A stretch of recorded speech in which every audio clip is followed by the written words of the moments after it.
Yo, what is going on, guys? It's me, Weep here, back with a brand new What If series. This is something I've been teasing for the past couple of days, especially with my more recent ex-Naruto and One Piece What Ifs, such as What If Naruto arrived in Marineford, which came out a while ago, and yesterday, or I guess a few days ago, depending on when this comes out, when I spun a Naruto wheel at random, then I picked some devil fruits off the top of my head on which I thought would fit the characters, or which would be interesting to see them with their current fighting styles from the actual series Naruto. And from that I said that that is actually a precursor to the What If we'll be covering today, which is of course, what if Naruto had devil fruits? Not Naruto as in Naruto, the blonde-haired kid. I mean Naruto as in the world of Naruto has devil fruits summoned to it all from One Piece. One Piece's devil fruits have been sucked, spirited away in fruits inside of the Naruto world. So if you guys are excited for that, make sure to slap the like button, comment down below what your favorite devil fruit is, and let's get started with the story for What If Naruto had devil fruits.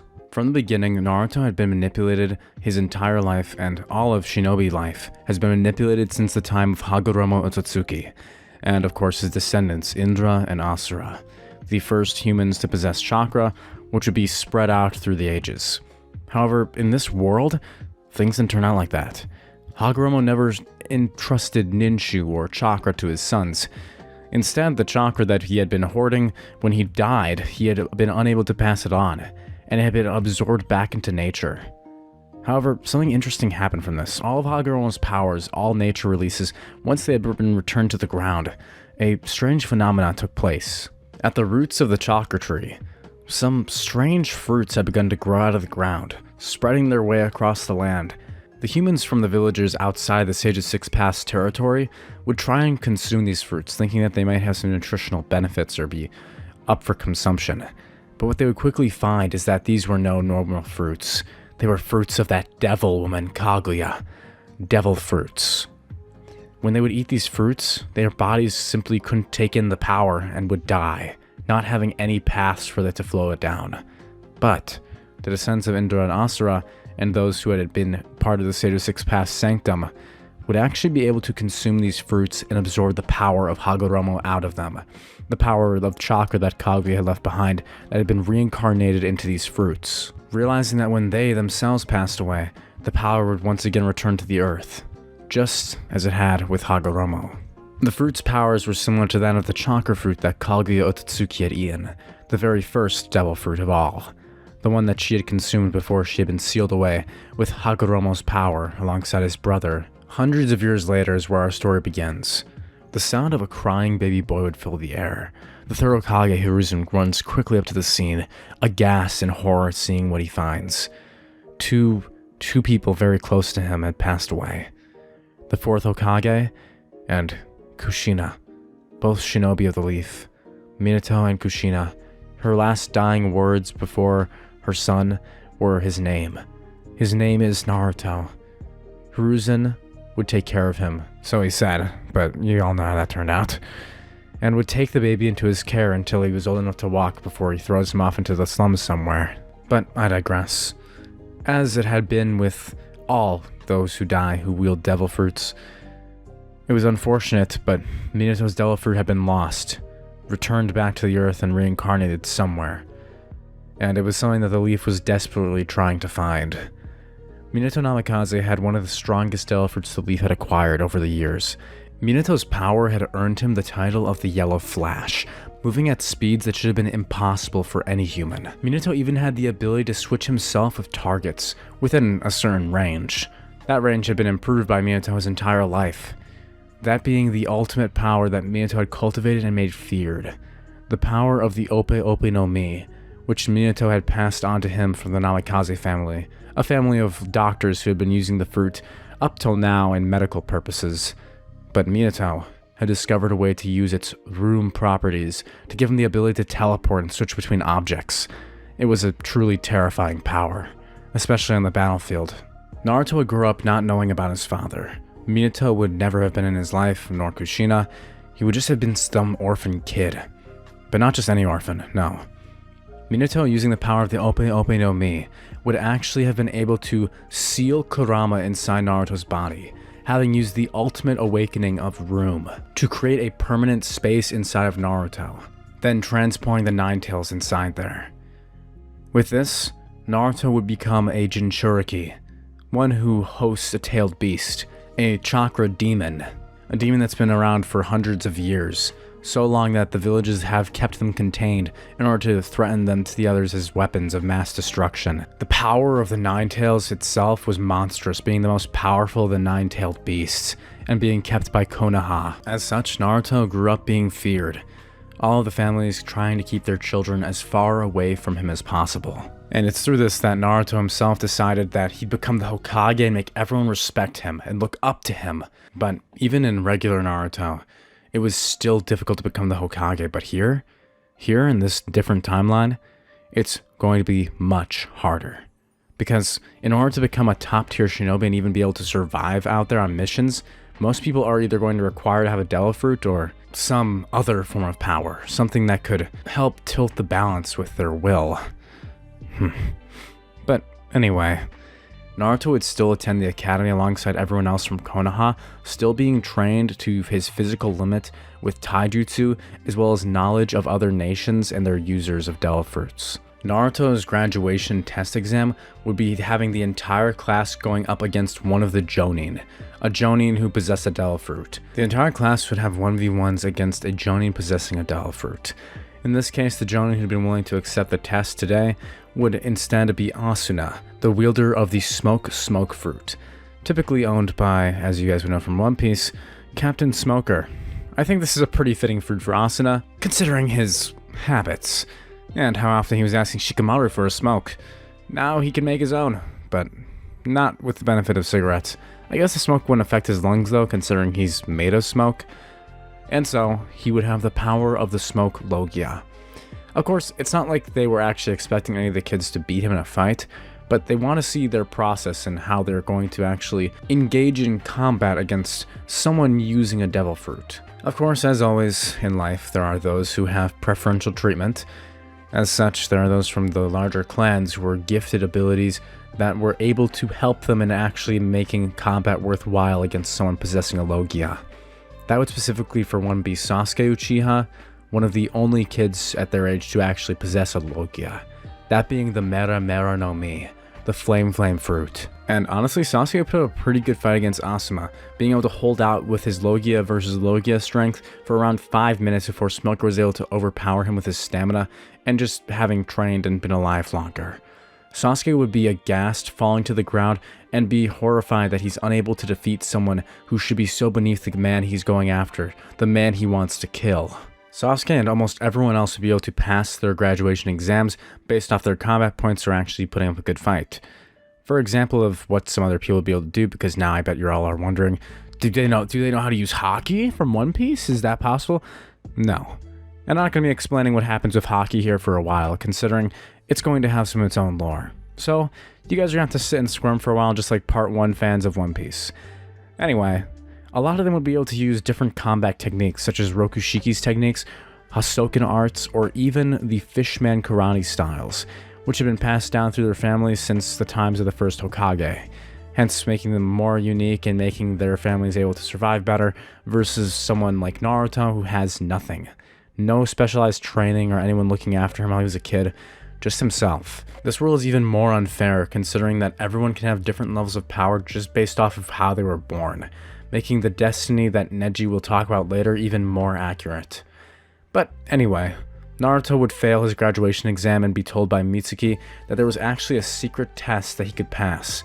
That being if he entered the third Hokage's office and stole an encyclopedia containing all of the village's devil fruits and their current wielders, and would escape the village, fleeing and giving it back to Mizuki, saying that he would officially pass Naruto if he could pass this hidden exam. Little did Naruto that this was all a lie, a ruse created by Mizuki in order to get all of the information on their current devil fruit users, especially those from the Anbu and the higher levels of the Black Ops, so he could sell it off to another village and make some high bank, so they could hunt them down and take their devil fruits from them. In this world, it's become common practice, especially for shinobi, to instead of killing, capturing their target, locking them up, and letting them starve to death, with a room surrounding them filled with other fruits to force their devil fruit to reincarnate. It's pretty messed up. But in a world where they have child soldiers and people being forced to fight to the death because they all live in the ninja Edo period, I don't think that's quite surprising.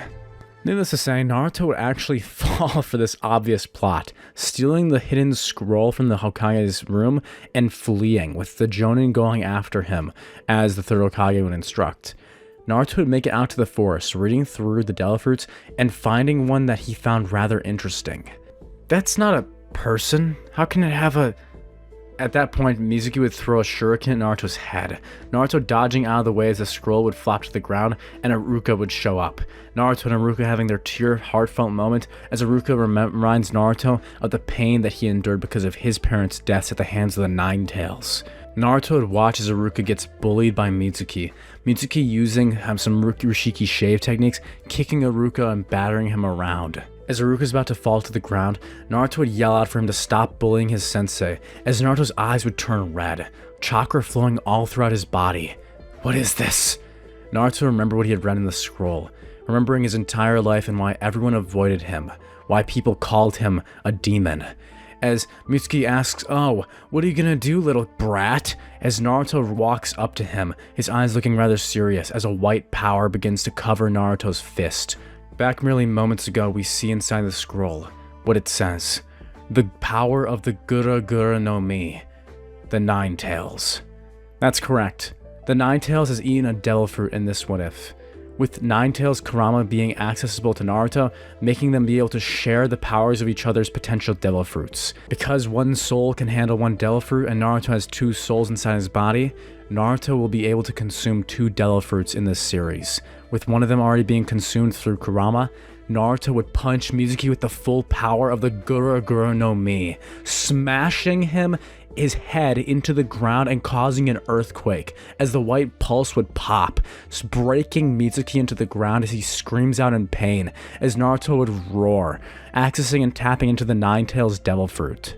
I think giving Kurama, who is this monster in the anime, the power to control earthquakes and basically destroy the world is rather fitting. Considering he's the strongest of the tailed beast and his hatred for humanity, it's no wonder they had to keep him sealed in order not to destroy the entire planet using the power that he had eaten eons ago.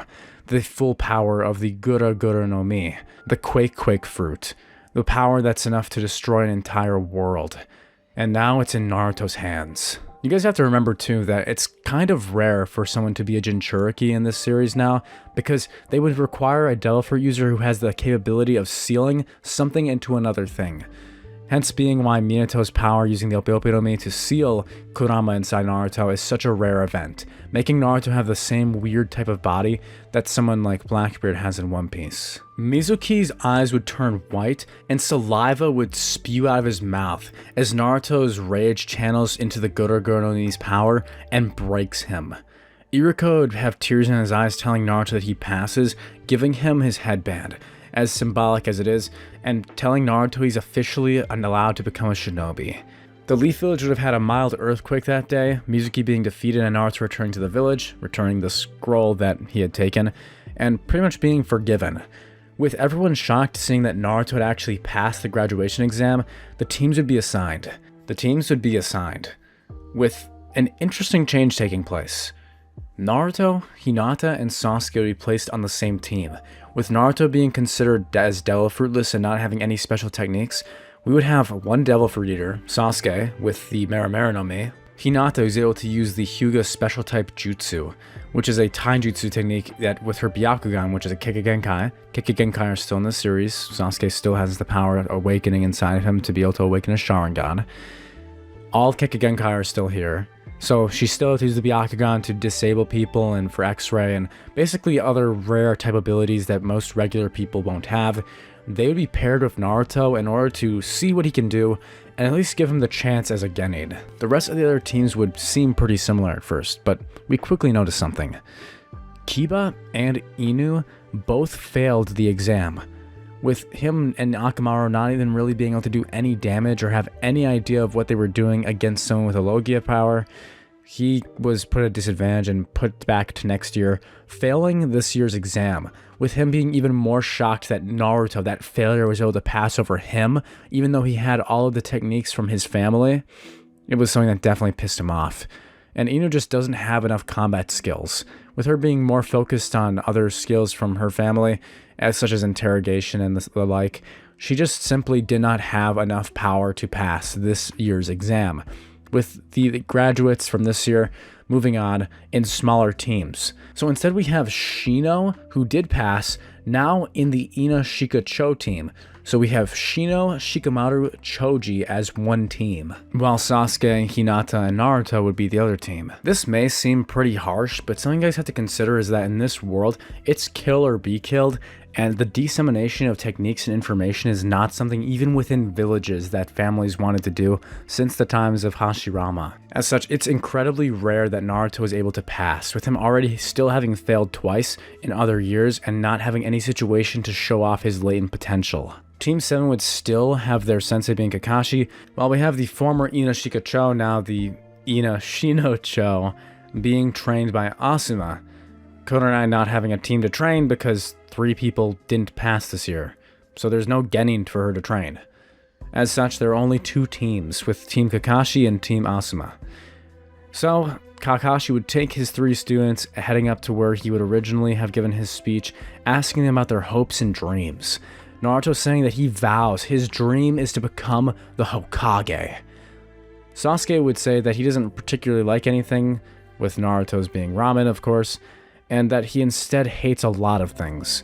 One of those things being a certain man that he has to kill no matter what. Hinata, in an ironic change of events, would be poking her fingers at themselves, saying that there is some things that she likes, as she looks over at Naruto, blushing. Naruto is completely oblivious. Naruto would actually be mad that he ended up on the same team as Sasuke, thinking that he wished that it had been Sakura who passed instead, and then he could have Sakura and Hinata on his team and it would have been great. But no, I had to end up with that gloomy douchebag. Damn Sasuke. Anyway, Naruto and Hinata and Sasuke's talks had finished, with Kakashi instructing them tomorrow to come to the training fields without eating breakfast, saying that it would be bad and they would fail their mission. Naruto, Hinata, and Sasuke would all show up without eating. No shenanigans taking place with Sasuke or Sakura or anything. Sakura just being disappointed that she couldn't be on a team with Sasuke and now was a year behind. So that scene never happens where she makes fun of an orphan in front of an orphan. That was so dumb, by the way. But anyway, the next day would come as the team would meet to take the bell test, with Kakashi waiting, stating that anyone here who would be able to take one of the 2 bells would pass and the other would be sent back to the academy. His eyes narrowing on Naruto. Naruto would realize it, saying that this isn't fair. Kakashi would have a smug smile under his mask, saying that life isn't fair. Saying that those who aren't able to perform consistently will fall behind and fail. He would look almost into Naruto's soul, narrowing his one good eye as he then says to Naruto, "You can't rely on a fluke to carry you through life, or missions." Naruto would strain his face as he looks at Kakashi, saying he's not going to let him get away with that, as Kakashi would say the bell test would start. Naruto would run forward while Hinata and Sasuke would jump to the sides, trying to gain more information about Kakashi, learning about information on his devil fruit, or his fighting style, or anything. Hinata using Byakugan and Sasuke, well, just watching, hoping to not burn down the forest they're in. Naruto would throw a punch at Kakashi, who would catch it with ease, as Kakashi would simply lean forward and touch the right side of Naruto's face. You! Kakashi would grin under his mask as he touches his face, suddenly transforming, as he would transform, pulling his mask down into Naruto. What the hell? I ate the clone fruit, and I've mastered it to the point that I can even copy other people's abilities whose forms I take.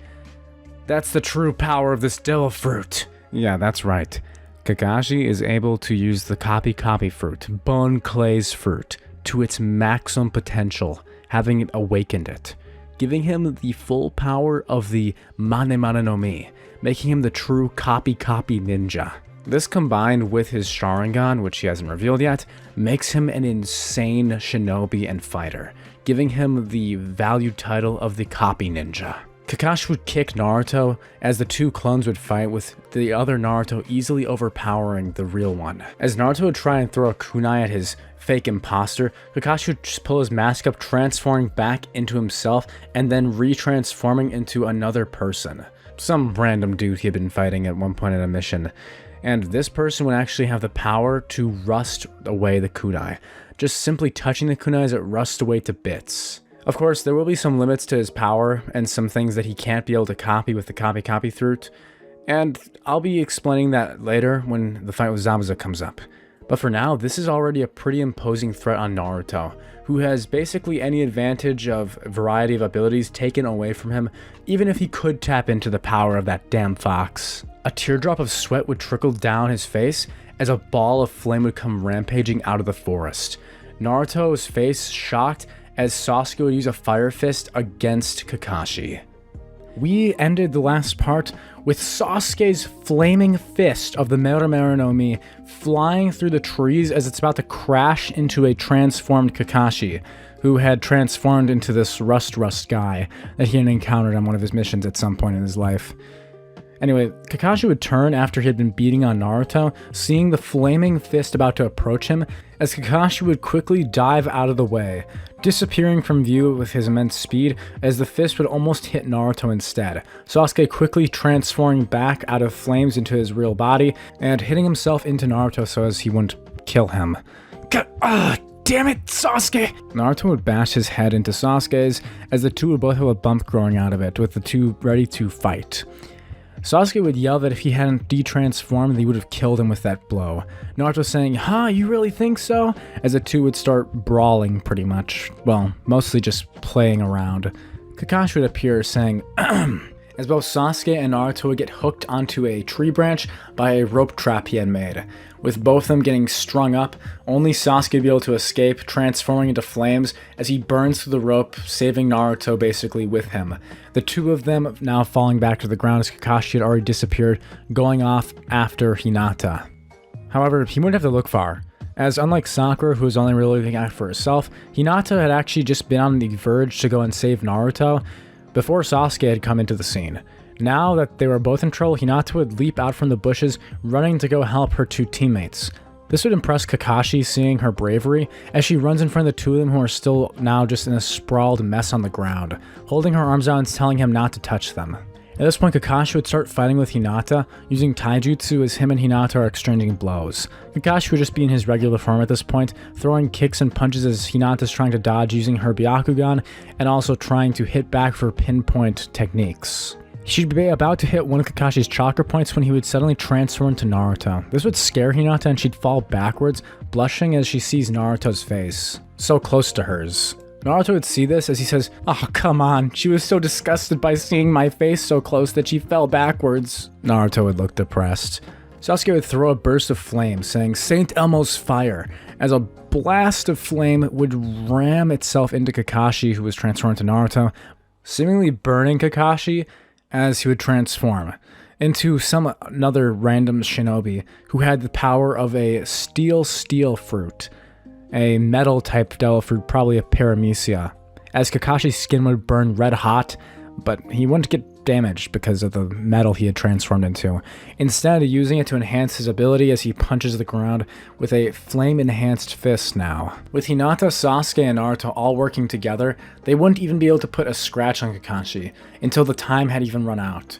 But this time, when all three of them were deprived of their lunches, they would instead be congratulated by Kakashi, as Kakashi wipes his sweat from his forehead, saying he's never fought such an intense battle of genin before, saying that was really impressive how all three of them were working together towards the end.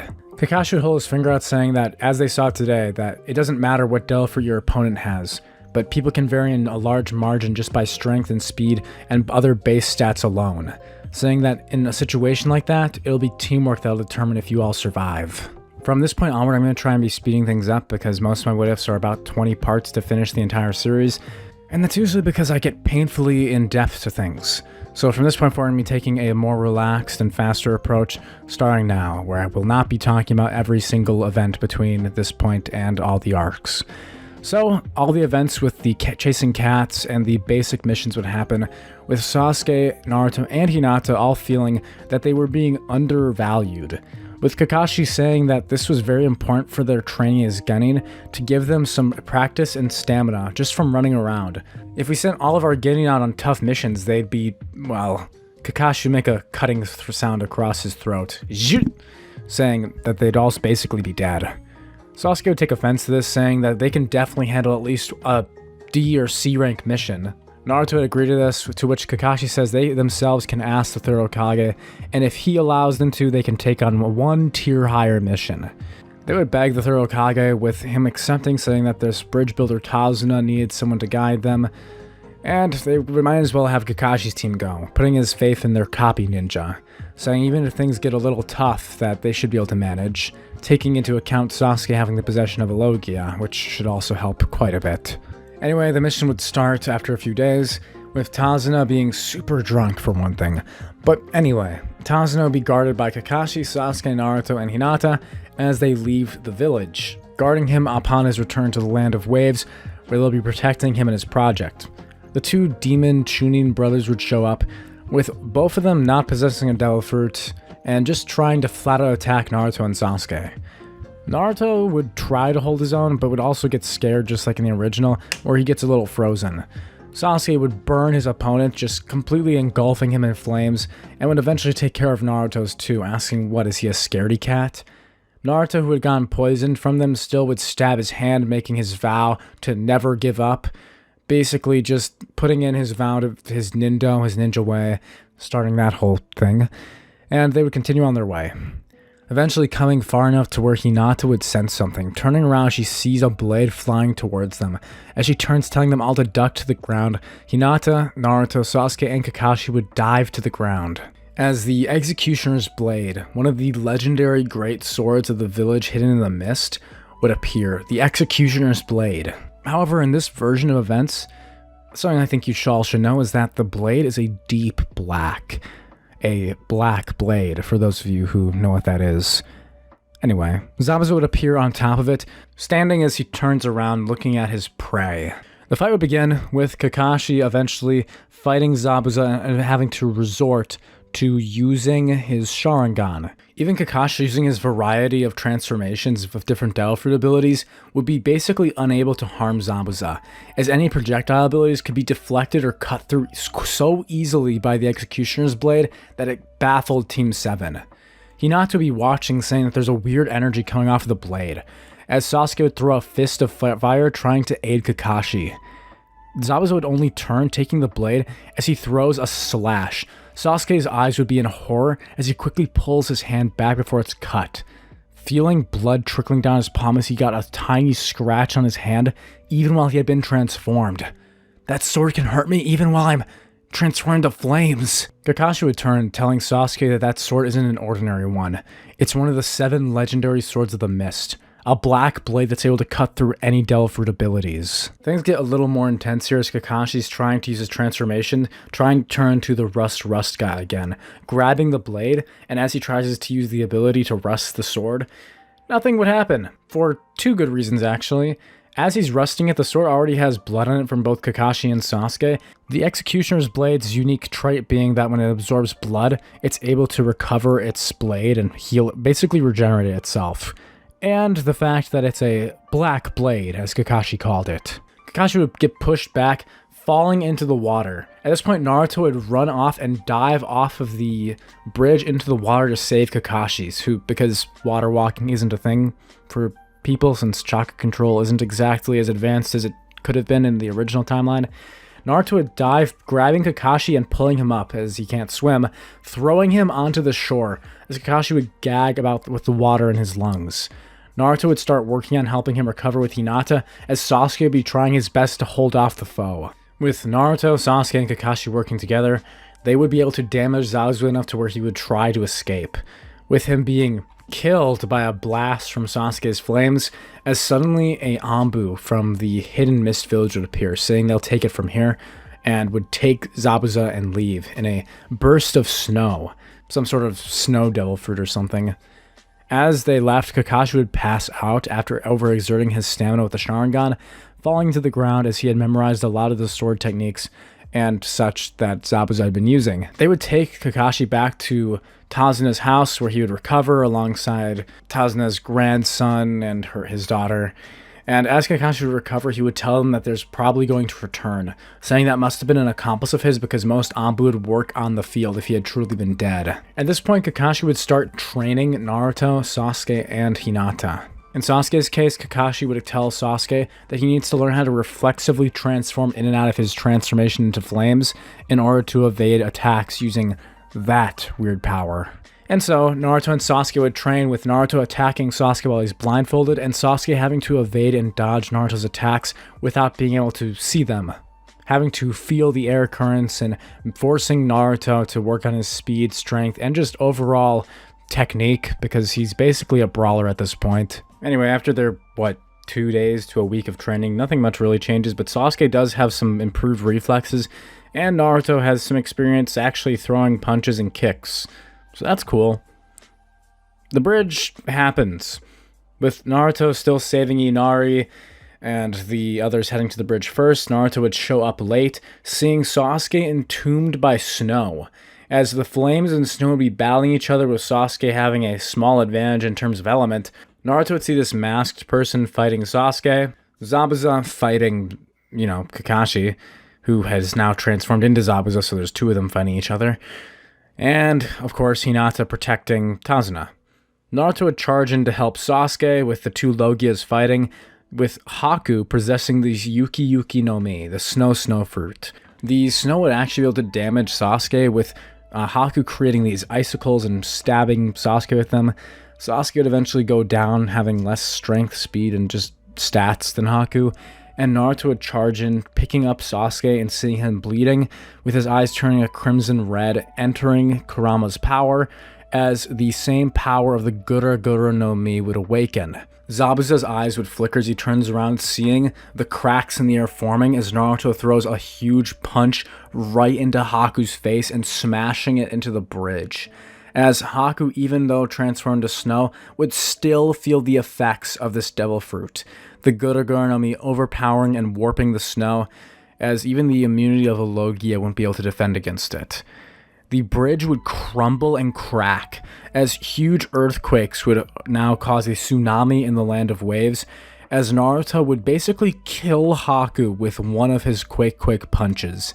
The body being split and shattered as blood is spurted everywhere, and Haku goes flying in front of Zabuza and Kakashi. It's at this point that while Zabuza is caught off guard, Kakashi would successfully kill Zabuza.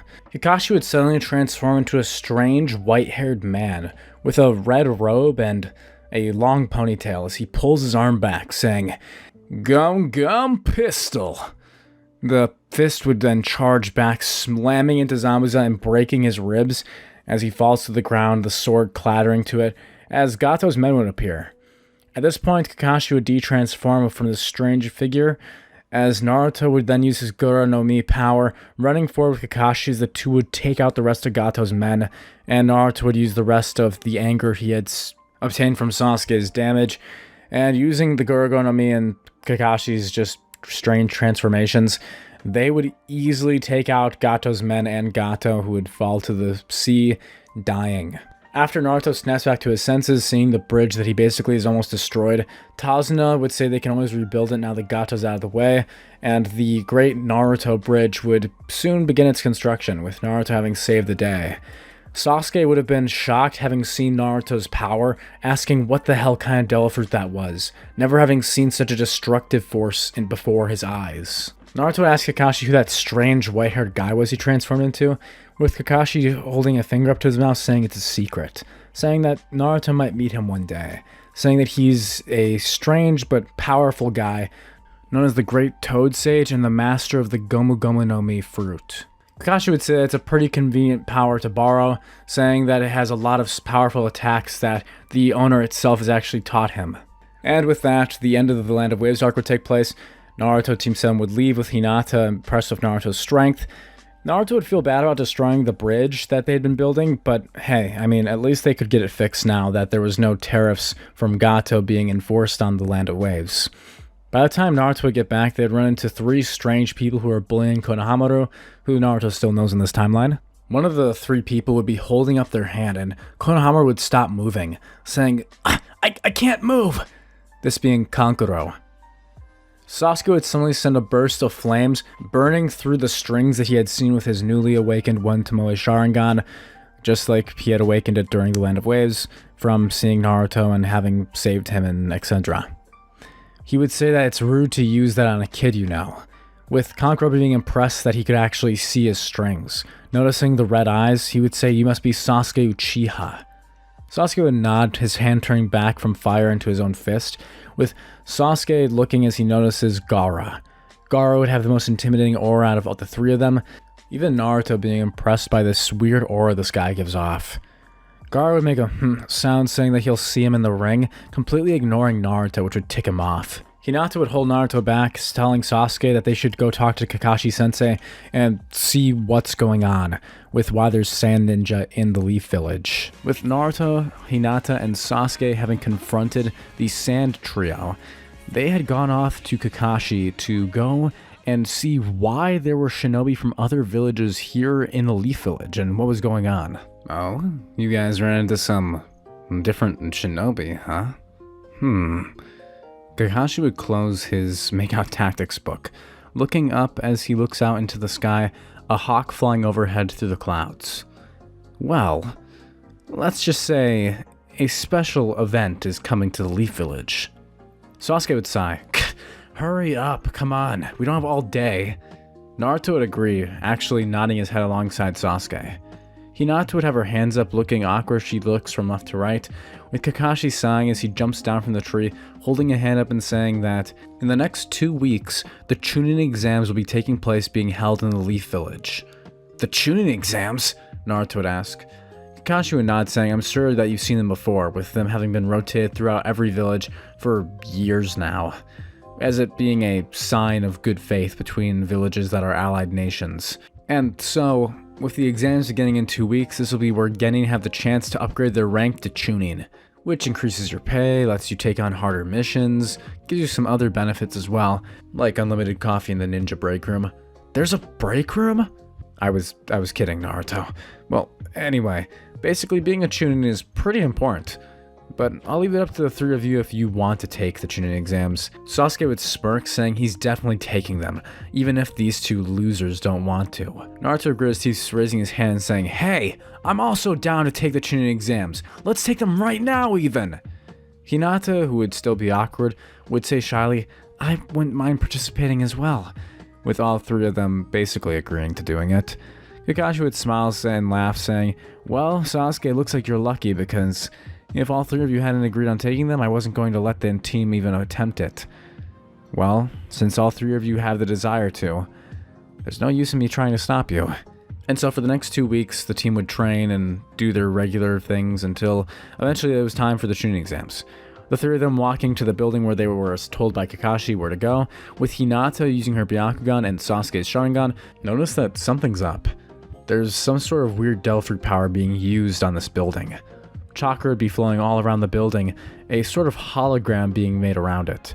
Far away on a building, we would see Sai using the holographic devil fruit, the Vizo fruit, a devil fruit that he's had since he graduated and is currently a part of the root Anbu, and he had been commissioned by the Hokage, Lord Hiruzen, to have him using his devil fruit to disguise the building's floors, essentially creating a genjutsu. With Sasuke and Hinata easily seeing through this, Naruto would try to climb the set of stairs, with Hinata grabbing him from the back of his jacket and dragging him alongside her and Sasuke into the room, even though the floor numbers were supposedly wrong. This would also be caught by Neji, and alongside Neji, Rock Lee and Tenten. Neji and Tenten, after entering the room, would move on first, with Rock Lee challenging Sasuke, just like the original. Sasuke would smirk, telling this weird eyebrowed kid that he doesn't stand a chance, as Sasuke would transfer his hand to flames, blasting a wall of flames at him. Lee would throw a punch. A strange sound could be heard by us. With the flames being cut through by a karate chop, Lee would run forward at blinding speed, throwing a punch at Sasuke.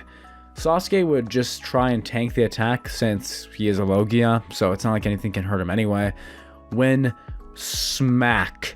Rock Lee's fist would collapse into Sasuke's face, causing him to break one of his teeth and blood to spurt out as Sasuke's head gets smushed into the ground.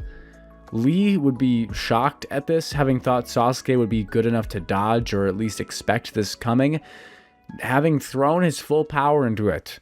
Sasuke would be knocked unconscious in one hit, with Guy coming out faster than the original, kicking off Lee and stopping him from killing Sasuke, with Guy telling Lee what he had told him again, saying not to use that power in front of anyone like this. Lee would apologize, with Hinata and Naruto, now terrified, picking up Sasuke and Naruto carrying him on his back as they walk into the room, Sasuke still being unconscious, and Naruto trying to give him as much time as possible before the test start. Sasuke would wake up shortly before the test portion exam had begun, this causing both Hinata and Naruto to breathe a sigh of relief, not wanting Sasuke to have been taken out before the exam had even started. Hinata would have been placed next to Naruto again, with the test taking place just like the original in canon, Sasuke using his Sharingan, Tenten setting up some mirrors in the room somehow beforehand, and Naruto being immensely frustrated that he can't do anything and has no idea about any of these questions or how to answer them, Hinata offering to help him cheat. Something that I need to clarify here is that in the last part, Naruto was training with Sasuke the entire time when Kakashi was recovering back in the Land of Waves. He never went and met Haku out in the forest, which is one of the biggest, if not the catalyst, for why our Naruto in the original timeline creates his Nindo of, "I never go back on my word." That being his catchphrase in most of part 1, if not the entire series, after Haku had told Naruto about his desire to protect someone, and this sparking in Naruto that hopeful energy to break the tool mentality that Zabuza had, and also just the hopefulness that Naruto has throughout the rest of the series. Because Haku is dead after Naruto Gura-Gura'd his ass and never met Haku, Naruto still is uncertain about things and doesn't really have anything backing his shinobi way. Yet.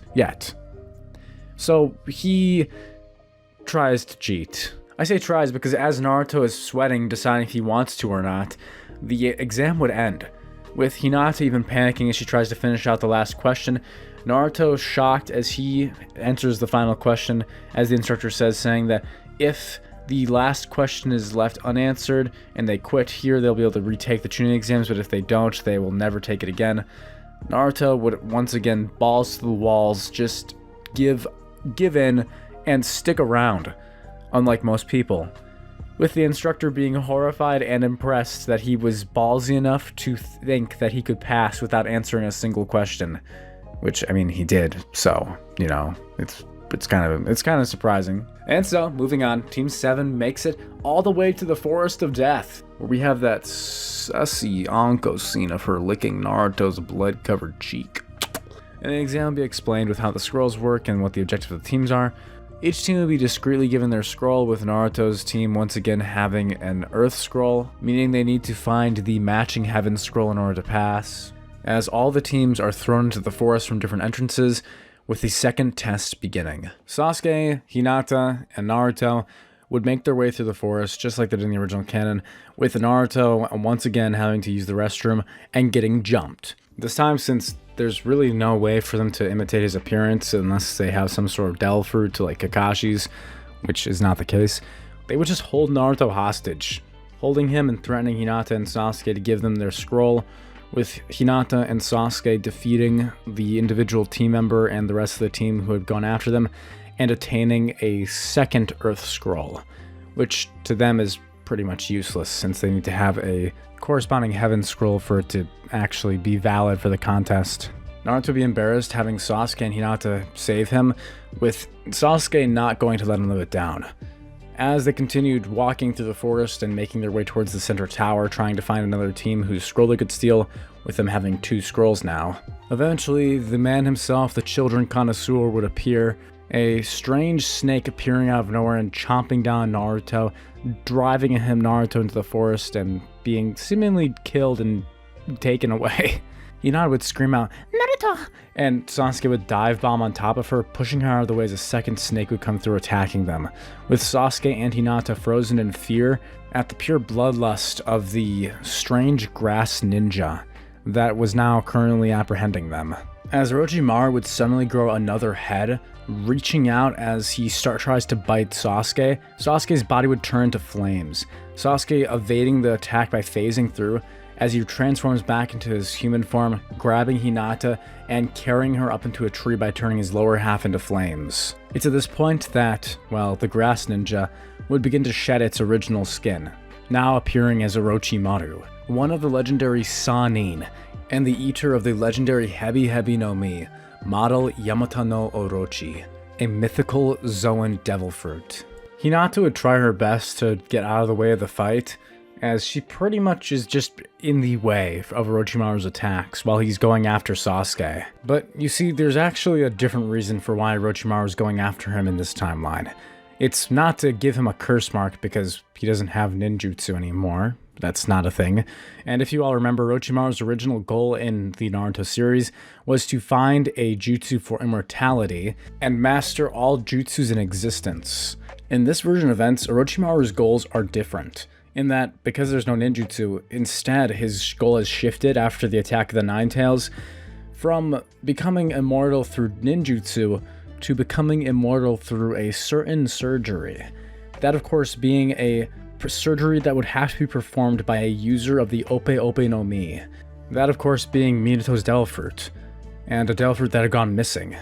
So why was he going after Sasuke? Well, aside from his search for immortality, Orochimaru is also still collecting power. But instead of being able to collect ninjutsu, he's been collecting devil fruits.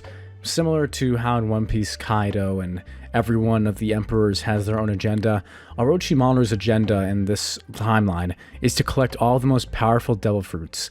And this time, he's gone after one of the only Logia who's a genin, someone he can target, the eater of the Mera Mera no Mi, as well as a owner of the rare Sharingan, which can still be transplanted, so it'd be interesting if Orochimaru could get a hold of those. So really, there's only benefits for him coming here to get rid of Sasuke. So yeah, Orochimaru is here trying to kill Sasuke. Transforming into snakes, he had already summoned 2 snakes, using his power of a mythical zone to communicate and control them, with one of them having already eaten Naruto.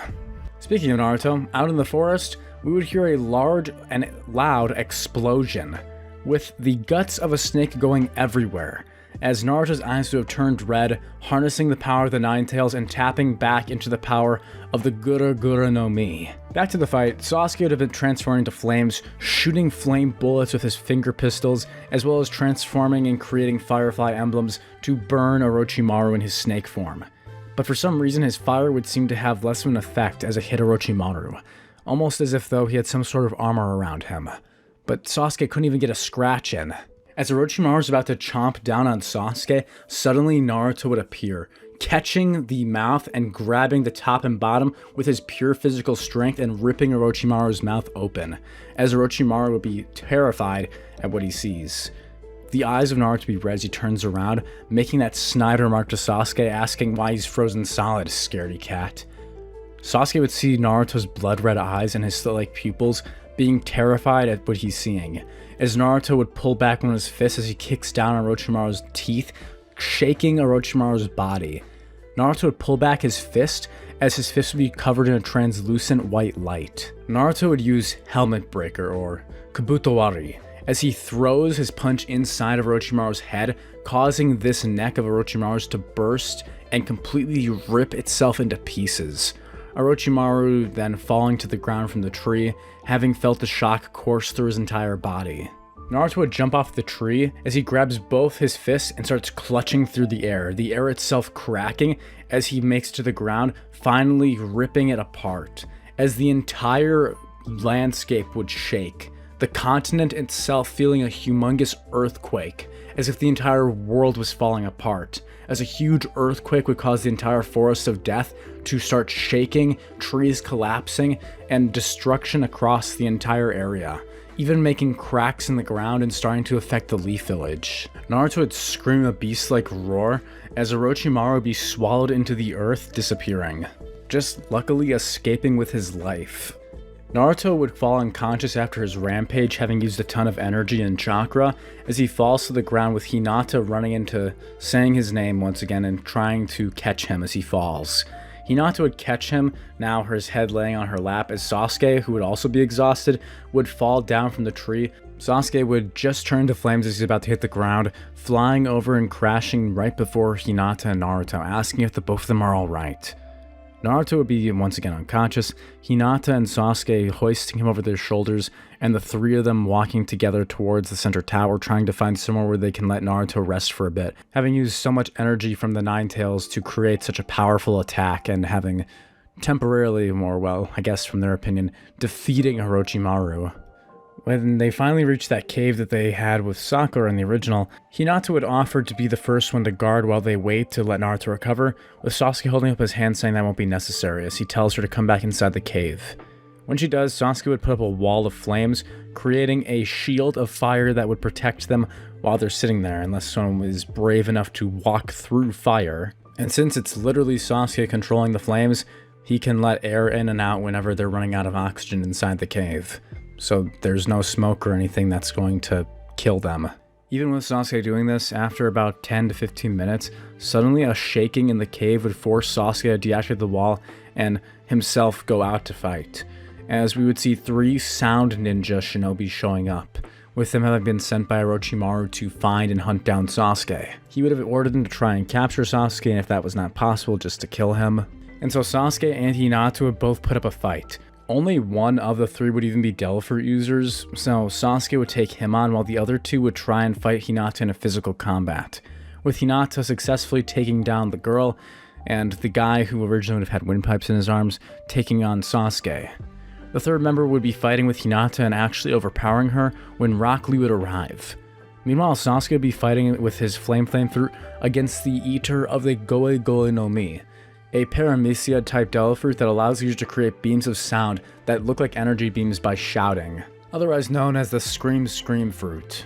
This guy would be blasting beams of energy at Sasuke to no avail, Sasuke easily phasing through and dodging these, and easily attacking back. Sasuke would be able to throw a huge fire fist, to which the guy could only try and defend by destroying the fist with his sound beams. Lee would show up helping defeat the last guy for Hinata, simply using a single chop and knocking him out, with Hinata thanking him for the assistance, as he would ask her if he needs to go help Sasuke.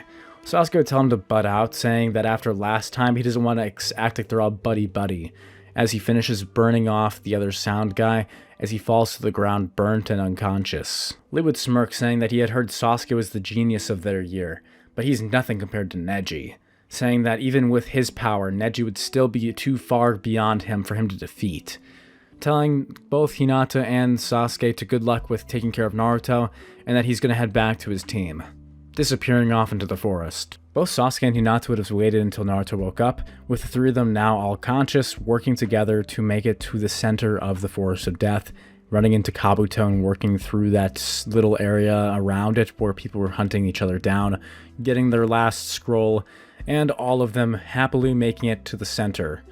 Gaara's team would have been the first one to arrive, just like in the original canon, with their team being basically in the same spot as they were in the original. It's after this point where the preliminaries would begin, with the pre-tournament weeding out some people from the event. And since Kiba isn't here because he wasn't good enough to pass the graduation exam, him, Sakura, and the rest would not be taking part in this year's Chunin exams, since they're not even getting it.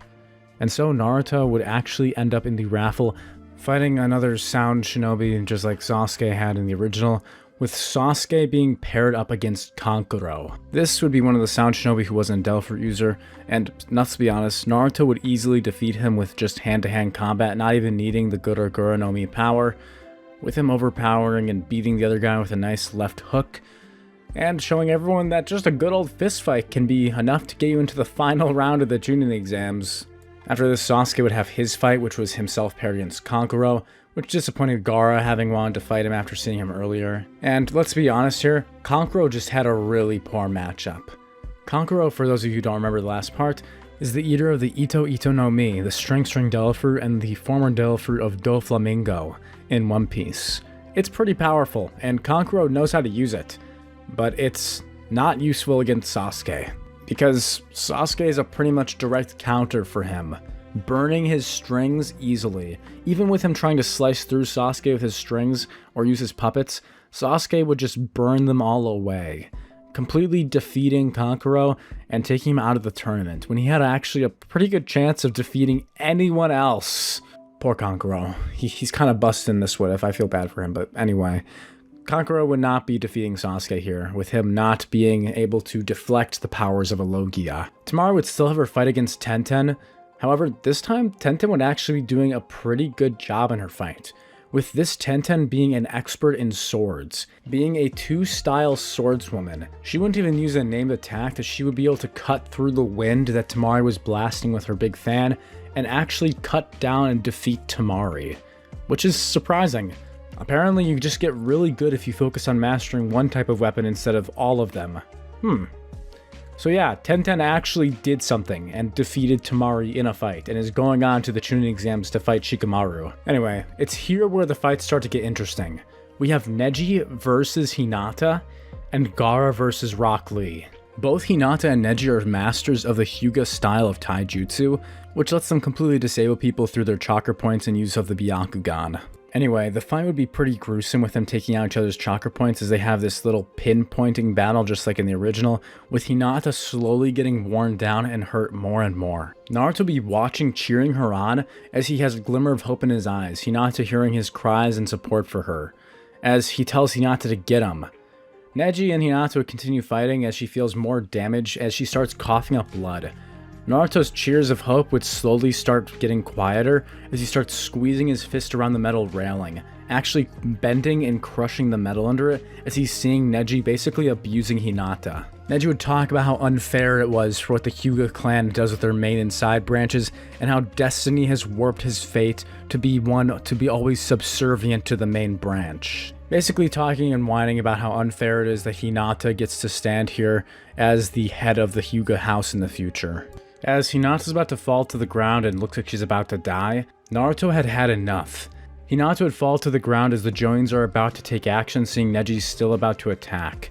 But before anyone can do anything, Naruto would stomp his foot into the ground as the stand from where he's standing up above at the second level all the way to the ground to Neji would rip the floor in half, creating an abyss down towards the depths of the earth and separating the entire building in half.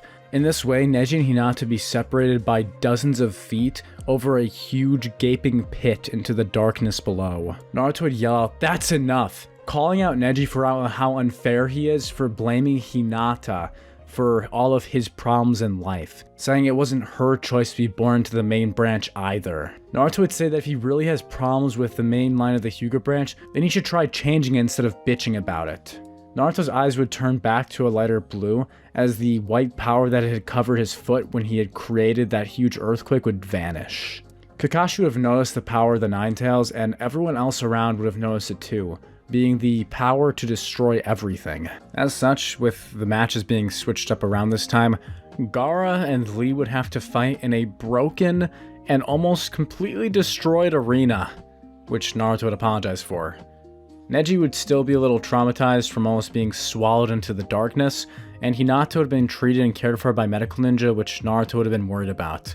Naruto would go with her, so he wouldn't actually be staying to watch Lee and Gaara's fight, and Sasuke would instead be the one analyzing this fight. Gaara and Lee's fight would be intense, with Lee awakening and showing off a power that people have never seen before. An original martial arts style known as the 8 Inner Gates, created by, well, everyone thinks, Might Guy. Even though us anime fans know it was actually Might Dai who created it, Guy's father. But anyway, Guy is known for being the only ninja who is a Jonin in the Leaf Village to not possess a devil fruit. Instead, Guy's pure strength, speed, and his weird ability to counter devil fruits has been noted as making him a strange phenomenon among the Leaf Village, with this being his signature technique. A technique he created that allows someone to push their body past their limits, known as the 8 Inner Gates. Gaara, while fighting Lee, would be amazed as he opens the first gate and drops his weights. Get first gate! Gate of opening! His speed and strength rising as he starts pummeling Gaara faster than his sand or before he can even touch Lee, to try and dry him out using his dehydration ability of the Suna no Mi, the sand fruit. Lee would then push forward to get through Gaara's defense of using sand as a shield, using the second gate, the Gate of Rest, and eventually the third gate, the Gate of Life, entering into the third gate to fight Gaara. throwing punches and kicks and moving faster than anyone can even see, eventually opening up to the 5th gate, through the gate of pain and up to the gate of closing. With the gate of closing, he'd be so fast and strong he'd be able to perform the reverse lotus, completely pummeling Gaara. And this time, Lee would win. But how, you guys might be thinking? Well, Lee in this fight is acting a little different than he would in the original Naruto. It's almost like Lee can see Gaara's attacks before he makes them. His reaction speed is insane, being able to dodge attacks that he can't even see in front of him from behind him, even before they start making contact. And also being able to defend from attacks that he shouldn't be able to. Being able to punch Gaara even though he can turn himself into sand to try and evade the attacks. Combining the 8 inner gates with this weird power, Lee would actually defeat Gaara, punching Gaara in the head and pushing him into the ground where he would be unconscious and knocked out. With Lee defeating Gaara, all 3 of the Sand siblings would have been out of the contest before it begins, with the brackets for the tournament being Neji versus Naruto and Lee versus Sasuke. A complete rematch. Gaara, after waking up, would be furious, enraged, and not understanding why his devil fruit wasn't able to overpower that weak, weird guy with the eyebrows. At this point, Gaara would try and attack Lee again before everyone can leave, trying to kill him by wrapping sand around him and crushing him. And while Lee could sense it, his body would be completely wrecked having used so many of the gates.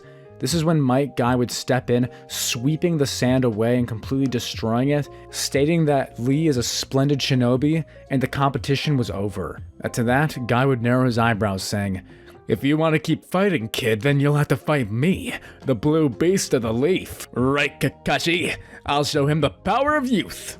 I'm just having fun at this point, but anyway, no, Guy would end the fight there, with Lee making it after recovering on to the next round. Back to Naruto. Naruto would have been at Hinata's side, holding her hand as she was unconscious while the medical shinobi were working on her, hoping that she was okay. When Hinata woke up, she would ask what happened to the fight, with Naruto explaining to her that Neji was getting way too out of hand, so they stopped the fight. Naruto would say it was amazing how she had never given up during the fight. Saying these words, something would seemingly click for Naruto. Having watched Hinata's battle, this is where Naruto's Nindo would start taking place.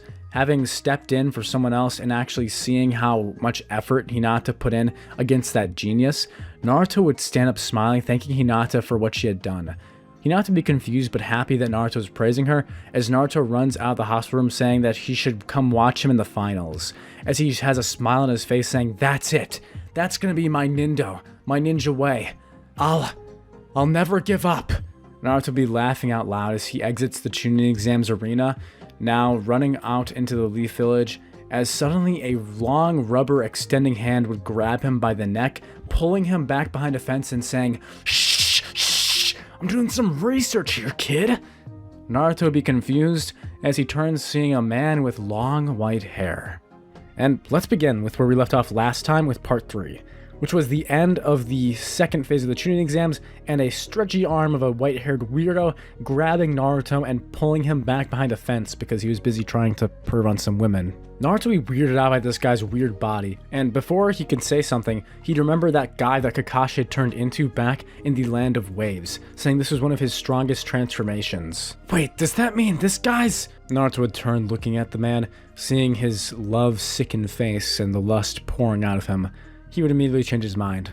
No, there's no way this guy can be one of those legendary Sanin, like that snake dude. He's probably someone who just looks like him, and has long, stretchy... Oh my god, it's him. And with that, Jiraiya would disappear, seemingly. The women who were in the bathhouse would scream seeing Naruto standing behind the hole in the wall. Naruto would have a look of fear and panic on his face, turning and running up the hill as he tries and chases after that white-haired guy who had just gotten him in trouble. Naruto would successfully chase down Jiraiya, yelling at him and asking what the heck that was all about, saying he left him behind back there to die. Jiraiya would whistle poorly, saying he didn't know that, with Naruto calling him a bad liar and pointing at him. Jiraiya would say, "Come on, kid, don't be mad at me. I was trying to escape with my skin on my neck, you know?" Did this guy just steal my catchphrase? You know? Huh? At this point, Naruto would jump on Jiraiya, pulling his cheeks as he stretches them super far, saying that, well, he had heard from his sensei Kakashi that there was a legendary Sannin who had the ability to stretch like rubber. Jiraiya would try to talk. Yeah, that's me, alright. Naruto would let go of his face, smacking it back into place from the stretching, as Jiraiya would shake his head, pushing Naruto off of him as he stands back up stretching. Jiraiya would see a hawk soaring overhead, looking back down to Naruto, and saying, Fine, I guess I can train you. You did endure some suffering for me after all. And it was some valuable resources for my new book. Naruto would be ecstatic, finally finding someone who could be somewhat interesting to actually train him, and not abandon him like Kakashi had to go off with Sasuke and train his devil fruit abilities for the next month. Essentially, Naruto would get Jiraiya to agree to train him, with the two heading out and Jiraiya deciding what he wants to teach Naruto first. I guess I'd say, let's see what you got first, kid. Come here, bring it. You just want me to fight you?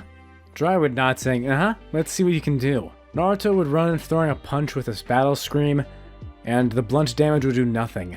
Jiraiya would put a hand on his eyes, laughing, saying, that's not going to do anything to me. Remember, I'm made of rubber. Naruto's fist would sink into Jiraiya's abs, as Jiraiya would simply stretch upwards, his body bouncing back and pushing Naruto to the ground. That's not fair. I know that I would have done some damage if I had that fox's stupid power. Fox, huh? Oh, you must mean the nine-tailed fox, huh? What was your last name again? I told you, my name's Naruto Uzumaki. How many times do you need me to say it, huh? You know? Oh yeah, right, I forgot. Jiraiya would laugh, saying, let me show you a real punch. Jiraiya would throw his hand back, a stretching sound being made, as he then throws a punch, saying, Gomu Gomu no!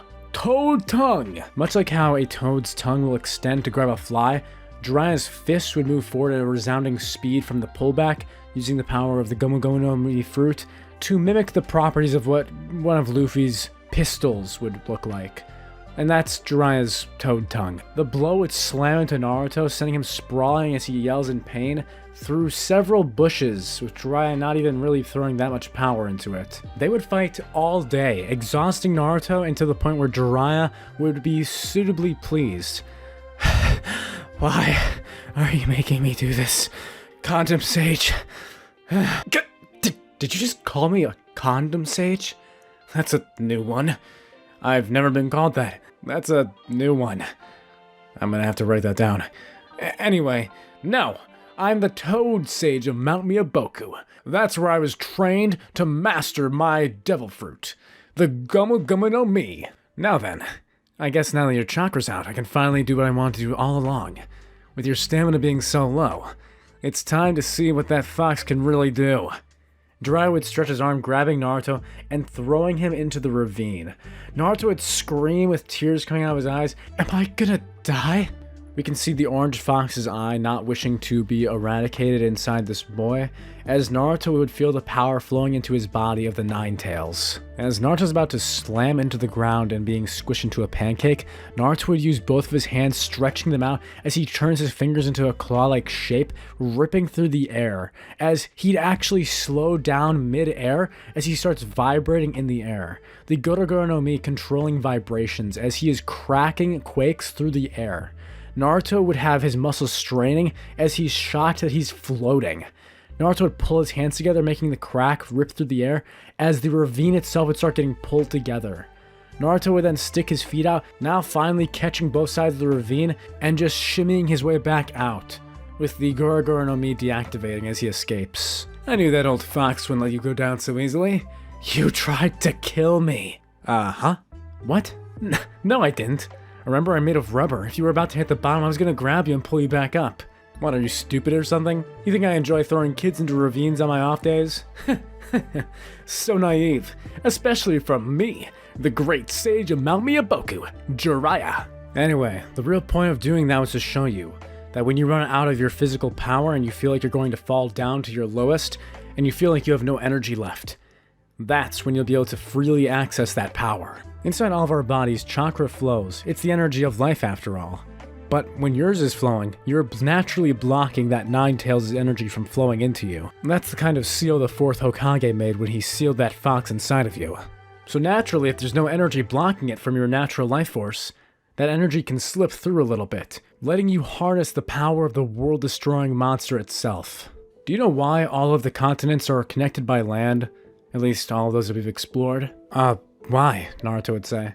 Jiraiya would smirk.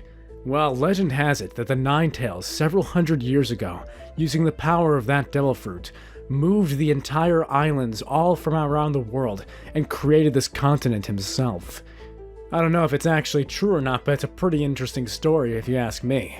You hear that, kid? If you can master that power, you'll be strong enough to tear this whole world apart. Naruto has stars in his eyes saying, Do you think I could even become the Hokage? Huh? Hokage? Jiraiya picking a finger in his nose. That job's so lame. Why would you want to take that job? I was thinking more like you could make a construction company, and if they don't pay you, you could just rip their buildings down. Doesn't that sound fun? Naruto's teeth would hit the ground. No! Fine. Suit yourself. If you want to be the Hokage, go ahead. I would personally never want that job. After watching Naruto fight for a while, he would realize something. That style of martial arts would be perfect for him. And so 1 month would pass. In fact, it would pass so quickly that Jiraiya and Naruto would be late, with Jiraiya telling Naruto to get somewhere to be, sending him off as Jiraiya runs out of the village off to his next adventure, and wishing him good luck at the Chunin exams. Naruto with running would make it just in time, breathing heavily as he enters the stadium, with his fight against Neji having been decided. The crowd would say, oh, that sucks for that kid, as they had already expected the Hyuga child to win, having been gifted an advantage over Naruto from birth, as Neji would see it with him being a Hyuga and this kid being a nobody. He would think until he remembered when he had split the entire arena in half and almost killed him. Naruto would get a chance to breathe with Hinata cheering him on, telling him that Sasuke and Master Kakashi haven't arrived yet. Naruto would ask Hinata how she's doing, how she has been since the hospital, telling her that he's going to win this match for her for sure. Hinata would blush, telling him not to overdo it, as Naruto waves to Hinata, saying he's going to get a win for Team 7. When Naruto steps into the arena, most of the crowd would have no confidence in him at all, whatsoever. Neji would smirk, scoffing and saying that you would have been better off running away. With my ability, I'll shut all of your veins down in no time. No chakra will be able to flow through your body. In fact, none of your attacks will even be able to reach me. So come on, let me show you what the true heir of the Hyuga clan looks like. What destiny robbed from me. Naruto's eyes would narrow, telling Neji that he only has himself to blame for being so negative, asking what good it does. If you really respected Hinata, with destiny making her your superior, then why did you fight her like that, huh? You wanted to change something, didn't you? And you thought getting your anger on Hinata would do the trick, huh? Neji's eye would twitch, saying, shut up, you don't know anything! You know nothing about being branded with a mark that sets you apart from everyone else. Naruto would grit his teeth as a shadow of a fox would emerge over him, the memories of himself as a child covering him, as he says, I know exactly how that feels! Naruto would run towards Neji, moving much faster than he had been able to move previously, back during the last phase of the Chunin exams. Probably from all the physical training he'd been doing for that month. Neji would easily dodge around his attacks, hitting several of Naruto's chakra points. No! I can't go down without giving it a try! With Neji activating his Byakugan, he would see a pulse of chakra through Naruto's right arm. What is that? It wasn't a devil fruit ability. Those look different when they transform or do anything with their power. No. This was some sort of physical technique. Neji would start spinning, showing off his ultimate defense of the rotation. Naruto would yell out, chew on this! Naruto would show off his Toad style, Hosoken arts. A technique that Jiraiya had spent 1 month grueling into him, allowing him to control vibrations around his body. Naruto hadn't fully mastered it yet, but he'd gotten good enough to use it to where he can control vibrations around his kicks. Naruto would move his right leg up after feinting that punch, slamming it down on Neji as reverberations would vibrate through the air. Landing on Neji's arm while it was spinning, Neji would get pulled out of the rotation, vibrating and shaking like a top as he crumbles to the ground, his fist being trapped in the earth and Naruto's kick having landed. People in the crowd would recognize it. Toad style. This is a real thing, by the way. Toad style is an actual kung fu technique in real life, using a lot of jumps, kicks, and lunges. And that's what Jiraiya would have taught Naruto, with the Hosoken bit being added from One Piece, which is a technique that Chinjao can use, and it is a technique that allows someone to use vibrations through their attacks, which is the perfect complementary ability for martial arts for Naruto to use in combination with the Gura-Gura no Mi, making his vibrations reverberate and be even more powerful if he can activate them. Neji would get up, pulling his hand out, and Naruto would wince, realizing that he hadn't landed it perfectly. With this style of combat, you need to land your attacks at the moment of your leg vibrating, and after you land, Naruto would feel dizzy. I haven't mastered it yet. And even so, Hashokin has put Naruto on a different level than he was a month ago. And Jiraiya being one of the only Toad Sages and the only people who can teach him, aside from like the third Hokage or any of the Hokage scrolls which have records of it, Naruto would be a unique fighter for Neji, with him able to essentially have a weaker version of his Devil Fruit through his Toad-style Hashokin arts. Naruto is only currently able to use the Hoshokin part of the Toad-style combat style in his legs, but he still learned the other techniques for his fists, he's just not very good at using them yet, since Toad-style relies mostly on kicks and speed, so Naruto would bend his knees, leaping off the ground and lunging at Neji at a fast speed.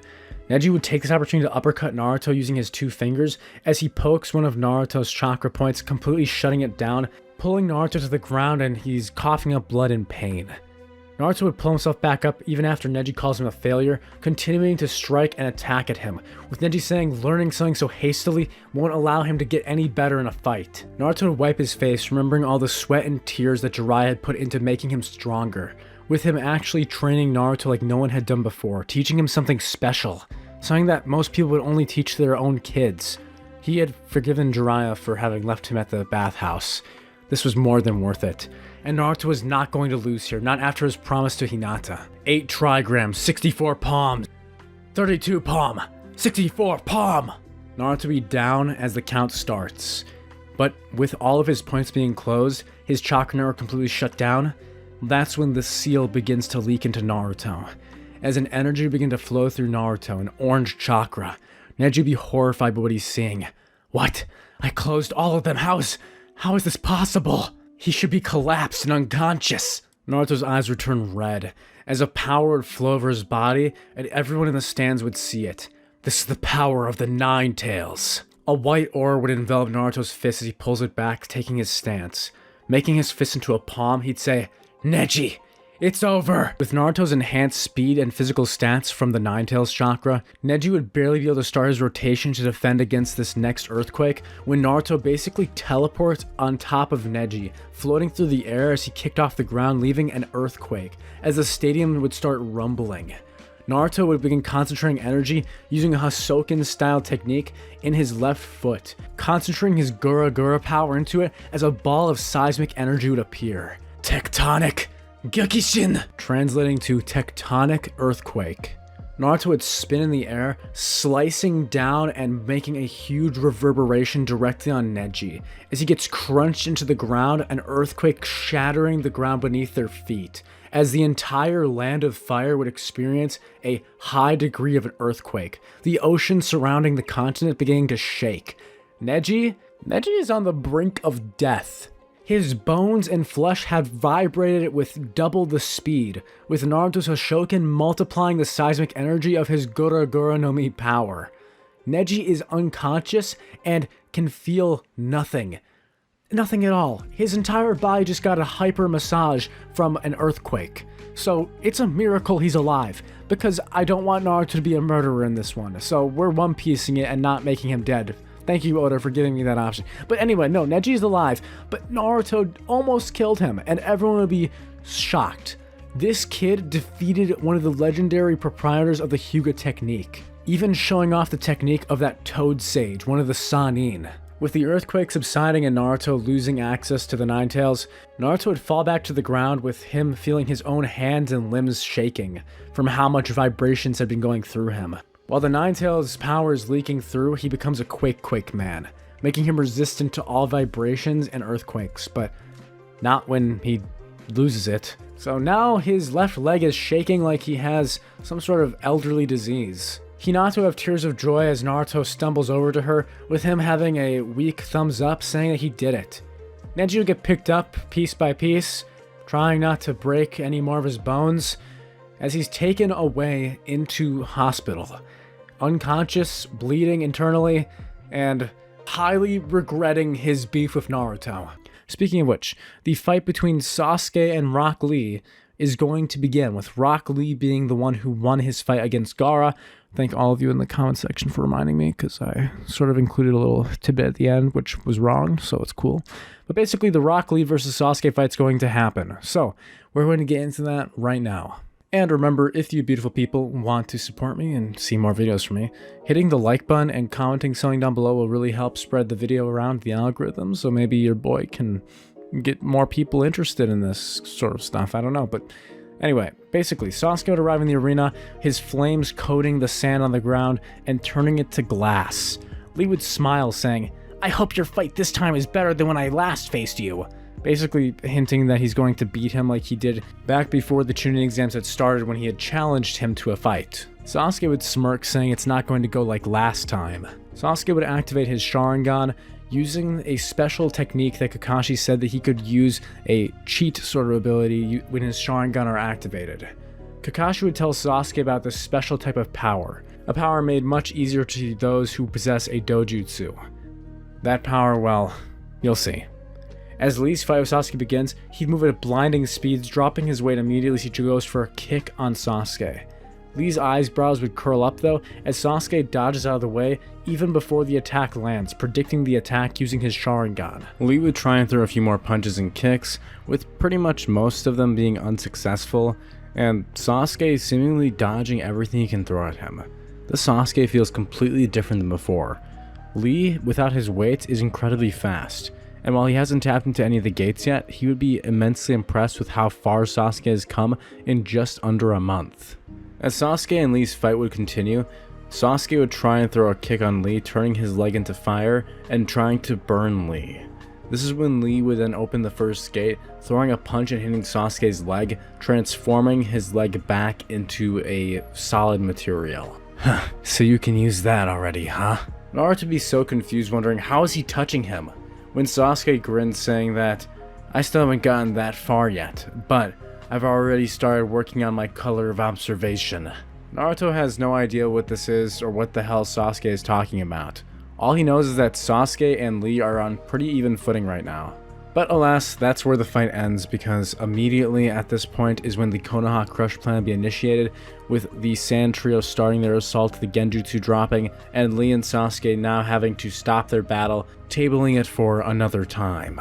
Instead, they have to deal with the problem of the Konoha Crush plan, one major difference this time being that because there are much less Jinchuriki in the world due to the rarity of ceiling-type devil fruits, Gaara is not the holder of the One Tails. Instead, no, he's just the wielder of the Suna no Mi, the Sand fruit, which used to be his mother's devil fruit before she passed away, with the fruit being passed on to her child. Gaara instead would be keeping a level head, with most of his psychotic traits still showing but being far less pronounced due to the One Tails influence from the original timeline and him not being able to sleep.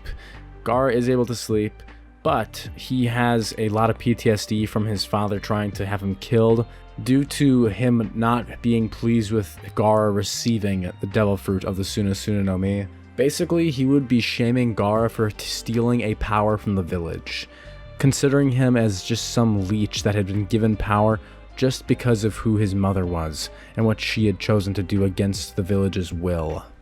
Anyway, instead of that happening, Gaara would start using sabbles and all these other attack types to dry out and kill buildings, completely dehumidifying everyone as he's attacking multiple people with almost no remorse. Gaara would tell Sasuke he's got this, with Sasuke gritting his teeth saying no he doesn't. As Sasuke would turn to flames flying towards Gaara, Rock Lee would seemingly teleport using his strength and speed, as both would arrive on the scene with a kick at the same time. Sasuke is shouting out, "Lion's Barrage!" and Rock Lee saying, "Primary Lotus!" Both attacks would hit their mark, with Sasuke's heat transforming parts of Gaara into glass, and Lee hitting him in this strange power that causes him to transform out of his sand, making him curve his body, as Gaara would take significant damage, screaming out in pain as he tries and grabs Lee's leg, successfully dehydrating some of the skin before Lee pulls his leg back and realizes what was happening. Sasuke would grin at this point, saying leave the Logia to a Logia, telling Lee to go bug off and fight someone else.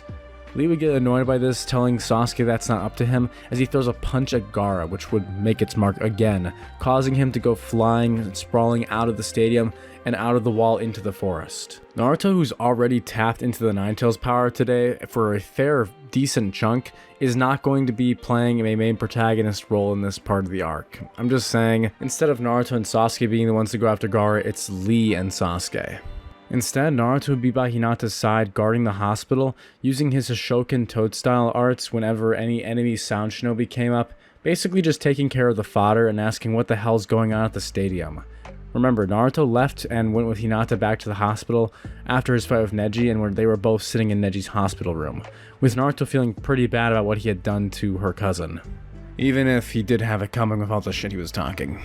Back to Lee and Sasuke, Gaara would be turning into sand, flying through the forest with Sasuke in hot pursuit, no pun intended, and Lee trailing behind, not wanting to access deeper into the gates so as to not damage his body further, in case he needs to fight once they end this fight. Back in the Leaf, Orochimaru would be fighting Hiruzen, with Hiruzen having transformed using his Devil Fruit. That's right, Hiruzen is the eater of a special mythical Zoan Devil Fruit, just like all of the legendary Sannin are. Hiruzen would have been the one to consume the Hito Hito no Mi Model Daibutsu, aka Model Buddha, the same Devil Fruit that Sengoku, the Fleet Admiral, would have consumed in the One Piece universe. Using shockwaves off of his hands as well as just physical attacks, he'd be trying his best to fight against Orochimaru, who would transform into a giant 7-headed snake, a complete transformation into the legendary Orochi snake from Legend. Two mythical Zoans battling it out in the middle of the village would be a sight to see, with two kaiju-like monsters fighting for dominion.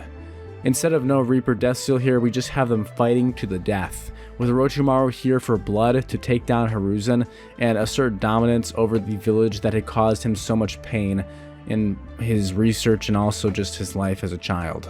Orochimaru, being younger and stronger, having stronger haki than the third, would be able to overpower him, overpowering Hiruzen, wearing him down and slowly taking him down, biting him with venom, and slowly Hiruzen would de-transform as Orochimaru would win, taking down Hiruzen for good and killing the third Hokage of the Leaf Village. And as such, Rock Lee and Sasuke's battle would also continue against Gaara, with our boy Lee opening the third gate and finally putting Gaara down, Sasuke restraining him with a bond of flame, and the two taking Gaara back to the village in chains. Flame chains, to be specific.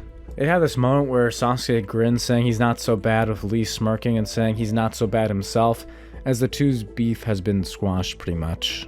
Naruto would have been protecting the hospital like the G he is alongside Hinata, with Neji being down for the count, not being able to do anything. And the rest of the Jonin would be pushing back the forces of the sand and the sound, eventually taking them out and imprisoning most of them. This is when we get the events of everything coming out that Orochimaru had manipulated the Sand Village by pretending to be the Kazekage, and also the new requirement and people looking for the next Hokage, the 5th Hokage. First off, the fruit of Hiruzen would be reincarnated and taken by Orochimaru, so he has taken a mythical Zoan of the model Daibutsu from the Leaf and is now retreating with it back to the Sound Village. So Orochimaru escapes, and now they're looking for a new Hokage, with Jiraiya being picked due to him also being a powerful Devil Fruit user and being known as a sage. This is where some lore is going to be dropped, okay? So, basically, like I mentioned a few parts ago, I left some information out about what happened when chakra was turned into Devil Fruits. One of those things being the presence of a new power in the universe, that being haki. Now, haki in Naruto is a bit different than what you would originally think of from One Piece, where it was based on your will and basically just your fighting spirit. But in Naruto, the term of sage is also different. Because there is no chakra or ninjutsu, a sage instead is someone who has the unique ability of the rarest and almost unobtainable type of haki, that being known as sage haki. That is this world's equivalent of Conqueror's haki, which honestly makes sense. For those of you wondering why I'm saying this and calling Conqueror's haki sage haki, the color of a conqueror could be interpreted in different ways. A conqueror could be someone who's a king, who's wise and benevolent, or someone who's trying to take over the world, right? In Naruto, those who are strong and have been trained and accepted by nature, who are basically the kings of the world themselves, are the sages. freely able to manipulate nature energy. So in this version of events, Sage Mode is someone who's able to harness and activate their Sage Haki, or Conquerors, if you want me to be calling it that for the rest of the series. Whichever one, they are interchangeable, just like Mantra is called Observation Haki in One Piece. Mantra to Observation Haki, Sage to Conquerors. So Sage Haki is a thing now. A majority of the Hokage in the past have had Sage Haki. The first Hokage could use it, the third Hokage could use it, the fourth Hokage could use it. So the title of Sage, and Jiraiya being the Sage of Mount Miyaboku, has much more weight. So when he's saying it and throwing this title around, he's basically insinuating to people that he has one of the rarest types of Haki that can be used and found in the world. Anyway, speaking about Haki, Haki is a gift from the heavens. It is an ability for those who are able to draw upon their inner strength and will to force chakra to exit their body. Almost everyone can train to learn observation and armament Haki. However, based on Kikagenkais and other unique abilities, someone might be able to learn a version of Haki much quicker. In this case, Sasuke was able to pick up observation Haki, or the very basics of it, in just under a month because he possesses the Sharingan, which makes his observation Haki much stronger than the average person due to him being an Uchiha. Haki is not something well talked about because it's supposed to be a secret only Jonin can use. It is a test that only Jonin are able to use Haki. And basically, no one else talks about it or even mentions it. So this strange power of Haki is rarely passed around the village, and out of the Jonin, very few are actually properly trained in it and have to either learn it by having it being awakened during combat or have a teacher, which is rare because most people are not masters of Haki. That's why Guy and Lee are enigmas here, with Guy and Lee being masters of both armament and observation Haki. Haki this, Haki that, enough of the Haki. Anyway, let's get back to the actual show. Jiraiya would tell Naruto they're going on a trip, saying that he's going to be looking for an old friend, Tsunade, the last of the Sannin to be revealed on screen, explaining to Naruto that she's going to be the one to become the next Hokage, whether she knows it or not. And so, the Tsunade retrieval arc begins! Yay! Naruto gets taken alongside Jiraiya. Jiraiya would tell Naruto that they have a long way to go, searching through gambling towns for the next couple of days and weeks. After they leave, and it's spread around the world that the third Hokage has died, this is when two unique figures begin to approach from the shadows. That being Itachi and Kisame. Is that Red-Eye Itachi and Kisame the Fishman murderer? It's so cringe. But anyway, that's the most One Piece styling introduction I can think of. Anyway, the two show up, Guy, Kakashi, and the other Jonin show up with them fighting it out. I'm going to skip the fight and come back to it later for the fact that I'm trying to not spoiler some things. Anyway, after it, the news spreads from Guy, who saved the rest of the other Jonin from the two, that Kakashi had been taken out by Itachi and Kisame. Sasuke would run after Naruto, running off in the direction that Jiraiya and Naruto went, since the two of them were apparently looking for Naruto. We would arrive at the hotel scene where Naruto opens the door, as Itachi Uchiha would stand there, menacingly. No, I'm just kidding. He'd open the door as he tries to grab Naruto. Naruto would roll out into the hallway, getting out of the way, as Itachi would smirk. At this point, Kisame would come into the hallway, and Sasuke would arrive. As Sasuke starts running down the hallway, turning his hand to flames as he throws a fire fist, Itachi would simply laugh as he then says, "Room shambles." He would move his fingers with the Akatsuki ring glimmering as the entire hallway would start vertically spinning. Sasuke would yelp in pain, and Itachi would slam his fist into Sasuke's neck against the wall, activating his Mangekyo Sharingan as he tells Sasuke that he doesn't have enough hatred yet to defeat him. Naruto would fall over, being disoriented from the room technique, as he stammers out, That's the Ope Ope no Mi, the same fruit that the fourth Hokage had." We get a flashback to Jiraiya talking to Naruto about his Quake fruit, reminiscing about his student who was the fourth Hokage, who was the wielder of the Ope Ope no Mi, the ability to use a spherical room and control everything inside of it. Sasuke would stammer out, and with his neck being squished, "How did you have the power of that Hokage?" as he tries to burn Itachi. Itachi would teleport, moving away from the flames, as he then throws a kick at Sasuke, with it connecting, blasting Sasuke out of the building and onto the street below. It's at this point then we would hear, "Gomu Gomu no! Leap a frog!" Jiraiya, having stretched his hands to the end of the hallway, would release as he comes flying down at raging speeds, slamming his leg into Kisame, who even with Samehara would be crashing into Itachi. Before Itachi could even use his Delphi ability, the two would go exploding out of the room, crashing into the street below, as Master Jiraiya would stand there, the two of them being now outmatched, as Itachi would say, saying that they'll leave for now. They'll be back for the Nine Tails. Unlike the original, he would not have used a Genjutsu on Sasuke, so Sasuke is not unconscious. Instead, Naruto would ask Sasuke to go back to the village and tell them about what happened with the rogue ninja of Itachi possessing that devil fruit. Jiraiya would ask what he means when he tells Jiraiya about what he had said himself, saying that that guy had used room. Jiraiya would put his hand on his chin thinking about it for a while, as he then tells Sasuke that he shouldn't tell anyone about this. If your brother is captured by another village and they obtain that power of the Ope Ope no Mi, it could start a war between the Leaf Village and whichever village acquires it.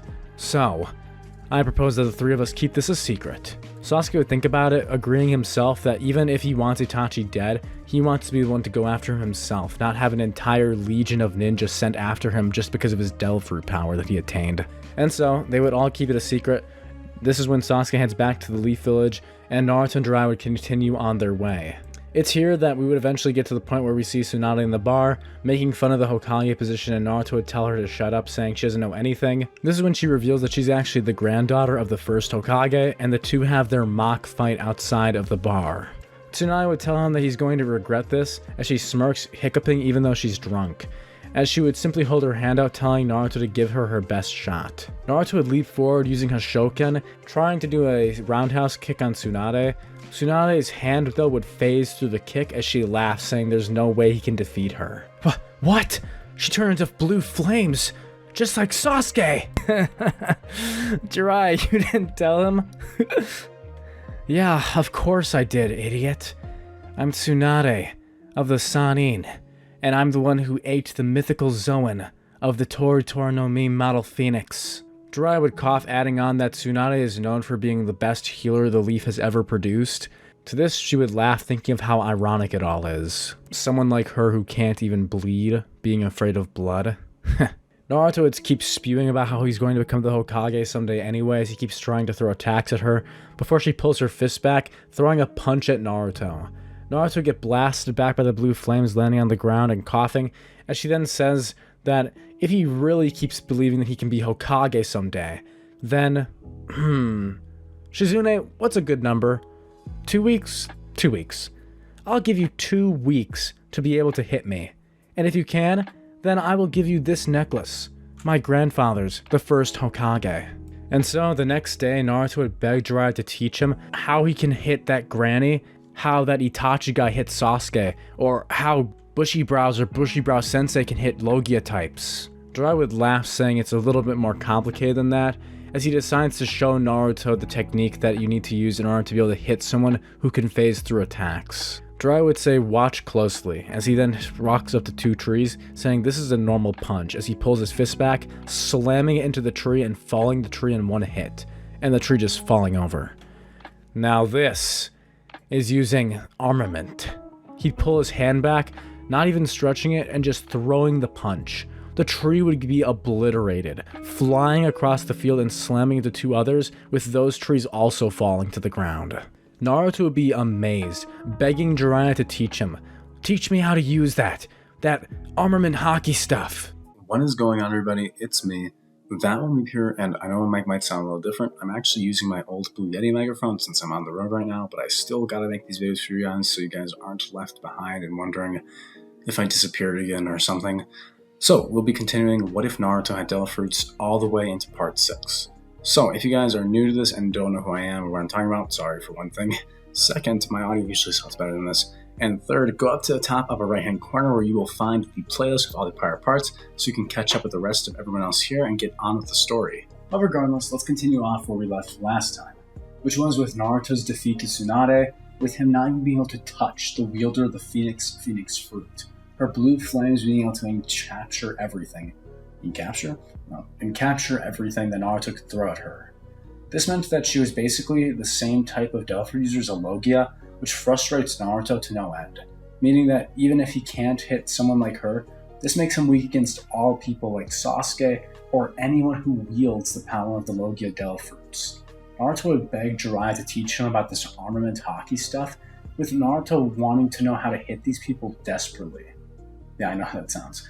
Anyway, Jiraiya would have shown him the very beginnings of armament hockey, and the next 2 weeks would go by with Naruto training with Jiraiya, trying to learn how to wield the power of armament hockey. Jiraiya would be explaining the principles of hockey to Naruto, showing him and fighting him in combat, as Naruto would be using everything in his arsenal trying to overpower Jiraiya, just to no end. Jiraiya would be forcing him to learn the armament hockey by making him fight against both himself and his strong jutsu.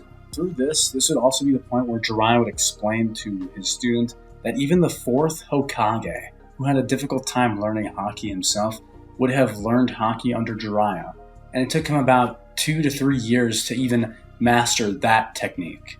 With, of course, him referencing, in his mind, an advanced use of armament and conqueror's hockey. That being real, but we're not going to talk about that right now. Instead, Naruto would just be working on trying to master basic armament hockey, which since he was able to master learning the Rasengan in under 2 weeks in the real timeline canon, and it's supposed to take someone like 3 years to learn it, which it took Minato 3 years to create it from scratch. I'm going to say that it's possible for our Naruto, who is super talented, to be able to learn just the basic form of armament hockey. No observation, no understanding of conquerors, just the most basic of armament hockey. Inevitably, the 2 weeks would come and the showdown between Tsunade and Naruto would happen. Naruto would smirk more confidently, but alas, before their mock fight can even begin, Orochimaru would appear, the 3rd of the Sannin. This is where we're going to get an intense fight like the original series, with Kabuto and Orochimaru coming to take Tsunade or kill her to attain her devil fruit, thinking that this devil fruit would be the perfect addition to Karin, the recently new unit they've gathered into his forces, who has the very powerful Genkai of the Uzumaki clan, that being when people bites on her that they heal. But regardless, as you can see, Orochimaru is collecting devil fruits, already having gathered her Ruzens, and is now going after Tsunade's healing devil fruit, the Phoenix Omi. Anyway, this is when the intense fight would break out. This time there is no summoning jutsu, it is just a big battle between 3 monsters. Tsunade would transform into her full bird form, transforming into the big phoenix, having a little mark in the middle of her forehead, like that being her Byakugo seal from the original timeline, just to distinct her from a regular bird with the flames and everything. Jiraiya would show off his rubber abilities as he wraps it around one of Orochimaru's snake heads, who is transforming into the full 7-headed Orochi. And this is when Jiraiya would do his best, even blowing into his fist, creating a huge, ginormous, giant fist, and punching Orochimaru, blasting him across the field, akin to something like what Gear 3rd would be from Luffy. Okay, sorry for the audio change. I was at a hotel that time, but now we're back, and back on a more suitable system, so I'm not just holding my microphone. Oh my god, it's so unprofessional. This is so not like me. I'm sorry, guys. I tried pre-recording this stuff beforehand, but please forgive me. Anyway, let's continue from where I left off a few days ago when I was recording this, with Jiraiya, Tsunade, and Orochimaru's fight. Jiraiya would have just used a Gear 3rd-like attack on Orochimaru, which would have completely pummeled 2 of his heads with Jiraiya's ginormous fist. Naruto would be amazed watching as he's protecting Tsunade from Kabuto. Tsunade still has her fear of blood after Dan and her younger brother's death during the prior Shinobi Wars. However, now, instead of just sitting there and taking it, she is trying to avoid it since she has the ability to phase through things and not see blood. That is until Kabuto cuts his own hand and shows blood to her, giving her that PTSD trauma, and Naruto steps in. Naruto would then use his Hoshoken arts, throwing a punch at Kabuto, who could easily block the attack before throwing a kick at Naruto, sprawling him across the dirt. You think because you learned a few tricks you're stronger now? How naive. Kabuto would be mocking Naruto and Tsunade. Is this really all a legendary Sannin can do? You're not even worthy of being in the same totem as Lord Orochimaru. Damn it. Naruto would then throw a punch again, this time Grabbing the kunai as he's about to cut Tsunade, Kabuto would grin, watching Naruto suffering trying to attack him and protect Tsunade, as Naruto grabs his kunai, blood spilling everywhere, as he then says that his nindo is to never give up. At this point he creates another Shoken fist, the ball of orb of vibration covering it, as he looks up to Kabuto as a sound could be heard. Yes, Naruto would make a basic armament haki covering his fist, punching him in the gut and sending Kabuto sprawling unconscious as he gets flung across the battlefield. Being hit by a vibrating shield of armor, he would have taken a huge amount of damage. What the hell was that? Tsunade would be emboldened seeing the young Naruto having actually followed through on his word and accessed basic armament haki in 2 weeks. That is insane. It took even Luffy from the original One Piece to learn all 3 types of haki in about 6 months. So let's be generous and say that it took about 1 to 2 months for him to learn one of the types. That means that it took Naruto a week or 2 less than Luffy to learn armament haki, which is impressive, and it's clear that he has a talent for it. As I was saying though, Tsunade was emboldened by Naruto's courage as she then turns into blue flames, transforming into a giant phoenix, now finally stealing her resolve and joining the fight against Orochimaru. This is when things get tough because Tsunade has some of the strongest armament haki of all of the Sannin, including Hiruzen, with her being the only one of the 3 to be called a master of the color of armament. So she knows her stuff. Anyway, Tsunade would help Jiraiya as she uses blue flames covering his fist and healing it from when he had attacked the snakes, having several bites on him, as she would heal Jiraiya while simultaneously attacking Orochimaru, throwing balls of flames and using a claw talon, grabbing one of the snake heads, and using advanced armament haki, she would rip through it, completely destroying the head and damaging Orochimaru. Orochimaru would retreat, having one of his several heads injured, realizing that he still hasn't fully recovered from his fight with Hiruzen, as he would flee, grabbing Kabuto in one of his mouths and slithering away from the battlefield. Jiraiya would tell Tsunade to come back, who was starting to fly after him, saying that they've already achieved their objective and not letting either of them be killed. We still get that iconic kiss on the forehead scene with Tsunade kissing Naruto, reminding her of Dan and her younger brother, and also handing him the first Hokage's necklace. The necklace that we now know has the capability of sealing the Nine Tails, as well as the necklace that Naruto would win for having won the bet of not being able to learn armament haki, which he has just proven is possible. He would not have to hit Tsunade because she just witnessed it with her own eyes. Naruto would cheer with him laughing and Tsunade thinking this kid might actually be the Hokage one day. Per some convincing via Jiraiya and Naruto, Tsunade and Chizune would decide to come back to the Leaf, if not to be the Hokage, at least to heal Kakashi and Sasuke, who had been damaged in the fight with Itachi and the Akatsuki. And so, begrudgingly, they would all head back, even with Tsunade swearing that she was going to win the gamble this time. As such, everyone comes home. Sasuke and Kakashi and the rest of the Jonin are healed after their squabble with Itachi. It's after this that Naruto retells the story of how Jiraiya and Tsunade were fighting off Orochimaru, saying how awesome seeing the 2 of them fight was. It was like a battle between monsters. Because there are no curse marks in this universe, because there are no jutsu, Sasuke is not slowly turning evil because of the curse mark. Instead, after hearing this, he'd be curious, asking how it was possible that Naruto was able to take down Kabuto, the guy that their master Kakashi was unable to capture right at the end of the Chunin exams. It's at this point that Naruto had grinned, saying, "Well, if you're so curious, how about I fight you and show you?" with Naruto egging Sasuke on. Sasuke would laugh, saying, "You can't even touch me," having always been the top dog in the Genin of the Leaf, especially with his power of the Meru no Mi. It took Sasuke the entire month to gain observation haki, so he would have no reason to believe that just in the last 2 weeks that Naruto could have done any training, much less learned how to actually use armament haki at will. And so the battle on the rooftop of the hospital would begin, with Naruto and Sasuke immediately running towards each other, Sasuke transforming into flames and turning his fists into fire, saying it's over. Sasuke would be confident and cocky, not even using his Sharingan or observation haki, letting his guard down as Naruto throws a Hashoken-style punch. Sasuke would grin, saying, "It's cool, but it's not going to be able to work on me."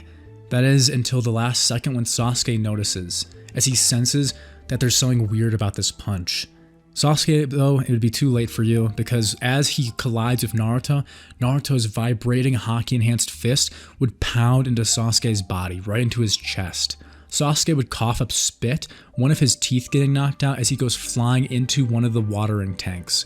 The tank crunching, leaving an imprint of Sasuke's body on the water tank. Hinata would scream out for Naruto not to do it, saying that it's too far, with her begging Naruto and Sasuke to stop. This time, Hinata would even say that she'll have to fight both of them if they refuse to keep going like this. After that attack, with Naruto having actually hit Sasuke, Sasuke would be coughing up blood, not having felt such a strong attack in so long. Damn it. How did he? Sasuke would pull himself up hobbling as he once again tries to create a fire bullet with his finger, shooting it at Naruto. Naruto would dodge out of the way of the flame bullet as it's almost about to hit Hinata. Both Sasuke and Naruto would think, crap, as Hinata would be completely unprepared for the strike. This is when Kakashi appears, slapping the flames away, since Kakashi is also capable of using armament haki, blocking the flame with ease. Kakashi would watch as Sasuke storms off, turning to flames and jumping over the pillar, turning around once just to say sorry to Hinata as shadows fall over his face. Sasuke would feel terrible. First, he completely failed against Itachi, learning that that guy has the same power as the Fourth, one of the most overpowered abilities that the entire Leaf Village has ever had its hands on, and it's in that guy's hands. This would piss Sasuke off even more, knowing that Itachi has a good counter for his Delphoid ability. Being able to transform everything in that space, he'd be able to completely disable any of Sasuke's attacks. Sasuke would pound his fist into a building, not transforming as he feels blood coming from his hand. Looking down, he'd look as blood had come from his lips falling into his fist, realizing looking up at the water tower that was leaking, that Naruto had surpassed him. Sasuke would sit in a tree, completely just sitting with himself being edgy, when Kakashi shows up and he threatens to kill everyone he ever loved, before Kakashi then says that all those people are already dead. Same comment, same edge, both of them being the little emo boys they are. Sasuke would still be sulking later into the night when the Sound Four would arrive. 4 shinobi from the Sound Village, Orochimaru's village, who have come to invite Sasuke to train under Orochimaru.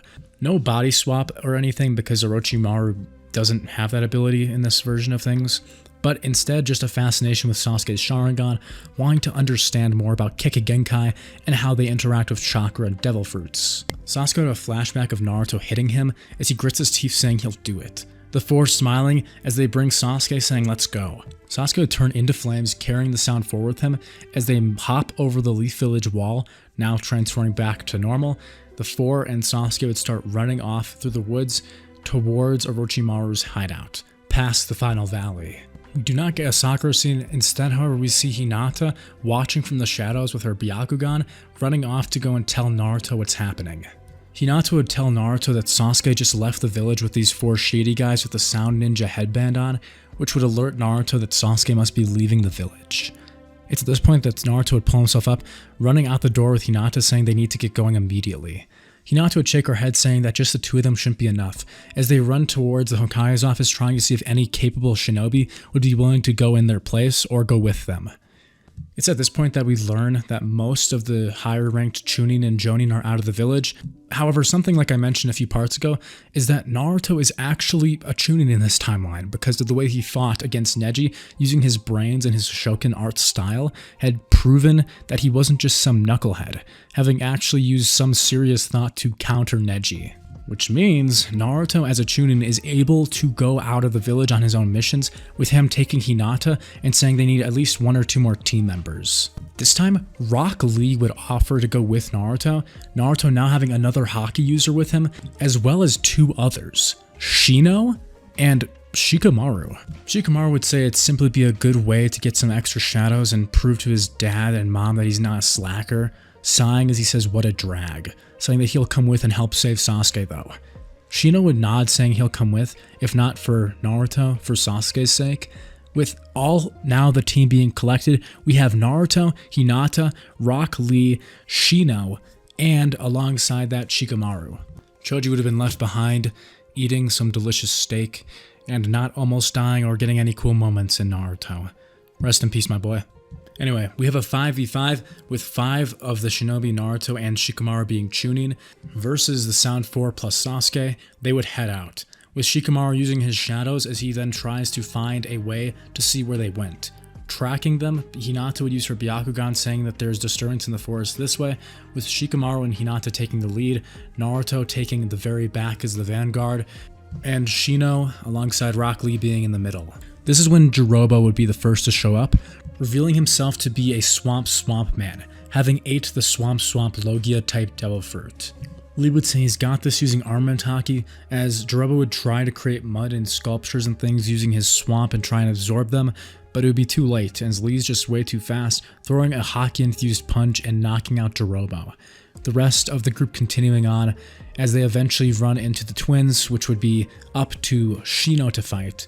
Shino would say he'll handle this easily and catch up with the rest, leaving Hinata and everyone else to continue forward. Tatsuya would be the next to show up, who Shikamaru would take. Then we get the guy who used to be Neji's opponent, who Hinata would say she'll take on, leaving Naruto to continue onward, eventually running into Kimimaru. Shino would actually be the first to defeat his adversary, having eaten the castle fruit. Now you guys might be wondering, T1 Dubs, why would you give Shino that fruit? That doesn't even sound like him. What's the deal? But it is.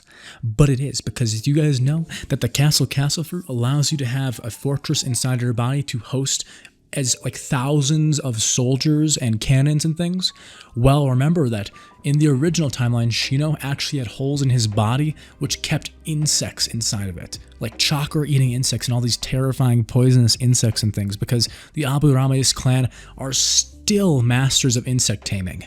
Now with the castle fruit, Shino can have hundreds of thousands of bugs inside that get shrinked into the castle inside his body, and he can release them at will?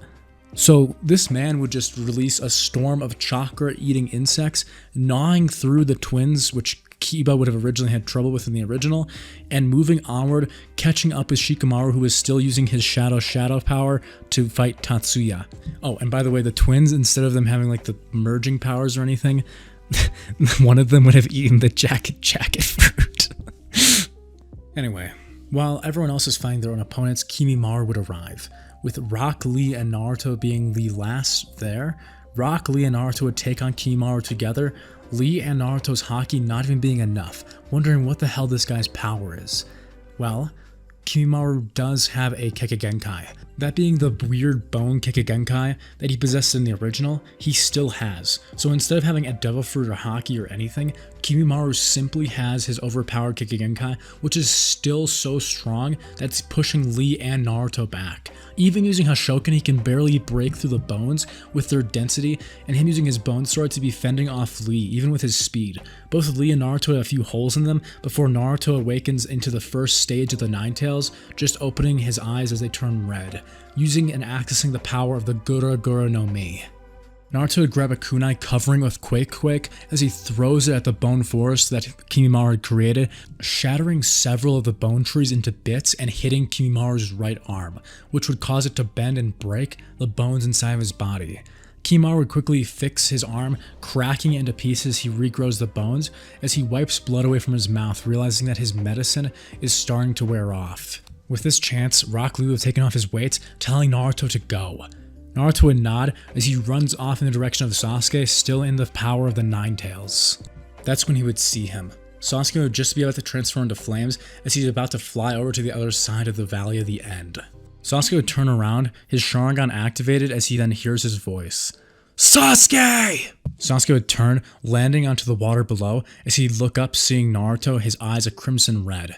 Both of their eyes meeting each other as Naruto would jump off the cliff, throwing his fist down as he catches the air like he did in the valley when Jiraiya had thrown him into it, squeezing as it quakes and releasing it, the air shattering and making a resounding sound quake as Naruto lands completely unharmed at his feet. The two staring each other down, Sasuke would turn, gritting his teeth, seeing how deep the riverbed is, realizing that if he tries and flies over it, he might fall into it and drown, and there's no one who can save him. He has to defeat Naruto and then cross through the top by the stone heads. It's the only way. The two's fight would start as Naruto would run towards Sasuke, asking why he's running away, huh? Is he a coward or something? Sasuke would grit his teeth, activating his third Tomoe of the Sharingan, using his full power of observation haki as he easily dodges all of Naruto's blows. Even using his kicks and fists, Sasuke would be untouchable, not even having to transform into flames. He'd quickly turn his hands into fire, slashing at Naruto with a claw of flame that would cut Naruto's arms. As a searing pain would cover him, Naruto would scream out as he throws a punch cover of Gura-Gura power. This hitting into Sasuke, even without armament haki, and bending him in his flames, crushing him into the ground as Sasuke would transform into flames, avoiding most of the damage. Naruto would be seriously pissed off now as the wound on his arm would begin to heal, turning back as the cells begin to fix themselves with an orange cloak of chakra beginning to cover him. No, it's turning deeper, red. Naruto would look up as an entire fox cloak would cover him. Sasuke's eyes would widen as he sees the power of the Nine Tails enveloping Naruto in the one-tailed cloak as their final fight is about to begin. Naruto activating the Nine Tails power and further delving into it, turning into the one-tailed cloak where chakra is now pouring out of his body. And the one-tailed cloak has all of its effects same as Naruto, increased strength, speed, agility, and the cloak gives him a healing effect as well, right? So, let's get back right into the end of part 6's final battle between Sasuke and Naruto. Naruto's body would start glowing orange. As chakra begins glowing around him, his eyes turning into a crimson red matching Sasuke's Sharingan. Sasuke would activate into his triple Tomoe by this point, using his full power of observation haki and his devil fruit, the Mera Mera no Mi. Naruto would not be using Hashoken anymore, mostly because his anger-fueled brain is unable to let him remember his techniques, so he's kind of like a brawler when in this first form of the Nine Tails cloak, which is pretty normal. But anyway, it doesn't matter since he has access to the Gura-Gura no Mi, giving him the strength of the man who can destroy the world. He'd move forward at blinding speeds, kicking off the ground in his one-tail state and throwing a punch at Sasuke. Sasuke would phase through it with Naruto not having covered his fist with armament haki before Naruto's left leg would be covered with a Gura-Gura no Mi power, slamming into Sasuke's gut. Sasuke would get curved by the crack in the air as he gets sent sprawling across the water and hitting the other side, luckily not falling in. Naruto would try leaping over the river, but it would be too much of a disadvantage. Sasuke would see, almost peering into the future, as he looks up, staring at Naruto who's just over the riverbed and slamming two of his fists down made of flames on top of him, turning his arms into flames and blasting Naruto into the water. The Nine Tails cloak would get peeled off him immediately as Naruto would sink to the bottom of the ocean, his eyes which are still red, causing him to drown. As Naruto is drowning at the bottom of the river, realizing he can't swim, his eyes would start turning back to blue. That is, he's been kicked out of the Nine Tails state. Sasuke would wipe his face thinking it's over, before Naruto bursts out of the water, re-emerging back in the Nine Tails cloak. With him not having eaten a devil fruit himself, Naruto is able to pull himself up to shore as he then lunges out of the water, grappling Sasuke with armament haki covering his fist now as the Nine Tails cloak enhances it even further. Covering it with a Gura-Gura no Mi, he'd slam it into Sasuke's leg, breaking it. Sasuke would scream out in pain as he then throws his hand up, turning into flames, trying to burn Naruto's face. It would all be completely useless though, because Naruto's Nine Tails cloak would be healing him faster than Sasuke can make damage on his face. With his one good leg, he'd pull it up to his chest, kicking Naruto off of him and turning that leg into flame. Now switching positions as he's on top of Naruto and grabs his wrists, burning them, as he then throws a punch of flare right into Naruto's face. Naruto would roar, the wind from the Nine Tails kicking Sasuke off of him as the two are grappling towards the riverbed. If he can push Sasuke in, it's over. But it can never be that simple now, can it? In this world, there is no sealing jutsu or ninjutsu or anything, and Orochimaru isn't attempting to steal Sasuke's body. He's collecting powerful forces to overtake the world as its new king, basically having the ambitions of a conqueror. And so Orochimaru and Kabuto would be heading towards Sasuke and Naruto at this very moment. Kabuto would arrive first, jumping down to the valley, but an ironic twist of fate, because Shino is on the Sasuke rescue team, things would be cleaning up much faster on Naruto's end of things as well. Kabuto would arrive pushing Sasuke and Naruto apart as he kicks Naruto away. Naruto would then turn, seeing him as he roars out, "Get the hell out of my way!" Sasuke would be coughing as he pushes himself away from the riverbed, Orochimaru beginning to slide down the hill and approach Naruto. Naruto now in a 3v1. This is just in time as Shino and Hinata and Rock Lee come charging through the clearing from the other side, leaping into the valley as we now have 4 Leaf Shinobi versus the 3 Sound Ninja, interrupting Naruto and Sasuke's fight. As Sasuke is about to be taken by Orochimaru, Naruto would scream out, Don't take him!" It's at this point that something would snap, something inside of Naruto, as a weird aura would cover the field. Everyone on the battlefield, Lee, Shino, Hinata, and Kabuto, would be knocked unconscious immediately, as a wave of energy would be pushed out from Naruto's body. Even Naruto would have a hard time knowing what this is, having done this just by instinct. Yes, Naruto would have just in that moment used Sage Haki, or as it's more commonly known to all of us, Conqueror's Haki. Orochimaru would be impressed, wondering who the hell this kid is, and Sasuke would be shaking, wondering what the hell was that. Orochimaru would send out one of his snakes, creating a huge snake as it rushes towards Naruto to distract him. Orochimaru would take this opportunity to grab Kabuto in one arm, picking up Sasuke and transforming into a snake and fleeing, saying that there's no time for them to waste here, saying they have to get out of here before more arrive. Naruto would be slammed into by the snake, but he wouldn't let it take him far, as with 2 fists, he would create a double enhanced Gura-Gura no Mi, sledgehammering it into the snake's brain and causing the entire snake to rip in half, as both the snake and Naruto would plummet down the waterfall into the river below. Naruto falling and hitting a rock as he's now unconscious, his hand up against Sasuke's silhouette, as Sasuke and Orochimaru and Kabuto would have successfully won the day, even if they were completely running scared shitless of the enhanced Ninetales Naruto, who just awakened Conqueror's Haki, might I add. Hinata, Lee, and Shino would wake up first before Kakashi would arrive, with in the original timeline Kakashi being the one to come and find Naruto. Hinata would run over seeing the unconscious Naruto in the river, hoping that he's alive. As she pulls him out of the water, Naruto would be sopping wet and unconscious. Shino using his bugs would help lift Naruto, with Hinata and Lee carrying him, as the 3 would take Naruto returning to the Leaf Village to report what happened to the Sasuke retrieval mission. Naruto would be put in hospital but has very little physical wounds, instead having mostly just some head trauma from falling from that great height after he had completely exploded that snake.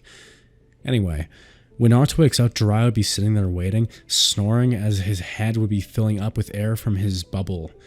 At this point, the bubble would pop as Jiraiya would shake his head awake, saying, "Hey kid, you're awake!" As he gets up, running over to the bed, Naruto would grumble, pulling himself up and rubbing his head, asking, "What happened?" After a bit of debriefing from Jiraiya, Naruto would remember everything, with Orochimaru and Kabuto having shown up, and him being knocked unconscious by one of Orochimaru's huge snakes. After that, he had no idea what happened. At that point, Naruto would ask Jiraiya what happened to Sasuke and the others, with Hinata also having been in the room, holding Naruto's hand, telling him that Sasuke was with Orochimaru and had escaped, and they had just barely been there when something had knocked all of them out.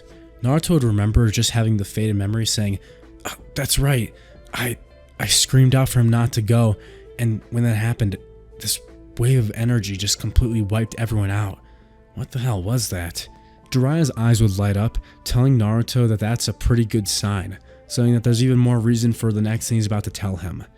It's at this point Jiraiya would inform Naruto that he's been given approval from the Hokage, Lady Tsunade, that they are to go off on a 2.5, roughly 3-year mission for Naruto to train under Jiraiya and get stronger. Naruto at first would be hesitant, but then would inevitably agree, his desire to keep up with Sasuke pushing him even further, as Naruto would pack his things saying goodbye to Kakashi and everyone else and Hinata, with him leaving the village. Hinata and Kakashi continuing to train together as Team 7, while Jiraiya and Naruto would leave for the 3 years. The time skip happens, and 3 years have passed. We see Master Jiraiya and a much taller blonde kid walking with his hands behind his headband flowing in the wind, as he and Master Jiraiya would be walking back to home, to the Leaf Village. Naruto would laugh, waving to the gate guards as he leaps up, jumping with his increased strength and landing on top of the water tower before throwing his hands up saying that he's home. Naruto Uzumaki has returned to the Hidden Leaf. "Hey, I recognize that voice." Naruto would turn down, seeing someone with pink hair. Who are you?" It's me, Sakura. I became a genin in the last 2 years." That's right, guys. Naruto would jump back down, seeing Ino, Sakura, and Kiba, The B team. That is right. His fellow former non-graduates had, in the last 2 years, made it and finally become genin. Naruto would laugh seeing both of them, saying, "Hey, how's it going? You know, it must be great looking up to your superior, right? Since I am a Chunin after all." Kiba would be ranting and raving, saying how unfair it is that someone as weak as Naruto is a Chunin. That's ridiculous. Naruto would smirk, saying if Kiba really thinks he's weak, he should come and test him. Akamaru would bark and Kiba would hold his fist up, saying, "What did you say?" It's at this point Jiraiya would come stepping in, saying there's no need for them to fight, saying that they were just here to report back to Tsunade, that the Hokage, that they had returned back from their mission. Jiraiya having been upkeeping his spy network while training Naruto simultaneously. Naruto would sigh as he holds his tongue out, spitting at Kiba, saying, "Yeah, I have a mission to go back to. See ya," as he waves, running to catch up with Jiraiya as the two would go towards the Hokage's office. Kiba would have an anger mark on his head, saying that kid's way too cocky. Sakura would sigh, saying that he is a Chunin, so he technically is their superior. Ino would look at the two of them laughing, saying that she's just impressed the three of them managed to even make it this far at all. When Jiraiya and Naruto are heading up Hokage Tower, Naruto would bump into one of Lady Tsunade's Anbu. That's when he realizes, "Wait, is that you? Hinata?" Hinata would take off her mask and hood as she then says out loud, "Naruto," as she gives Naruto a hug, being much more confident now. In the last 3 years, she had been training with Kakashi, and when Kakashi had started going on solo missions or missions of Guy, Tsunade had taken Hinata under her wing and made her her personal Anbu. Having even taken the Jonin tests, Hinata was being trained by Lady Tsunade in the arts of Haki and is actually an Anbu now, directly serving under the Hokage. Hinata would be blushing, hugging Naruto, asking how he's been. Naruto would laugh, saying that it's been great, saying he's way taller now. And I probably can't swim anymore. Huh? Swim? Does that mean you... Naruto would hold his finger, saying, "Shh, shh." Yeah, that's right. Naruto, during the 3 years, ate and has been training with his new devil fruit. Which one? I don't think I'll tell you yet. Anyway, Naruto and Jiraiya would meet back up with Tsunade asking how everything went. Jiraiya would have had only one complaint during the 3 years, saying that when he was trying to help Naruto control the Nine Tails, he had almost died. Naruto would have a little sweat drop, saying he said he apologized for that. Tsunade would laugh, saying that it seems like you two had a good time, but it's time to test to see how much he actually learned. She would call in Team Kurenai. That's right, remember Kurenai didn't have a team in this version of things, because Ino Shikacho is being trained by Asuna, or I guess Ino Shinocho is being trained by Asuna, but now she does, with Sakura, Ino, and Kiba. You three will be going up against Naruto, with each of you possessing one of these bells. Kurenai would be with them, nodding, telling them all to do their best, with this being Tsunade's chance to show off what Naruto can do. As they're dropped in the forest with Sakura, Kiba, and Akamaru, and Ino having their bells, they'd split up trying to surround Naruto and use their techniques. Naruto would just stand in the center of the circle, closing his eyes as he senses the wind around him, quickly opening them as a flash of energy would be an orange burst of Haki. Yes, Haki. Naruto has unlocked and learned how to use Conqueror's Haki at will, as he manually forces his Conquerors, his will, his Sage Haki, over all three of them, knocking out Ino, Sakura, and Kiba and collecting the bells with ease. Tsunade would whistle, saying, "Guess you really did teach him, huh, Jiraiya?" Jiraiya would grin, watching, saying that kid's a full-on sage now. Well, almost. He's really bad at that one. The color of observation, it's his worst one. Naruto has pretty much mastered armament and Conqueror's Haki, even learning a bit of advanced armament Haki, but we'll get into that towards the Kazekage rescue mission. Anyway, Naruto has a shit time learning observation Haki. He is so bad at observation Haki that Jiraiya actually gave up training him on it during the 3 years, so he really just only knows how to use armament and Conquerors for now. Jiraiya would have speculated with Naruto when they were training this, saying that anyone should be able to open this color of Haki, that it's impossible that he can't use it. It must be the Nine Tails manipulating and messing with his observation Haki, maybe blocking it with his own, just to mess with Naruto, since that seems to be what must be going on.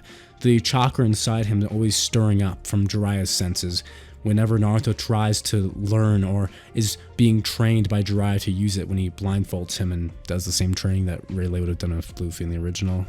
Anyway, away from the flashbacks, Naruto would then go back with Jiraiya, grabbing some Ichiraku ramen and having a big slurp, enjoying it and saying, "Thanks, Pops." Naruto would slurp up the ramen like a madman, enjoying every sip of it. Naruto would get good sleep that night until the next day when a dove coming from the land of wind would fly into the Hokage's office delivering a note telling Lady Tsunade that the Kazekage, the current one, that being the most recent wielder of the Sunasuna no Mi, Gaara, has been kidnapped alongside with the One-Tails, which has been taken from their underground facility and is now currently being held by 2 Akatsuki members somewhere off far away from the Sand Village. Tsunade would direct for the revived Team 7 of Sasuke, Hinata, and Naruto to be sent after the Kazekage as an emergency retreat mission, with Naruto being a Chunin and Kakashi a Jonin. They would currently be the highest ranked ninja in the village, and as such, for a Kage being completely kidnapped, would be the most suitable one to be sent on this mission. Naruto would head out, turning one last time at the Leaf Village gates, as Team 7 runs off into the desert. Before we get into the story, I'd like to correct something I said in the last part. In part 7, I said the revived team of Sasuke, Naruto, and Hinata, but that's not true, because Orochimaru escaped with Sasuke at the Final Valley, leaving Naruto unconscious after he'd awakened Conqueror's Haki. So, what I meant to say was Sai, Naruto, and Hinata, with Kakashi being the team lead. Now that that's been corrected, because that would be really bad writing if Sasuke was in 2 places at once, we are back, now starting the Kazekage arc. And yes, for those of you who did not watch all the way through part 7, you should, because I confirmed that during the 3-year time skip, Naruto consumed another devil fruit under Jiraiya's tutelage and began training in it. A devil fruit that Jiraiya himself finds particularly annoying. But you guys will find out about that. I think this devil fruit is particularly fitting for Naruto. Some of you may disagree with me, and if you do, sorry, but I didn't want to write a cop-out and just make him a boring protagonist character. And it's not like I can give him the Hito Hito no Mi model Nika, since Jiraiya's already eaten it. So, enough of that, let's get started. The Kazekage rescue mission arc begins. Sai has not yet been assigned to Team 7 because Danzo has no need to, so as of right now it's currently just Hinata, Kakashi, and Naruto. This will change in the next arc once Danzo catches wind of the Orochimaru's plans and also want to get a cut of the pie, if you know what I'm saying. But regardless, let's get started. So, Kakashi, Naruto, and Hinata, the revived Team 7 of the original 3 of 4, with Sasuke having gone to the dark side, would leave the village per Lady Tsunade's orders, with the Phoenix herself ordering the 3 of them to leave, Jiraiya leaving to go back to maintain his spyware network, and also getting clues about a certain one calling themselves God in a place known as the Land of Rain. A country that up until now had been on the ground, but within the last few months apparently, something interesting happened. He had heard from rumors and folktales through the villages that were spreading around by word of mouth that clouds had descended from the heavens, lifting the industrialized city built by Hanzo the Salamander onto a cloud and into the sky. Jiraiya was off to investigate this new sky island. But regardless, this is where they parted ways. Jiraiya waving to his pupil one last time, telling him not to annoy his team too much, alright? Naruto would scoff at this, saying that they are not annoying, as he tells Jiraiya to screw off pervy sage with the things he had asked him to do. Naruto would scoff as Hinata asks what he meant. Naruto would laugh, saying, "Oh, she'll see when they start fighting." Anyway, the 3 would head out, leaving the gates behind as Naruto turns one last time, thinking, "Is this the sight that you saw, Sasuke?" With Naruto, Kakashi, and Hinata now leaving, they would walk for 3 days and 4 nights, finally seeing the outskirts of the Land of Wind. Upon entering it, there would be a hot desert, sandstorms curling around their face, the heat of the sun forcing sweat to drip down from their skin. And eventually they'd make their way into the city itself, looking completely bombarded Apparently, 2 strangers from this weird terrorist group called the Akatsuki wearing red clouds had come into the village and destroyed, completely wrecking the place. One of them causing explosions everywhere, and the other using some weird power to steal the One-Tails. But we'll get into that. Naruto, Kakashi, and Hinata would make their way to the Hokage office, where it has been revealed that Gaara has been kidnapped alongside the One-Tails. Of course, they had assumed Gaara had been kidnapped to claim the Tsunade no Mi, the powerful Logia held by the Sand Village. As for the One-Tails, they don't really know. You see, in this world where devil fruits have become the main source of power, while the tailed beasts are surely monsters in their own right and can cause some serious damage, it's not like their skills are particularly useful aside from destroying things.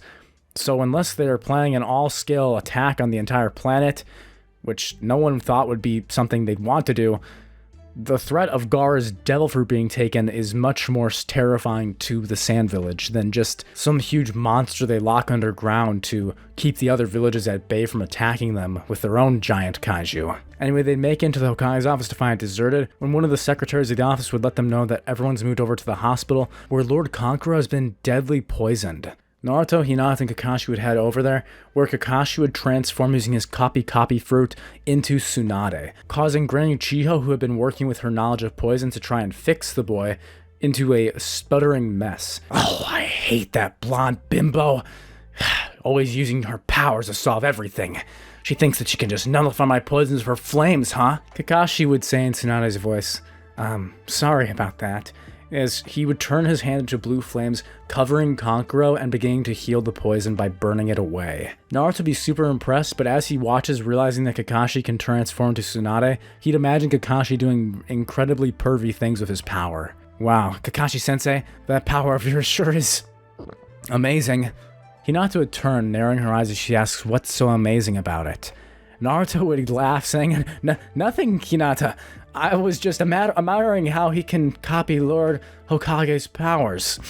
Her powers. He would glance at Kakashi's bust.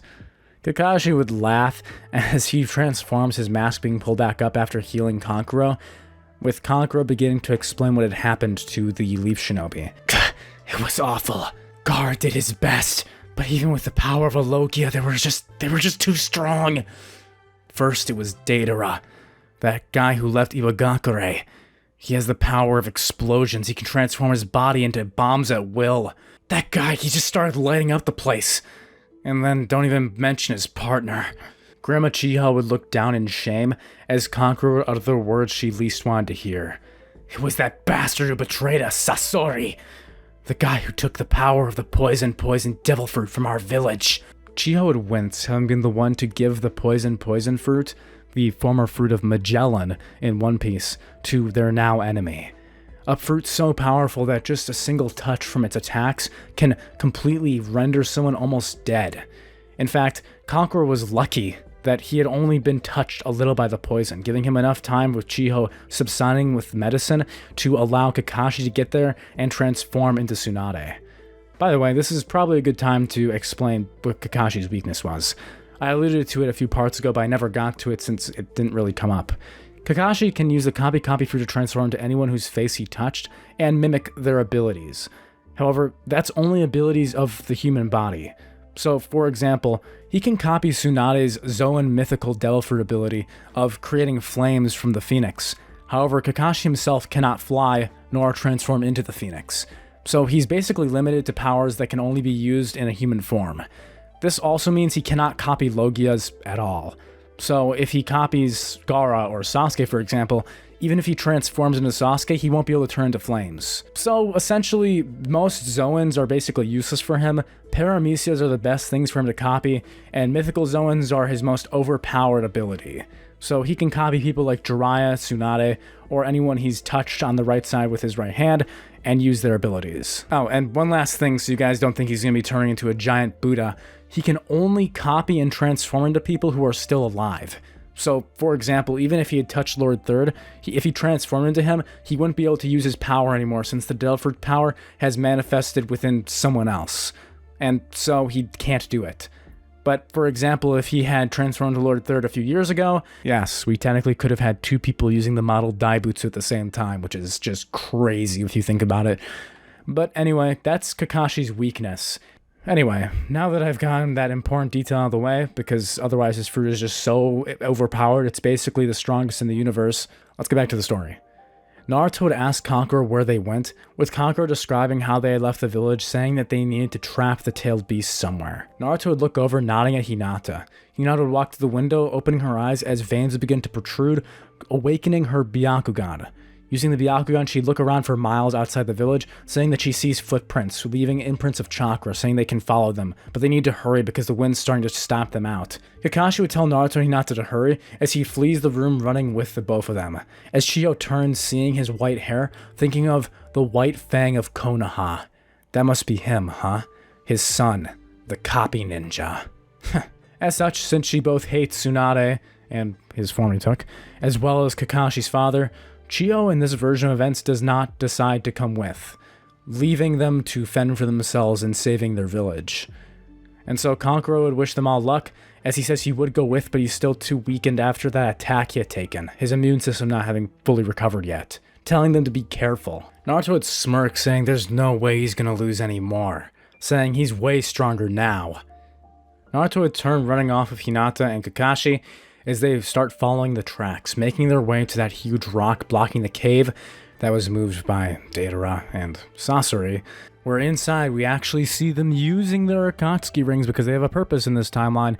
That purpose creating a connection between all members of the Akatsuki, focusing their power to seal the One-Tails. The One-Tails having been successfully sealed inside the Geto Mato statue. And finally being sealed, Sasori and Deidara be pooped, falling backward as the ritual would be over, as Gaara is on the brink of death, having watched the whole ceremony take place. Just as Deidara pulls out a bag of fruits from his cloak, saying that they've got plenty here for him to reincarnate into, Gaara would have fear in his eyes as he's unable to transform. Special sea stone cuffs, having been crafted by the Akatsuki, would be wrapped around his arms, blocking him from transforming and weakening his powers. Just as he's about to kill Gaara, suddenly, Hinata would appear using her armament haki and completely destroying the front door using Ryo, advanced armament haki, shattering the boulder with ease with her Byakugan to spot any weaknesses within the rock. As the 2 Akatsuki members return, Sasori prepared to transform into his Venom Demon mode, and Deidara about to explode stuff because art is an explosion and all that, am I right? This is when the plan would take place, with Naruto saying he'll take on the poison guy, Kakashi and Hinata taking on Explosive Dude, referring to Deidara and Sasori. Hey, isn't that the Nine-Tails Jinchuriki? How convenient. I bet the boss will be pretty happy when they find what we caught walking in. Deidara would chuckle. Kakashi would laugh at this, saying that they're going to have to get through them first before they can take Naruto anywhere. Hinata move in blinding fast speeds to attack Deidara, with him jumping out of the way as he explodes a wall out of the cave. Running outside as he lures Kakashi and Hinata away, giving Sasori time to defeat and immobilize that Jinchuriki and help him take out these other 2 shinobi. Naruto would just stand there as he pounds his hand to his fist, saying bring it, as he covers his fist in Hashoken, that being his now perfected technique with his frog-style Hashoken. Sasori would laugh as he transforms into a Venom Dragon, blasting the venom in Naruto's way. Naruto would smirk, saying he's got him, as a strange power would cover his hand as Naruto throws his hand out, an orange light covering it. Talk no jutsu! Not literally, but this is basically what his new power is, because Naruto would create a homie. Using a fraction of his soul, he would turn the Venom Dragon into his ally, fracturing a piece of his soul using the Soru Soru no Mi he consumed and started training with during the 3 years. It's at this point that we would see Sasori's horror as his own dragon turns, roaring as it obeys its new master, with Naruto and 2 voices saying, "Alright!" We see during the time skip, Naruto and Jiraiya had been traveling to multiple villages, with one of the villages having claimed that random monsters were appearing all over the village and they had no idea why. according to people's deaths. This is when Naruto and Jiraiya would have found this grunt, using his devil fruit power he had acquired randomly found in the forest, to attack and manipulate the villagers into believing he was some sort of god, creating monsters out of the elements and materials before Naruto and Jiraiya would take him down.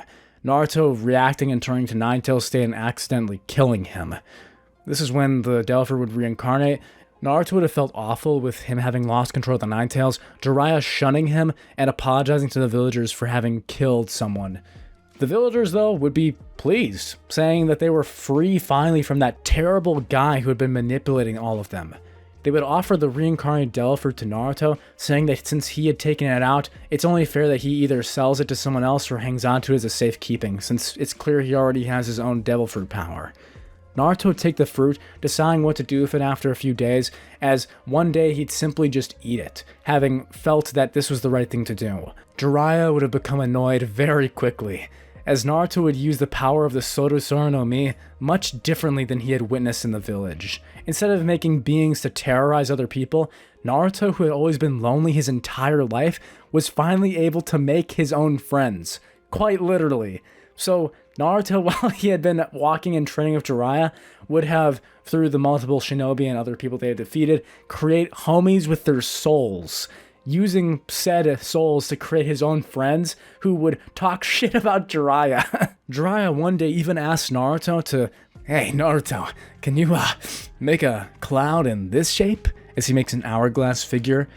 Naruto would call him a pervert, saying that he'd be putting his own soul into that at this point, and the rest of the homies at that time would have been completely mad at Jiraiya as well. Jiraiya would have gotten mad killing Naruto's homies and making him sad. This is when Naruto and Jiraiya's little rivalry and Jiraiya calling him annoying would start, and Naruto would have gotten used to this power. Back to the present, where Naruto has already learned the powers of his Soro no Mi, we see him now with his Venom Dragon friend, as he turns looking at him saying that he needs a little bit of his help. Naruto would exert his power over souls, telling him to merge, as they would combine their powers. Naruto's hair would take on a purple-like sheen, as a cloak of poison would coat his body, being completely immune to it with the power of his homie helping him out, his specialized homie. He'd look up, his eyes now turning purple as well, as he looks at Sasori saying, "I wonder if you're immune to poison too." Garby watching amazed, saying that he's gotten even stronger, as Naruto's poison versus poison fruit battle would begin. Now before we switch back to Kakashi and Hinata versus Deidara, all I'm gonna say is that for those of you wondering why Naruto can make specialized homies, why I gave him Big Mom's fruit, what is going on so much, let me explain, because I can feel the comments, and I haven't even made the video. I'm still recording the audio for this, and I can feel the comments saying, I think Naruto would have been cooler if he had the Pika Pika no Mi, since, he's the protagonist and he's all about the sun and light and stuff, or the Hito Hito no Mi, or, I don't know, Blackbeard's fruit. Well, shut up. That's lame. You're lame. Now then, back to the point. Naruto's character is all about making bonds and connections. It's all about ninshu, how he creates bonds with other people, the power of friendship, and how his talk no jutsu convinces his villains of how he's correct, and how he rises into the light and Sasuke descends into the dark. That is why this power is so fitting for him. Naruto is an Uzumaki, meaning they have a high amount of life energy. Kushina was able to survive a tailed beast being pulled out of her, enough to where she could still use her special Kekkei Genkai of chakra chains and almost reseal the Nine Tails, okay? So Naruto also has that Uzumaki chakra pool, is able to fracture his chakra, and just like Big Mom, create really specialized homies with ease. This fruit is perfect for him. He has tons of life energy, which is like soul energy. He loves to make clones of himself in the real one, like shadow clones, so this way he can make more copies of himself using the Soro no Mi to make homies, and he can infuse other people's Delpher abilities into himself, which is one of the most innovative ways of fighting, as we saw Big Mom do by combining herself with Prometheus to give herself like a flame hairdo. Now Naruto is even more busted. He's able to make more friends. He has a funny power that I can use for comedic scenes. It's good, okay? If you're hating on this, you have no taste. You probably think Akanu's the strongest in One Piece, and Big Mom, you're underrating her. Naruto has the power of Pops and Big Mom. He's literally just, he's just the guy, okay? All right, enough of explaining myself to you, unfaced person. Let's get back to the story for everyone else who actually understands my goated writing. Signed and certified by Oda himself. I'm just kidding, that last part was a little extreme. But anyway, let's get back to the fight. Kakashi and Hinata would be taking on Deidara, who, instead of using it in a gross way like making his bombs explode, would actually have something pretty interesting up his sleeve. Deidara would lick his own hand with his saliva, touching spots and making effectively trap bombs, using his saliva as explosives. I think this is pretty interesting for Deidara to use his powers like this, considering in the original timeline he has hands on his mouth and chews up his bombs. So I think him using his saliva instead of boogers and using it to like implant bombs and traps is more fitting for him. It was either that or the wax fruit, and you guys know he's all about the explosives, so. Anyway, Hinata be using her Byakugan to identify the chakra traces in saliva on the ground as she warns Kakashi. Kakashi would laugh as he transforms into Jiraiya, stretching his arms back as he uses a Gomu Gomu no Bazooka, launching his fists at Deidara. Deidara would lick his hand, throwing it out with a punch as he explodes his fist and his saliva. The explosive would hit Kakashi back, causing him to even singe his hands. Because Kakashi is kind of a jack of all trades, he doesn't know how to use more people's specialized abilities. Like, he hasn't trained under Jiraiya exactly, so it's not like he knows how to use any of the gears. So he can't use gear 2 or 3. Also, Kakashi is more like Law in the sense that he doesn't use Haki as much as most Jonin or other people, since he has such a wide variety of Devil Fruit abilities. So Hinata's really carrying the Haki here, okay? Hinata would use her Hyuga-style Taijutsu, along with a Byakugan and Haki, to do internal damage to Deidara. Moving faster than him and being able to avoid all of his attacks, Hinata would be a perfect counter for him, causing him to run and flee. With him turning as he creates a huge explosion of smoke and running off into the forest, leaving explosions on trees and causing him to fall down behind him, blocking Hinata and Kakashi's path, as Kakashi would tell Hinata to not go after him, saying that they need to go back and save the Kazekage, being Gaara. Naruto would be still fighting Sasori, blasting poison at each other, as Naruto would be dodging and weaving out of the way, using Hashoken to make big balls and bubbles of poison explode in Sasori's face. Sasori would suddenly feel a weird rumbling in his stomach as he starts having the urge to relieve himself. Time out, my guts, it's Taco Bell and that doesn't even exist. As he's crippling himself in pain, Naruto would hit him with one more enhanced poison fist, as Sasori would go tumbling, getting thrown to a stalagmite and being impaled through the stomach. Sasori would cough out blood as he would begin to fade away and die, his Delver reincarnating into that bag of apples that Deidara had opened before. But before he dies, he would tell Naruto one thing: the information about his informant from the Land of Grass meeting with him at Tenchi Bridge, that informant working under Orochimaru. Naruto would watch as Sasori's life fades away, now moving into one of the fruits. Naruto would pick up the bag, deciding to take it back with him as he then gives a fist bump to his poisoned friend, saying that it's been a great time. Naruto would reabsorb his soul fragment back into himself as he would step out of the way, the poison falling to the ground and splattering, as Naruto would laugh, saying that was pretty fun.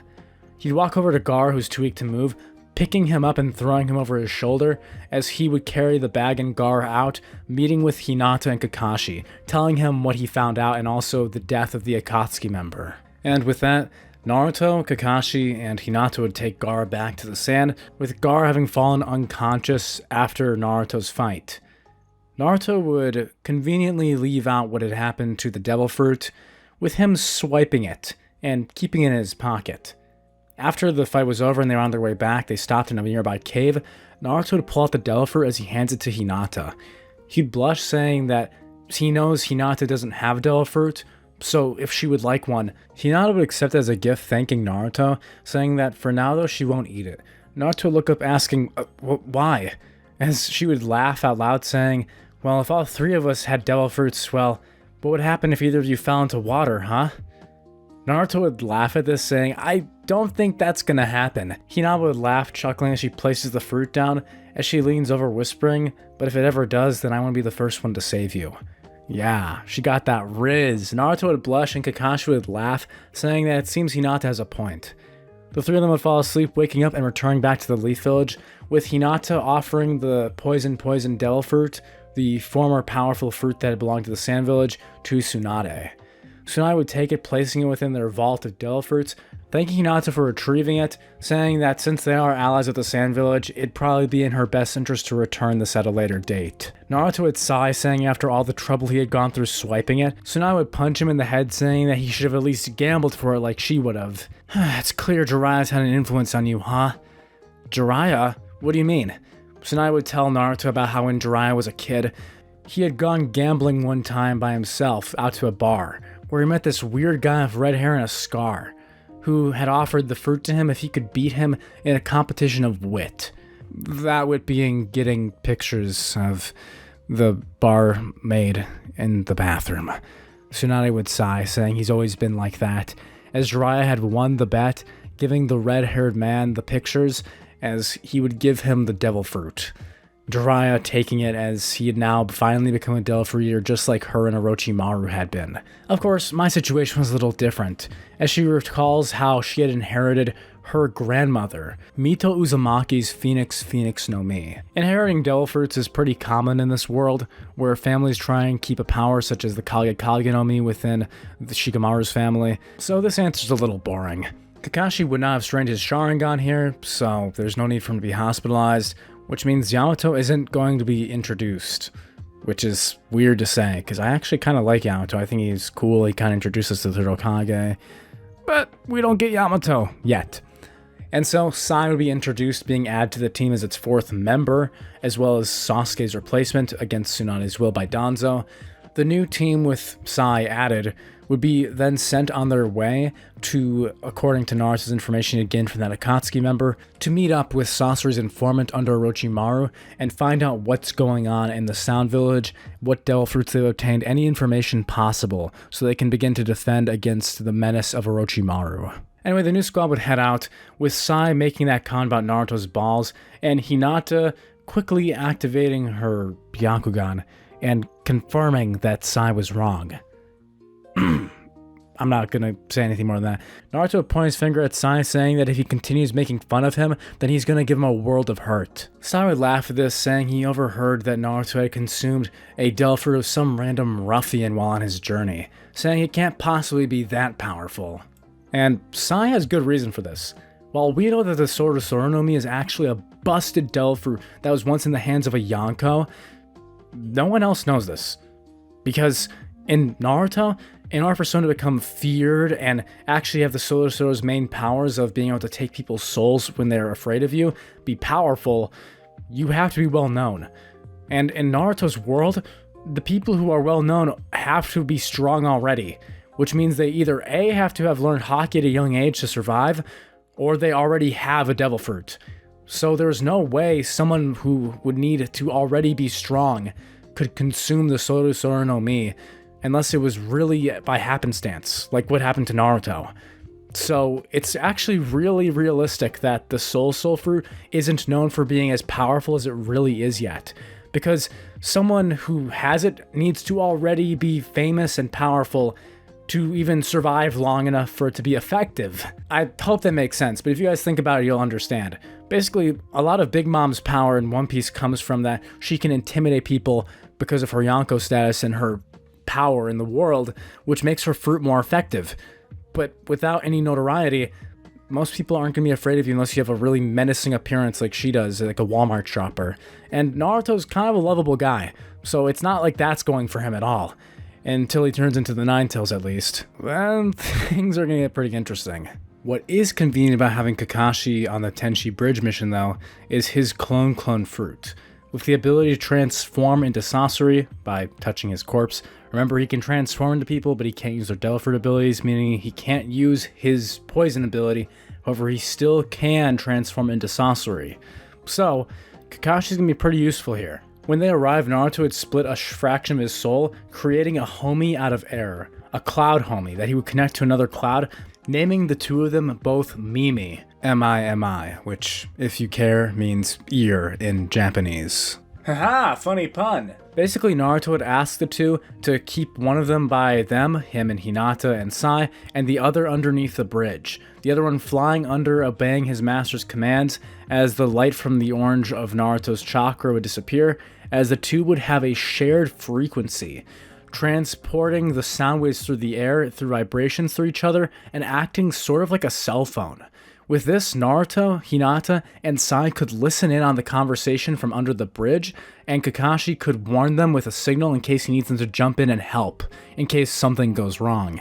Mimi would begin making strange sounds as the electronic waves of sound would begin transmitting between the two Mimis. Naruto looked down saying, "I think she's saying something," as the cloud would begin speaking to Naruto, Hinata, and Sai, as this strange cloaked figure is beginning to walk over the bridge. "Ah, Lord Sasori, I see you made it to our meeting spot." Kakashi would turn disguised as Sasori as he begins walking forward. Kabuto would suddenly pull out a kunai, seeking to attack his old master, saying that it's over, Lord Sasori. It's at that point that Naruto would hear it through Mimi, as him, Sai, and Hinata would leap into action. Naruto would then increase Mimi's size by increasing the soul ray, as he and Hinata would leap on the cloud, flying down towards the bridge, as Sai would use his weird devil fruit ability of the brush fruit. The ink fruit that in the original anime was eaten by Kurozumi Kondro, but here Sai has it. Sai would create a flying dragon as he leaps onto it, chasing after the cloud that Naruto and Hinata are riding, as Naruto would jump off the cloud, landing on top of the bridge and blocking the strike alongside Kakashi. Hinata would also jump off the cloud as Mimi would gang up back with her other half, and the two would re-emerge back into one big cloud. It is at this point that we have that speech from Orochimaru saying Sasuke has become a different person, emphasizing how his deeds across the land as one of his commanders, Sasuke being known as Mephisto, that being his epithet as the Demon of Flames. Sasuke had been terrorizing innocents, helping Orochimaru in collecting devil fruits and increasing his army's strength. This would piss Naruto off, acting like he owned Sasuke, as Naruto says Sasuke isn't owned by anyone, telling him to stop treating him like he's some tool. Orochimaru would laugh, transforming to the model Orochi, telling him to bring it. Fox. Naruto would raise his hand as he's getting pissed, the chakra covering his body of the Nine Tails, as the cloud beneath him is beginning to be corrupted with more power from the Nine Tails, Mimi also entering into a Nine Tails state, his soul being enhanced by the Nine Tails. As it begins turning into a huge cumulonimbus cloud, Naruto would coat his hand in the cloud, running forward as he throws a punch now covered in the One Tail's cloak. Lightning style. Hashoken! Naruto would combine his Hashoken of vibration with electricity from Mimi, using the power of the Soul Fruit and his training together, and combining it once more with now the Nine Tails activated with the Gura-Gura no Mi, creating a 3-powered attack. A quake so powered and powered by lightning that Orochimaru's first head that would strike at Naruto would be slashed off and burned by the electricity. It looks like Jiraiya wasn't slacking with you, was he, boy? But you're still nothing compared to Sasuke. I'm gonna have to rip more of your heads off so I can make you shut the hell up. Naruto!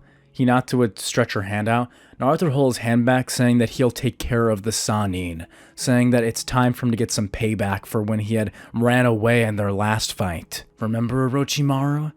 3 years ago when you ran away? Naruto would grit his teeth as the Nine Tails is starting to lose control, as with his last amount of strength he splits Mimi in half, covering both of his fists with electric clouds, and then enhances her with his newfound power of Sage Haki, or Conquerors. Orange and red lightning would cover his fists, as 3 of Orochimaru's 7 heads would then strike.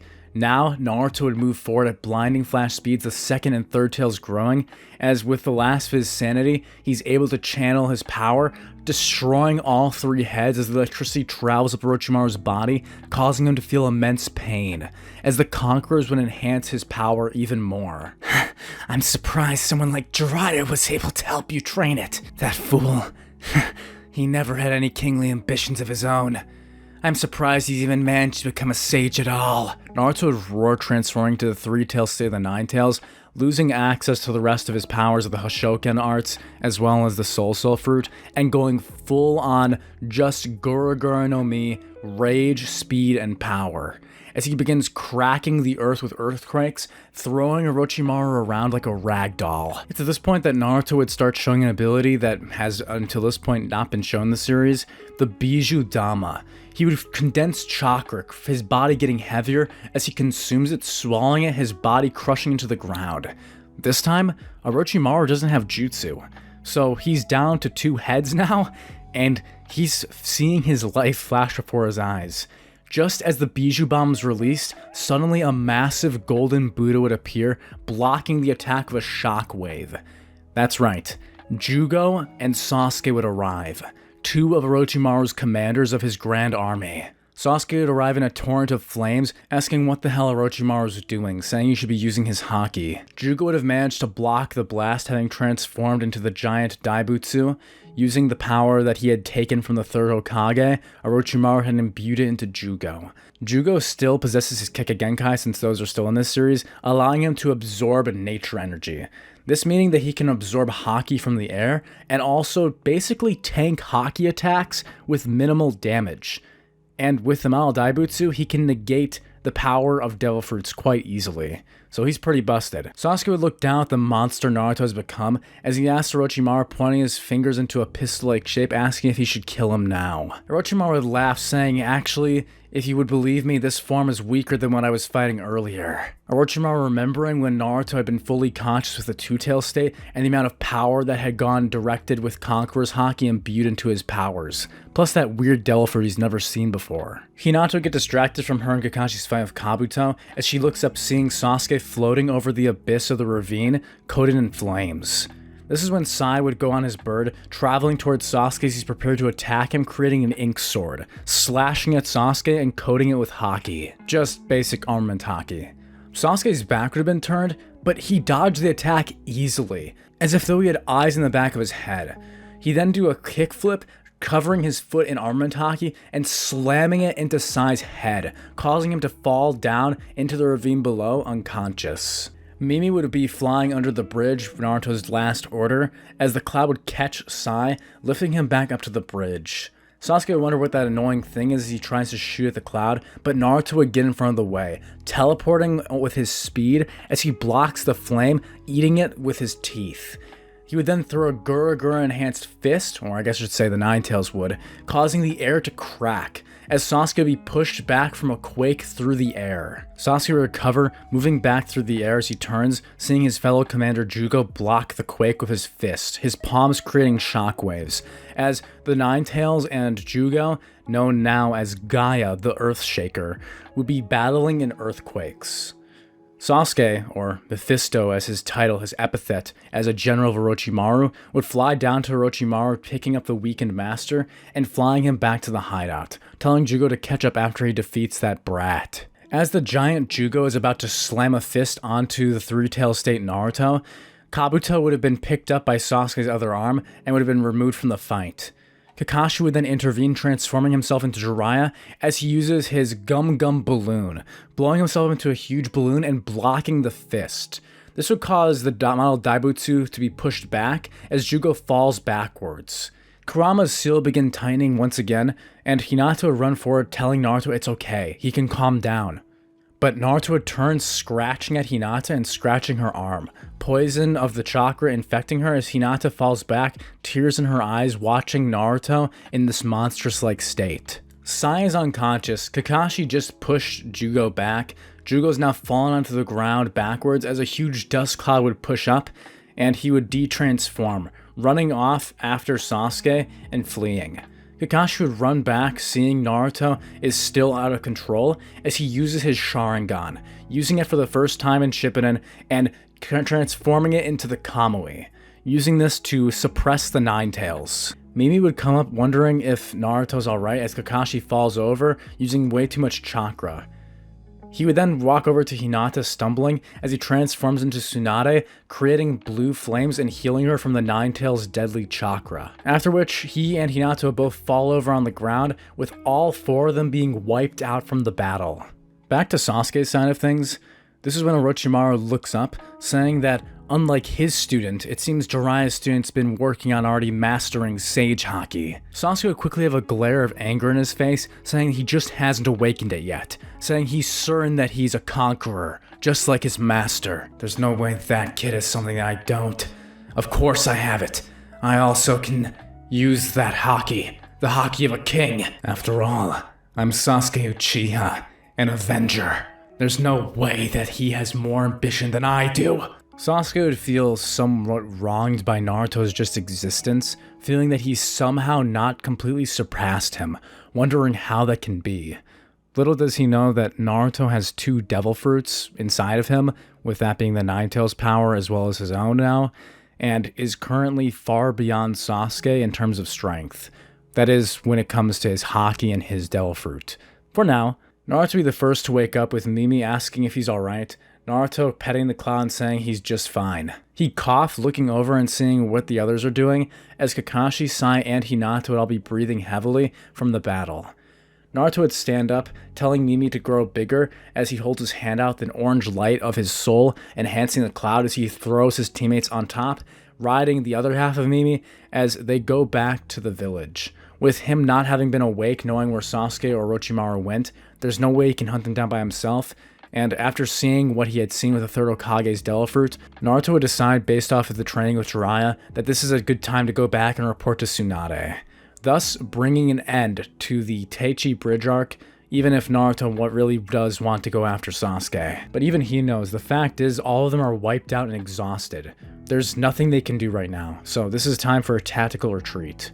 Naruto would fly back to the Leaf Village on his clouds, with them returning to the gates and him passing out unconscious from the energy he just used. For today, I'll be covering from where we left off last time with Part 8, Mephisto, which covers the entire events of the first 2 arcs of Shippuden, that being the Kazekage rescue mission, as well as Team 7 reunites, which is where Naruto takes the information from Sasori and finds Orochimaru's informant to try and get some information on how to find Sasuke. Regardless of that, for some little update information in case you didn't watch the whole thing last time, Naruto, during the 3-year time skip, consumed the Soru Soru no Mi, which is Big Mom's fruit from One Piece. I think this fruit's perfect for him. A lot of you guys in the comment section of that video seem to agree. If you go back and watch it, I think that he has some really interesting applications of his Soru Soru power, which I explained due to his Uzumaki heritage means he has a higher percentage of life energy, which means he can do more with the Soru Soru no Mi than your average human in the Naruto world could. Okay, but I know you guys have low attention spans, so let's get right into it. If you support me and want me to make more videos, because I am honestly trying to make as many as I can so I can finish all my old series, please hit the like button and subscribe to this channel. We're aiming to be going on to 40 and then hopefully 50,000 subscribers. That'd be pretty awesome, so, you know, that's kind of the goal right now. So, if you guys help me get there, that'd be sweet. But enough of kissing my own ass, let's get started with What If Naruto Had Devil Fruits 3D 2Y. Enjoy! Naruto found himself back in the Leaf Village, having used the last of his strength to use his soul power to make Mimi, the twin clouds that he created last time, fly both himself and the rest of the team that had been sent on the mission to hunt down Orochimaru, that being Kakashi, Hinata, himself, and finally Mr. Grumpy and emotionless himself, Sai. Does anyone really like that guy? I don't know. He's alright. I think his backstory is kind of mid compared to some other characters in the show. To me, it felt like he was just written in to have someone on the team. Anyway, Naruto's back at the village and would report to Tsunade alongside Kakashi what happened when they had gone after Orochimaru, Naruto's battle with him as well as transforming partially into the Nine Tails, and what had happened when his power went out of whack, with him having almost defeated the Sannin before 2 of his commanders had shown up, that being Gaia and Mephisto, which, if you forget, are the titles of Jugo and Sasuke respectively. Naruto would explain his battle against Sasuke, Jugo, as well as Orochimaru before he had gone unconscious, saying that he had woken up with the last of his power to bring them back here so they wouldn't be in danger. Sai would return back to the route to report to Danzo he had failed in assassinating Sasuke Uchiha, to which he would be punished. But we're not going to be talking about that right now.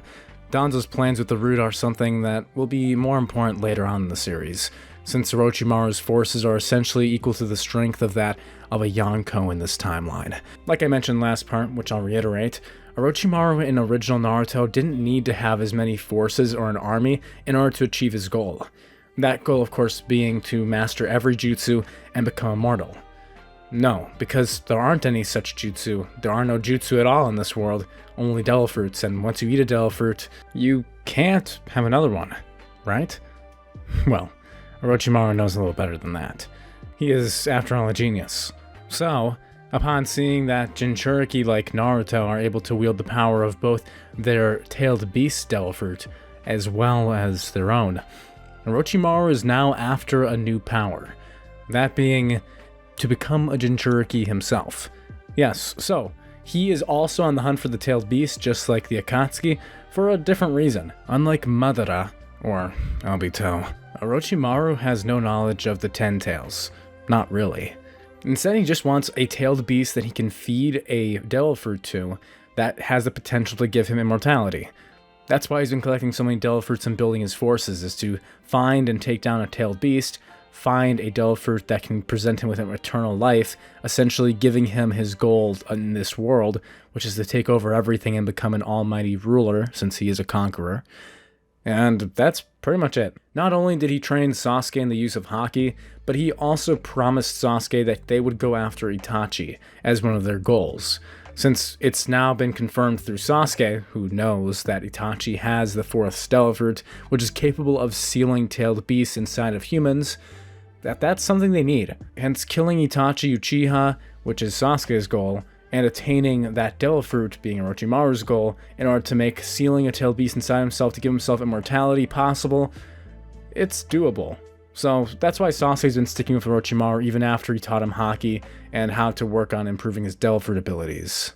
Now, back to the present, we would be skipping ahead in time a few weeks, going on into the Hidan and Kakuzu arc, which is basically focusing on Shikamaru, Shino, and Team 10 being Asuma. Since, remember, there is no third team from when Naruto graduated because they failed the exam, and in this timeline, they had to wait another year, which meant that Sakura, Ino, and Kiba became Team Kurenai a year later. Anyhow, similar things would occur with Hidan and Kakuzu attacking the Leaf Village, Asuma being the first one to fight back, and Hidan using some weird power to disable and eventually kill Asuma, which is impressive considering that Asuma is a Smoke Logia user. So how did Hidan kill him?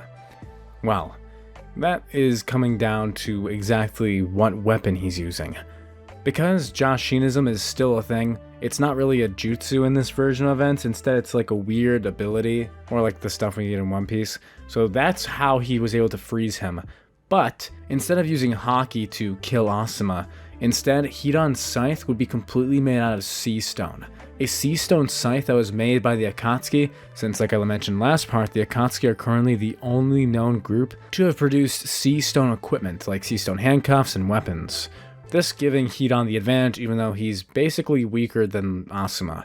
He still was able to damage him, weakening his devil fruit power, which Asuma heavily relies on, eventually killing him. This enrages his students, that being Shino, Choji, and Shikamaru, with Shikamaru becoming the main protagonist for a little bit. There is a few differences in this arc with the Kakuzu and Hidan events, particularly that the creation of the Rasen Shuriken never happens, because Jutsu doesn't exist, and there is no Rasengan. Well, I guess I should explain. There was a Rasengan.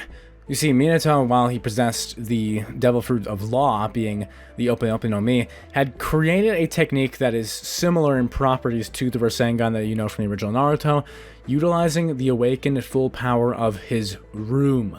Or, in Minato's case, his awakened version, which is called Vroom.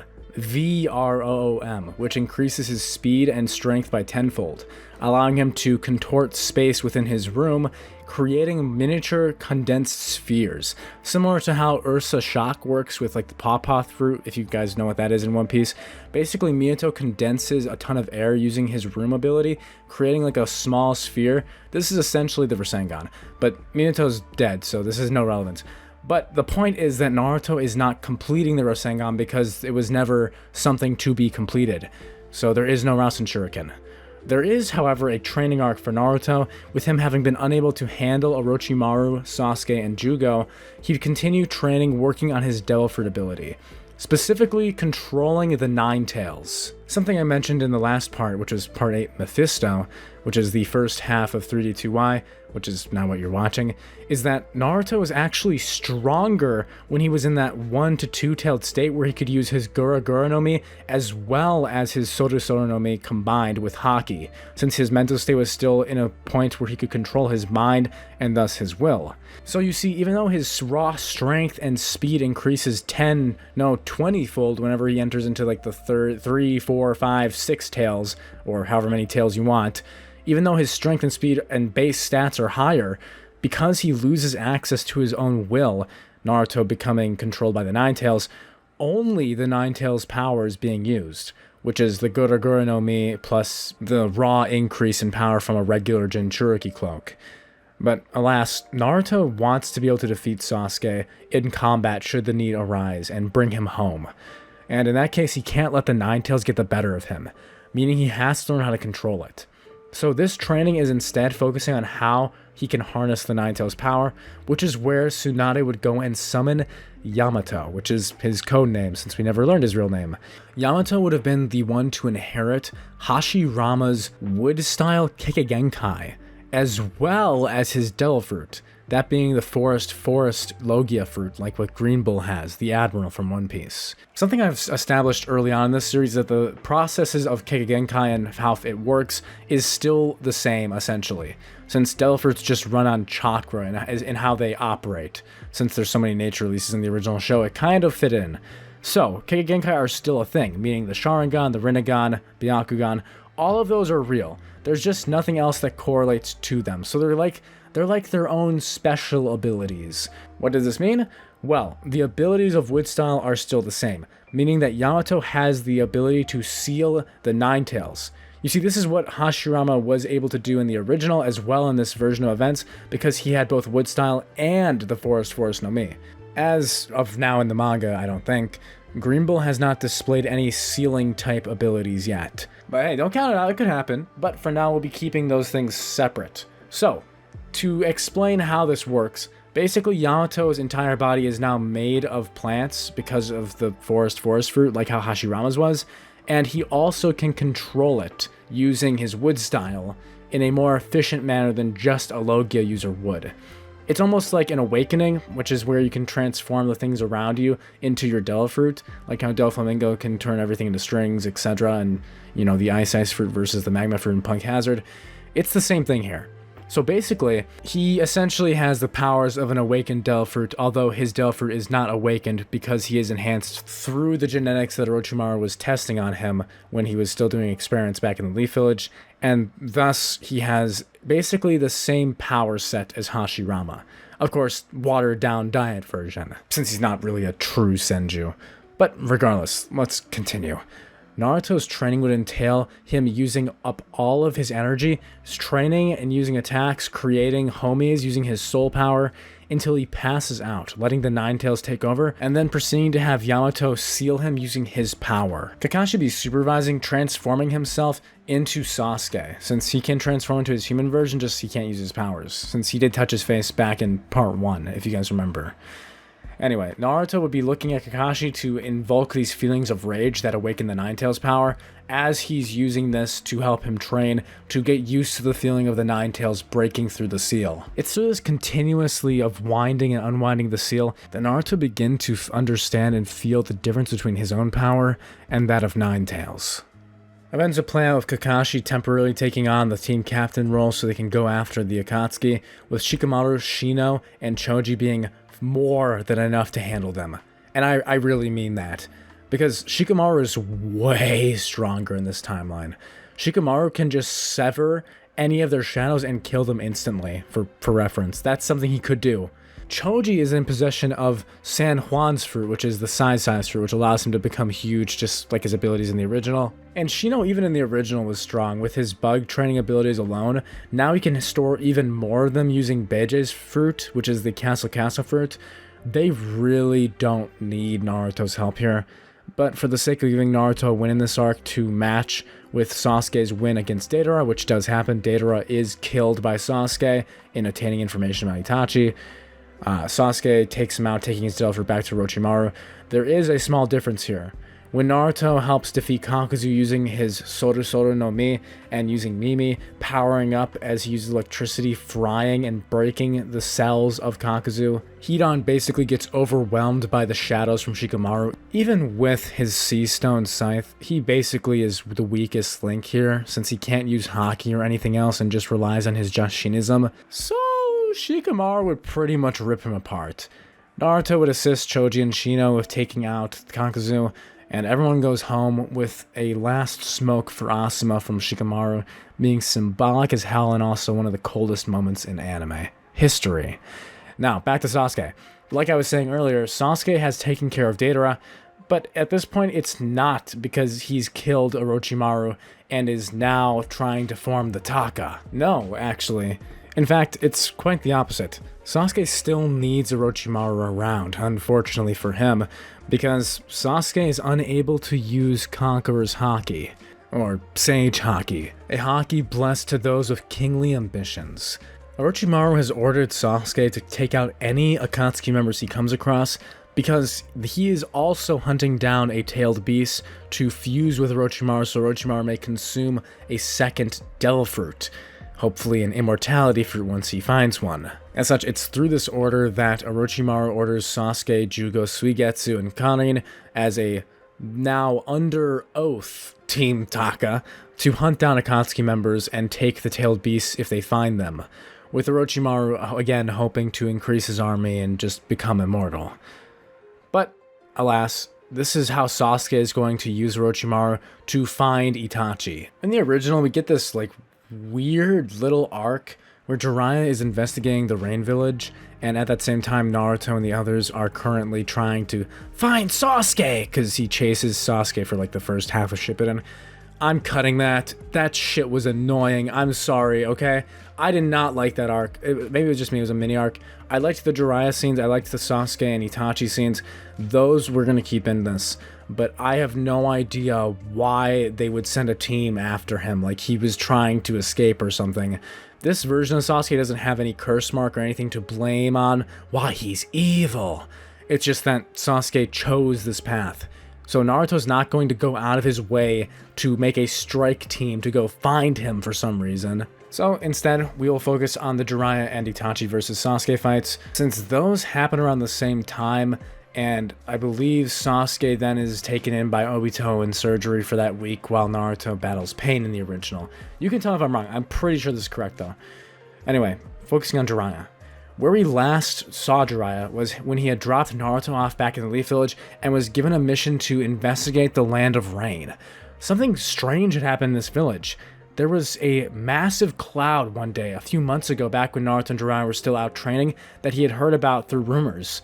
That a cloud had descended from the sky and had picked up the entire hidden city of Rain, lifting it into a sky and creating this sky island. Apparently, whoever had done this was also upgrading technology in the village severely, because threats from that village were increasing every day, with the Rain Shinobi being far more capable than they used to be. It was eerie. Any Rain Shinobi they had captured or killed only spoke of the god and his angel, God being the ruler of this sky island. Jiraiya would arrive in the Rain Village, rain falling around everywhere except for the city, as if though a hole had been ripped through the sky. This was unnatural, and trust me, if anyone's gonna know, it'd be me. Because where the cloud had been ripped from the sky was a crack, a shred from the sky, ripped from the clouds that were used to lift the entire hidden city in the rain. The rest of the Land of Rain was covered with storms, which has been the same for decades. Hundreds of years even. While Jiraiya had been undercover moving his way towards the center of the Land of Rain, where the hidden village that was created by Danzo the Salamander back during the beginning of the Third Great Shinobi War, he would see on the side of the road orphans, and he'd see people starving. This didn't look like anything ruled by a god to him. But when he had arrived at the island, he used his arm, stretching it high up into the clouds and grabbing onto solid cloud, using it to pull himself up as he felt this weird sensation on his hand, like as if though he was dipping himself in water. He quickly used his other arm before he lost his energy, grabbing a building and swinging himself up as we hear a snapping sound of the rubber catching. As he enters the clouds, he would suddenly feel a chilling presence all over him. someone with an incredibly high amount of advanced observation haki was watching him right now. This person knew he had entered into this zone. As Jiraiya peeks around the building, he would see a golden light. As the clouds then ripped from the canopy above, there was always perpetual sun specifically on the village now, with darkness covering the rest of the land of rain. Jiraiya would watch as he sees shinobi and their families here, and they seem happy.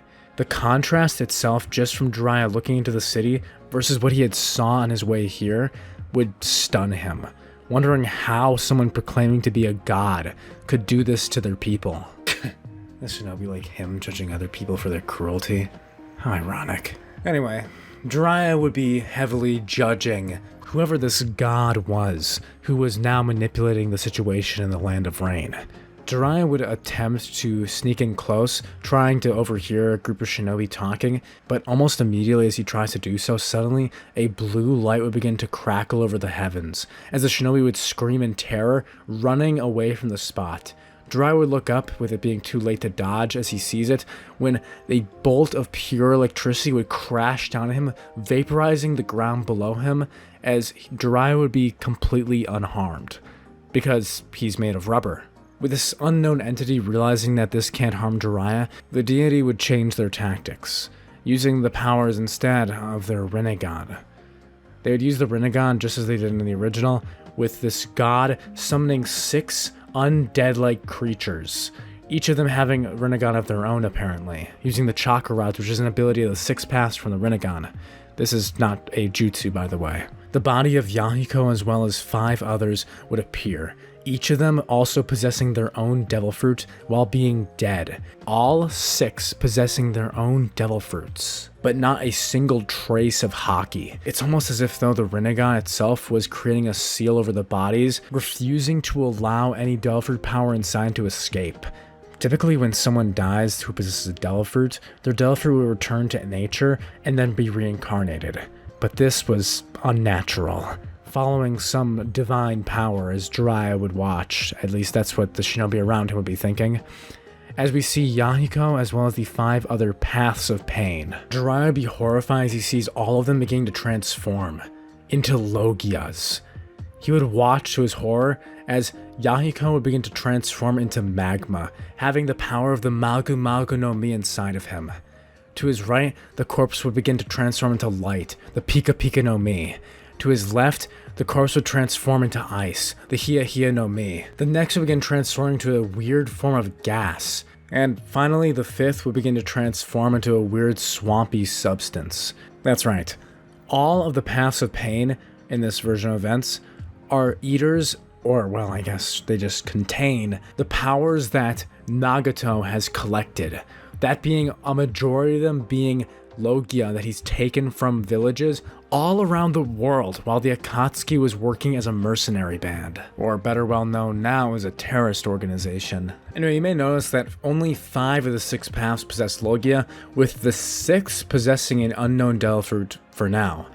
Jiraiya would dodge out of the way as a blast of all of the elements that he had just seen would come swirling in his direction, creating destruction that would rival that of a god.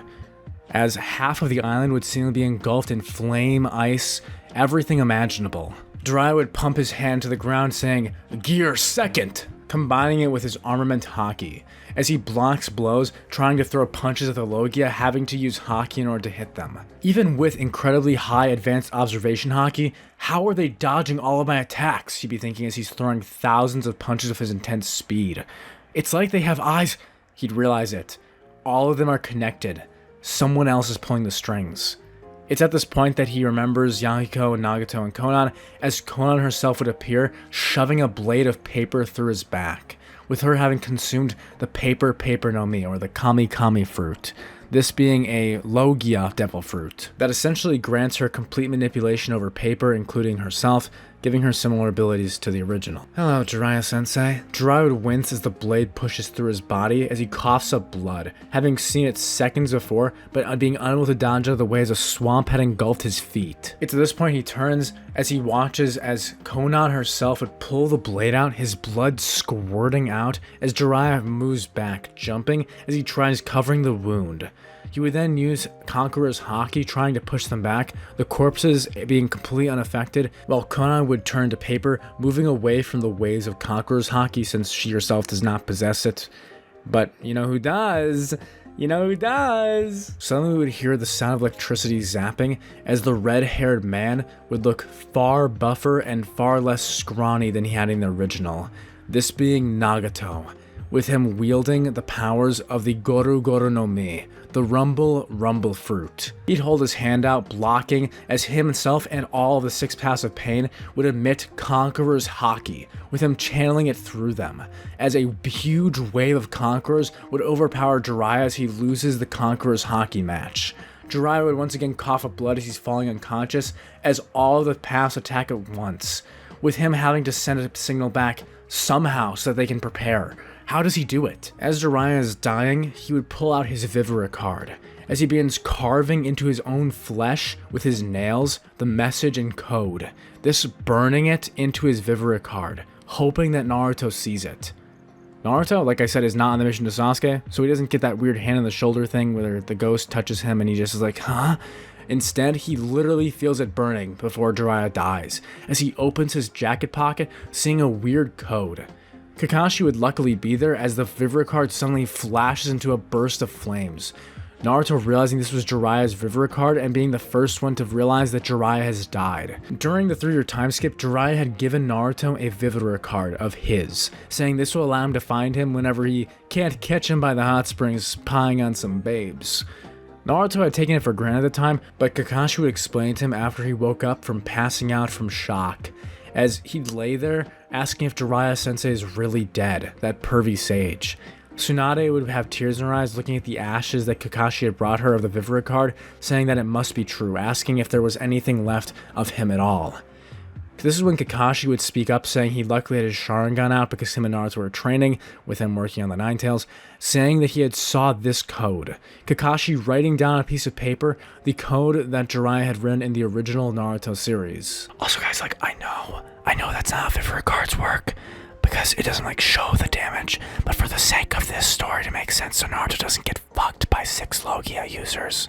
We're gonna write this for plot consistency, okay? Just because this is, otherwise it would just be so unfair. Anyway, yeah, Kakashi writes the code out and Naruto recognizes it being a make-out tactics reference as he pulls out the book that Jiraiya had given him, reading the code as he finds that the code says, "The real one is not among them," essentially telling Naruto and the rest nothing, though the message is pretty clear.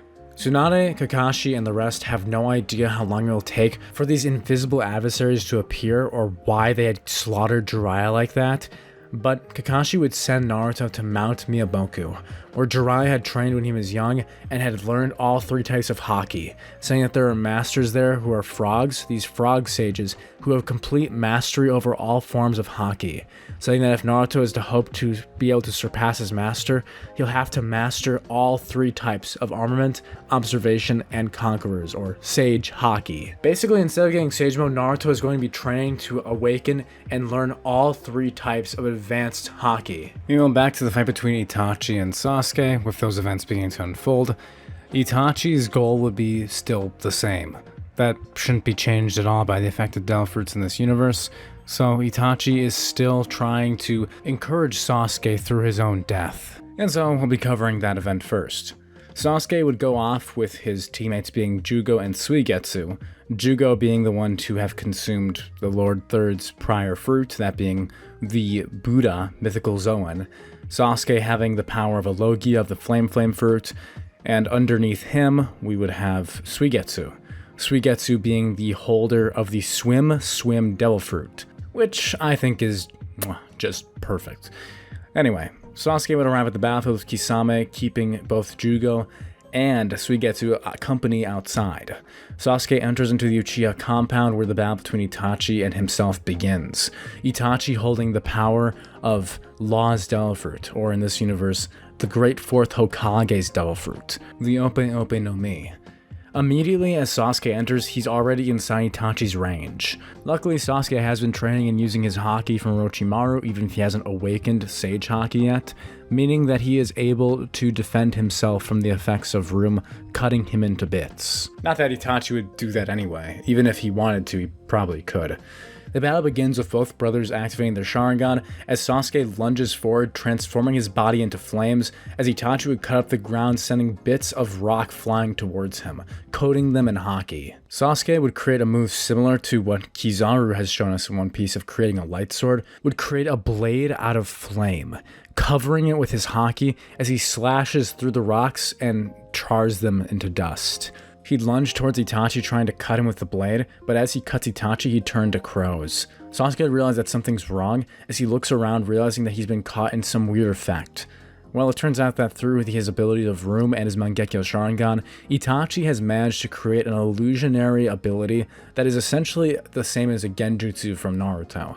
That's how good Itachi is at Genjutsu. He's so good at Genjutsu, even when it doesn't exist, he creates it in another world. So, that happened. Sasuke's eyes would transform, showing the red and 3 Tomoe, as he turns looking around now using observation haki. He would feel a presence behind him as Sasuke transforms his lower half into flames, as Itachi's leg would try and kick Sasuke from behind. Sasuke would turn using a slash of his sword, cutting another crow. Itachi would suddenly appear using Room, Shambles. Suddenly, he'd hold up his hand as he uses Room, Amaterasu. Itachi would create an Amaterasu flame staring into his portalized room, creating a Rasengan-like type looking ability. This, of course, being the Amaterasu contained inside a room, meaning that the burning flame, which is unextinguishable, would now be a portable-sized weapon. As he throws the ball, it began to fly towards Sasuke, with him still being within his own space. As the Amaterasu is now about to hit Sasuke, through Sasuke's incredible future sight, that being his advanced observational haki, he would see the ball hitting him as his flames would actually be consumed by the black Amaterasu, with the flames actually burning hotter than the flame Logia itself. No way. His Mangekyo ability is as strong as a devil fruit? Sasuke would move his head just in time as the ball of Amaterasu would crash into a stone wall behind him, turning everything into dust as the flame begins to spread. Itachi began coughing as blood comes out of his throat, with Sasuke having barely landed any attacks, but still Itachi's stamina eating down from his disease. Which, by the way, is due to be speculated because of Itachi's overuse of his Mangekyo Sharingan, so it should still apply here, even if it is a chakra disease. Sasuke would take advantage of this, flying into the air as he blasts a few finger pistol shots of flame at Itachi. Itachi would use his room defending himself with a shield, as he uses Amaterasu to block the fire, coughing up more blood. Sasuke would throw his fist back as he transforms his entire body slowly into flames, using his ultimate technique that he's been creating over the time skip. Rillian. With the flames roar. Sasuke would swipe his hand down exactly like how he would have Kirin, his lightning dragon in the original, summoning forth Relian. A ginormous dragon created out of flames would roar as it flies down from the sky above, crashing into Itachi. Itachi would hold his hands up, using it just in time as the entire area would be covered in smoke and flames having been exploded from impact. This is when the smoke and dust clears and Sasuke would see a giant creature made of chakra. This being the Susanoo. This being Itachi's Susanoo. Sasuke would be basically out of power as he falls back, trying to cover his fist in haki again after having used all of it on that dragon, but it would be useless as Itachi slowly approaching, slumbering towards him. As Sasuke is trying his best not to piss his pants basically, Itachi would slump forward as he puts his hand right above Sasuke's eye before touching his forehead with blood and falling to his knees, crashing to the ground as he dies. Back to Naruto. Naruto would have been training with the Toads, having been working on mastering advanced versions of all 3 types of haki. Suddenly, a bird made out of ink would come crashing into Mount Miyaboku with a paper note saying Naruto needs to come back now. Sai having sent out the message immediately as a floating island on clouds, that being the entire hidden village from the rain, was slowly spotted approaching the Leaf Village. Naruto would use Mimi using his Sorusoro no Mi power, flying back and thanking the Toads for everything, as he's basically got it down. Flying back to the village as he would arrive to find dust and an entire crater in the mountainside, the Hokage's faces having been destroyed. Mere moments ago, he had arrived. Yahiko, or I should say, his corpse, possessed by Nagato's Rinnegan, having used Shinra Tensei, the Rinnegan ability to destroy the entire village. Tsunade would try to be healing people using her power, saving as many as she could, but because there is no such thing as a summoning jutsu in this version of events, she isn't contracted to Katsuyu, even if she did train in Shikotsu Forest. All she could do was heal people with her Devil Fruit, and try and defend as many as possible. But a majority of people died from that attack, with Katsuyu having protected thousands of people in the original event. That doesn't happen here. Kakashi has also died, fighting one of the pains in combat. Konohamaru still successfully takes out one of the passive pain, having consumed Asuma's smoke Devil Fruit and having used it to basically choke the life out of one of them, having used the effects of the smoke to shut down the inside of the corpse's body, basically ruining the blood flow to the Rinnegan and cutting off the swamp sixth path of pain. Now all Naruto has to face is the other Logia powers, as well as the last path that I had not revealed their Devil Fruit yet.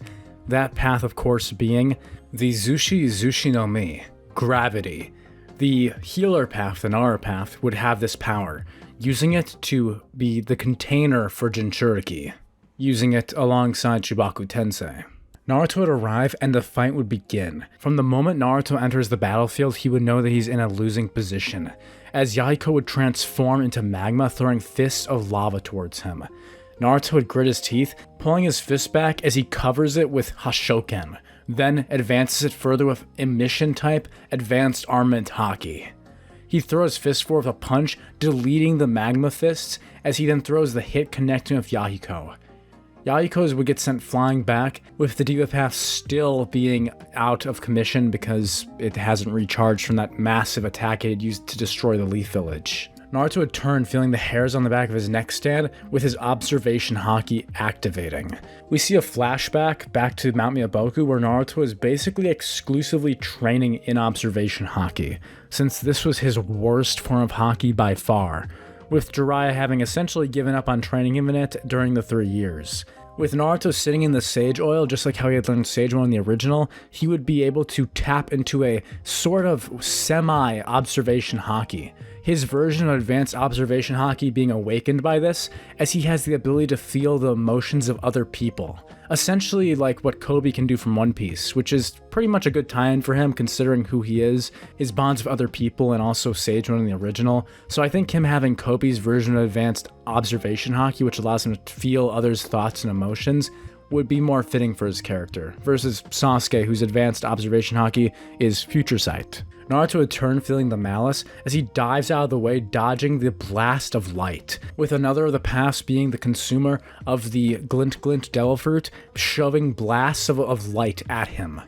Naruto would use his Soru no Mi, powering himself up as he absorbs the light, transforming it into a homie, creating a light homie, naming him Apollo. With this, Naruto would coat his feet in Apollo, using him to increase his movement speed. He'd move just as fast as the Glint Devil Fruit Eater, throwing kicks of light and blasting back, covering his beams with advanced armament haki.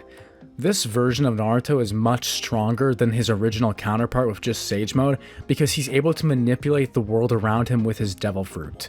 Not to mention that because Naruto's a hard worker, unlike someone like Big Mom who has the Soru no Mi, the way he uses his power is definitely different. Anyway, Naruto would successfully take down both the Logia Eaters of the Gas and Glint Devil Fruit. Naruto would turn, feeling the hair on his neck stand again, this time being the Shinra Tensei, Almighty Pull, as he sees the Diva Path trying to pull him towards him with his other hand covered in magma.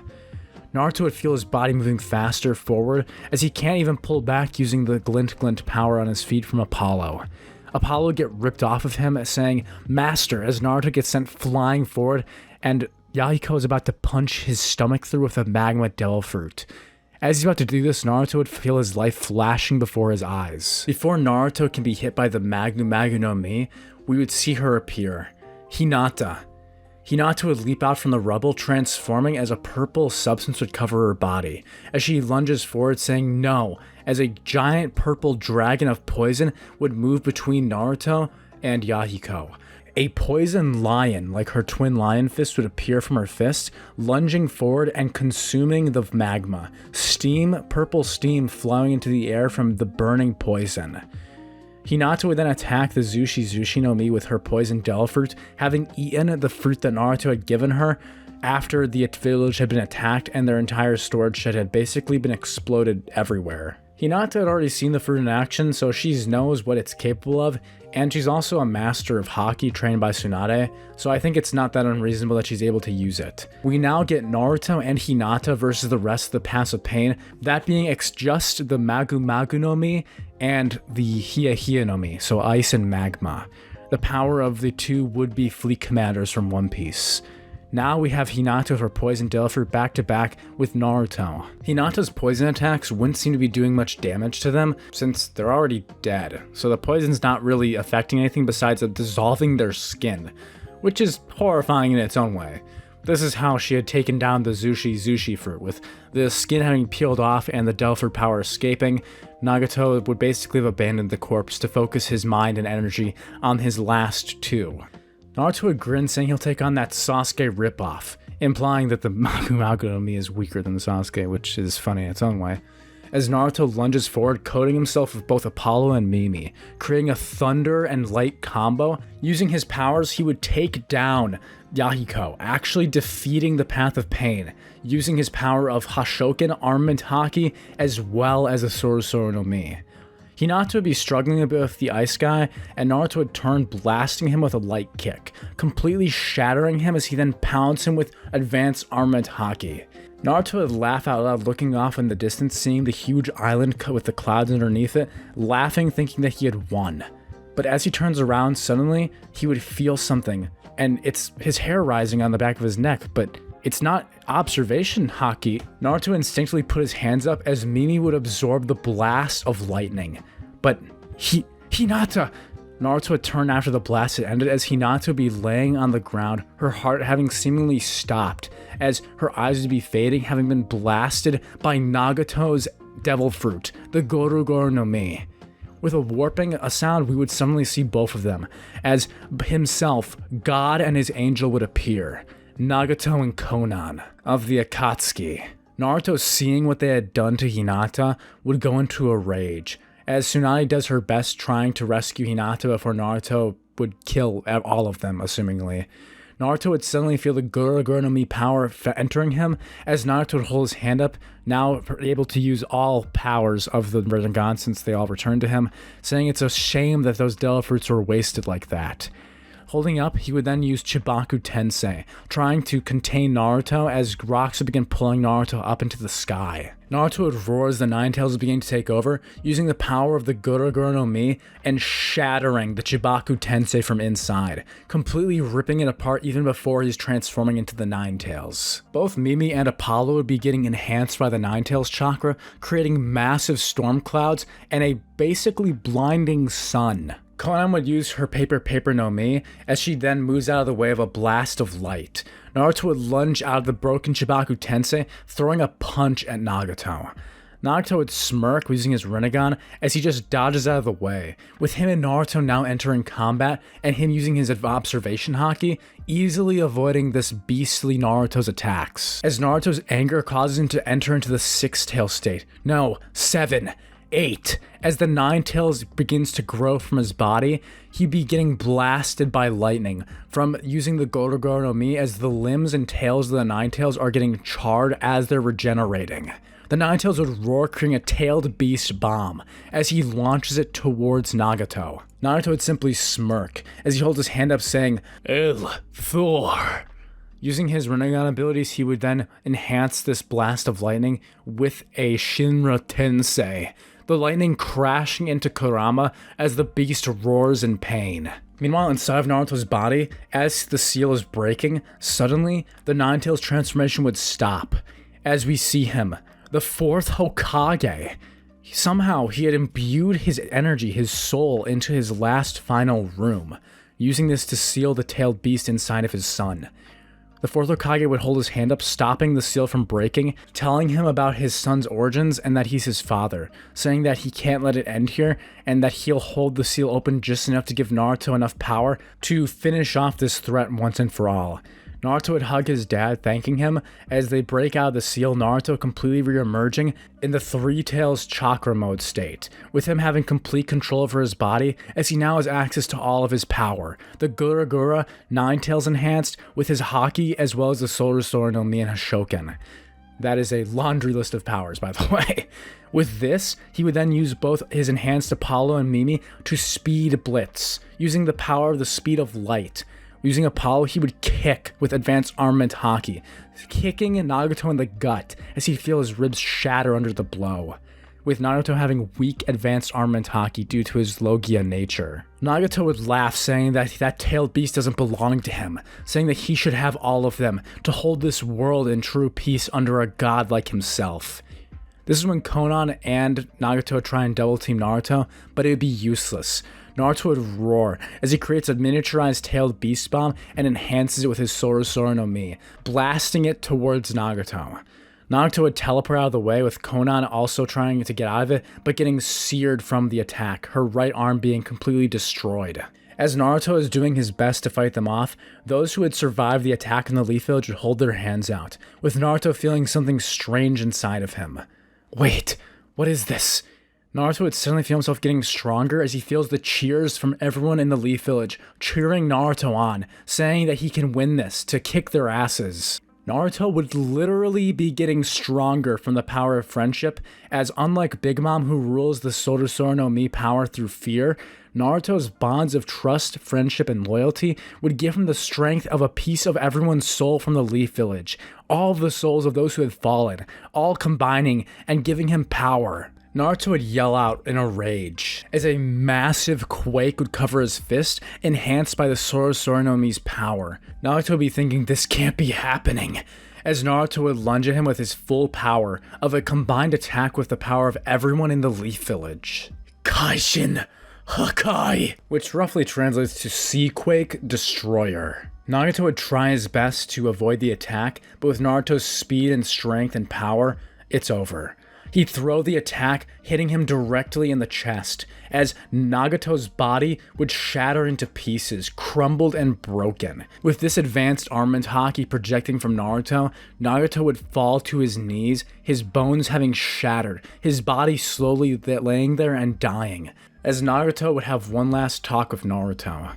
Naruto discussing with the cycle of hatred how Naruto had just avenged his master, and now it's likely Konan would try and avenge him. Naruto would listen to Nagato's dying words, saying that he can't forgive him for what he's done here, saying that it wasn't right to kill everyone here because of his own selfish reasons, like despising the world.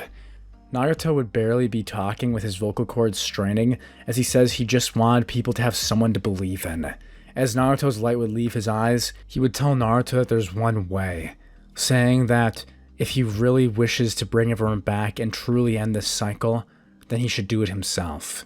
Telling Naruto to take his eyes and use his power to manipulate souls to return those from death. Konan would be shocked, asking if Nagato's really serious, as Nagato smiles one last time, saying that this is what he truly wanted from the beginning. The memories of him, Yahiko, and Konan all traveling together and forming the Akatsuki, running into those two brats, Raiha and what was his name again? All of the memories he had made, Danzo, creating the Akatsuki. He'd smile, his thoughts becoming jumbled, as Nagato would pass away, dying. Konan would have tears in her eyes as Naruto's still confused, asking what he meant. Konan would pick up Nagato's body, telling Naruto that Naruto wanted him to have these, as she would remove Nagato's eyes, handing them to Naruto. Naruto would run over to Tsunade, asking her for the help, with Konan watching and telling her what she wanted him to do.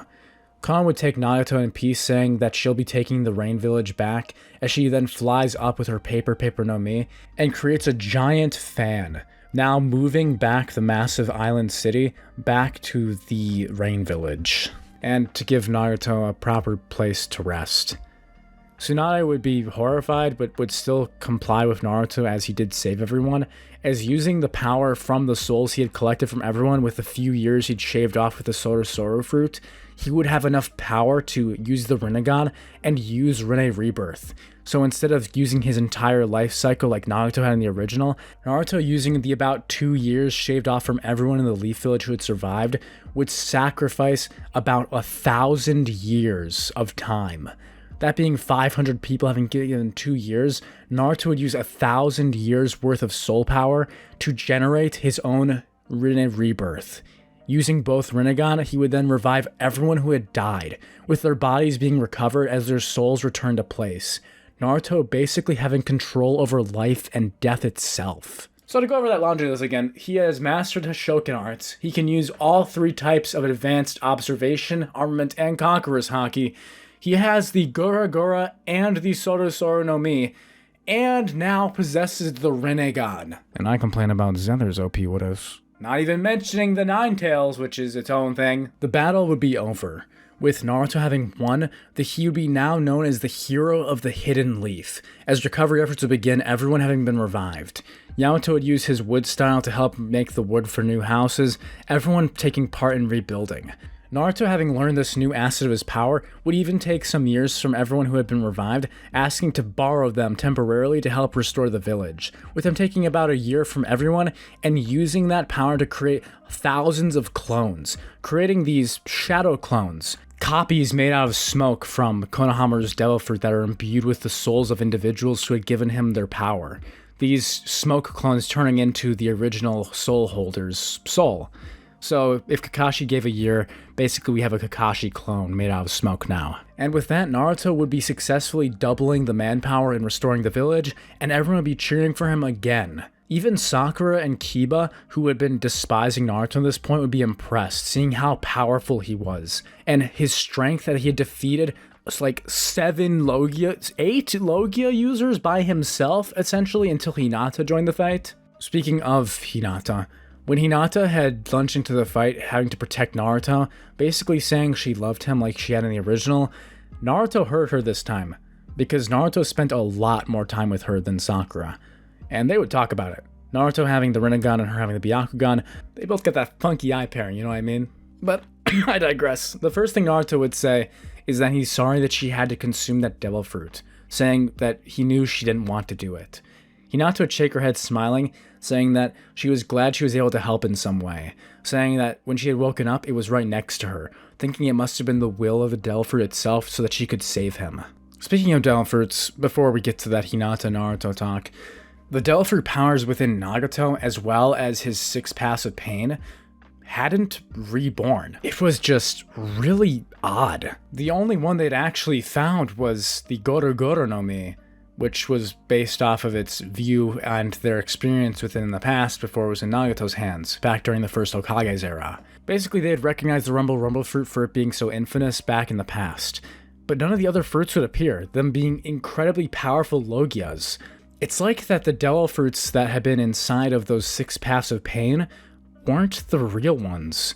Naruto had noticed it himself when he had been battling them, that the powers of the Logia had been being used rather roughly, with most of them not taking advantage of their physical enhancement to nullify physical attacks, and instead focusing on just attacking him. It's almost as if perhaps they were a more watered-down version of the fruit to begin with, like someone had made a clone of a devil fruit or something. Anyway, with this, Naruto has finally avenged Jiraiya, and he would have his talk with Hinata saying that he'd like to think about it, saying that if she really does like him like that, then he's honored, and he promises to give her an answer after he helps finish reconstructing the village and can put his thoughts together.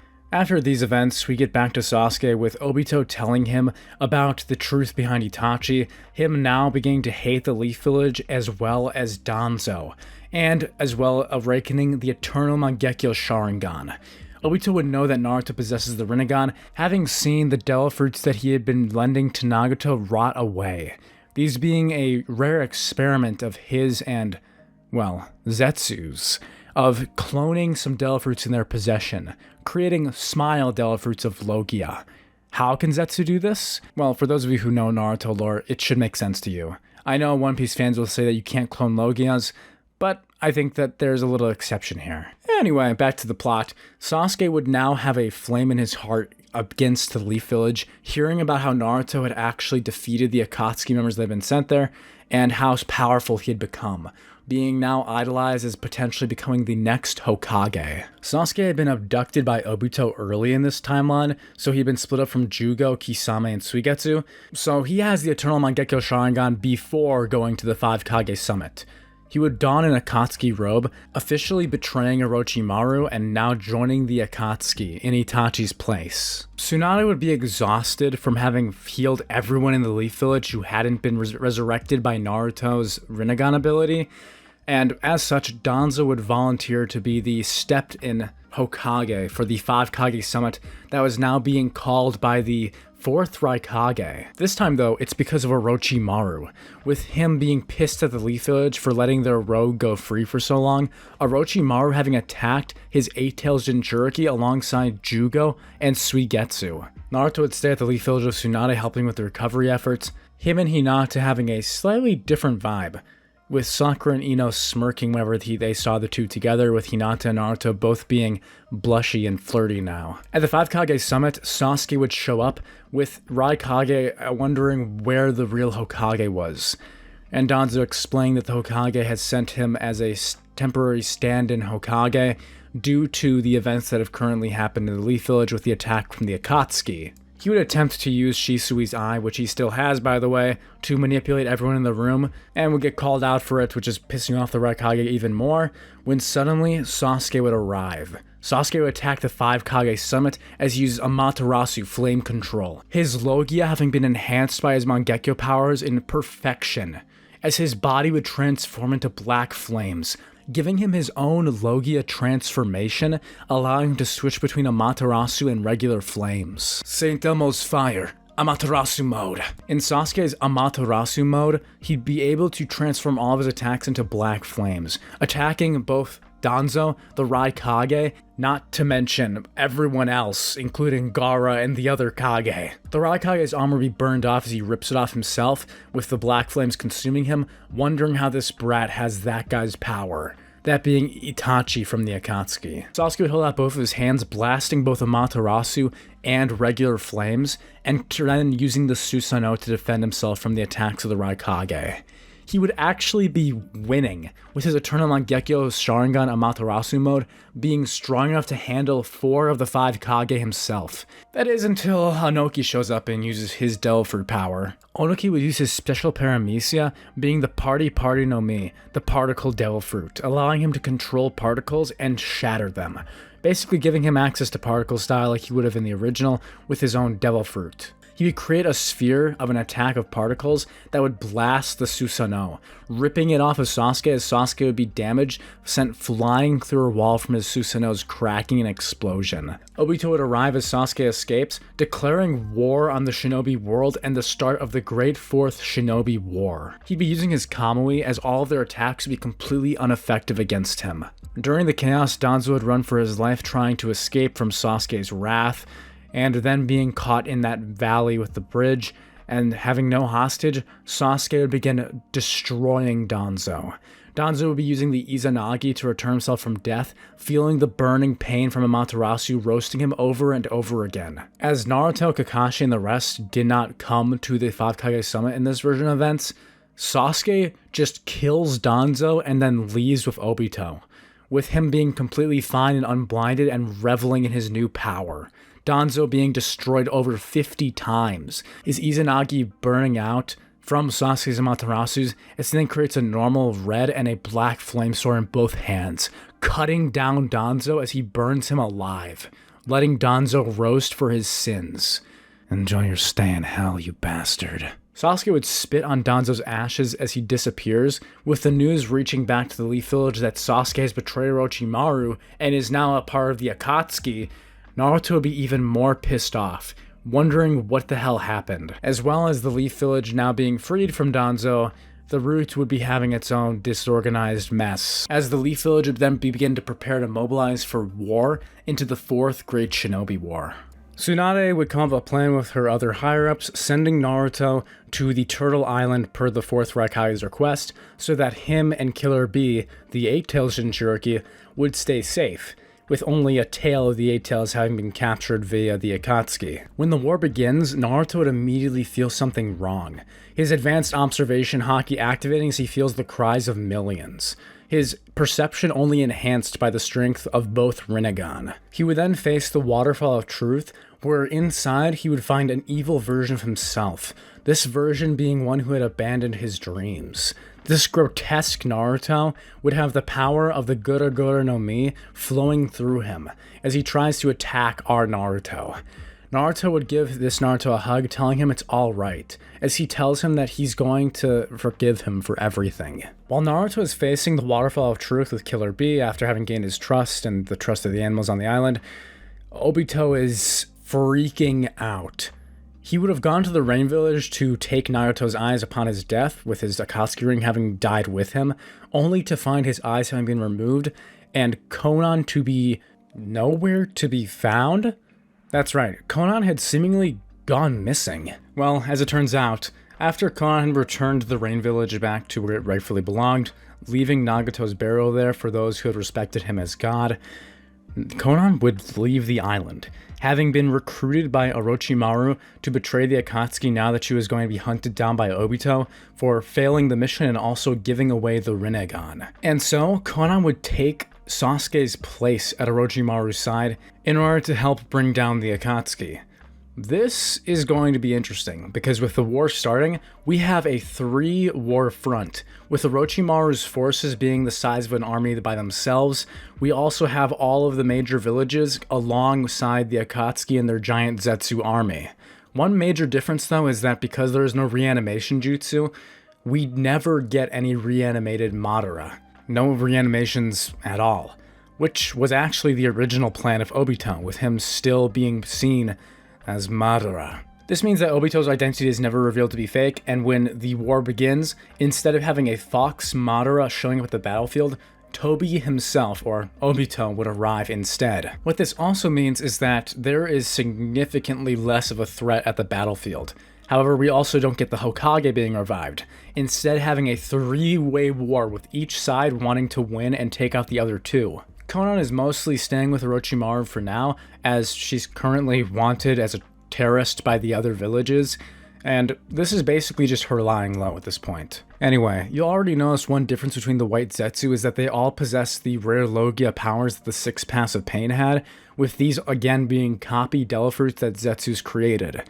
To explain that a little bit now, Zetsu is the son of Kaguya Otsutsuki, the progenitor of all Devil Fruits from the Chakra tree.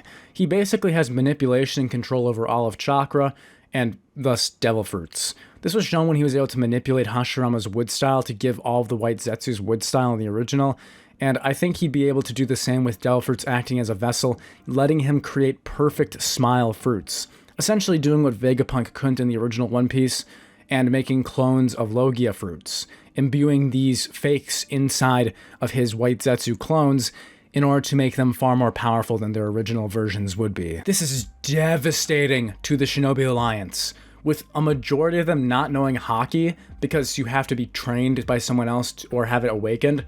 There would be some awakenings in the battlefield of just base level Haki, like what happened to Kobe in the Marineford War, but honestly, most of them are fucked. Unless they are lucky enough to possess a Devil Fruit that can counter whichever Logia the Zetsu possesses, most of them are dead. Essentially, all of the shinobi who aren't Jonin are pretty much screwed. Comparatively to Orochimaru's forces, who almost all of them have at least base level of Haki, since Orochimaru trained all of his subordinates and they've trained their subordinates and so on and so forth, with him having an army of Haki users. Sasuke would arrive at the battlefield facing against Gaara alongside Obito, with their own army of White Zetsus as the battle would begin.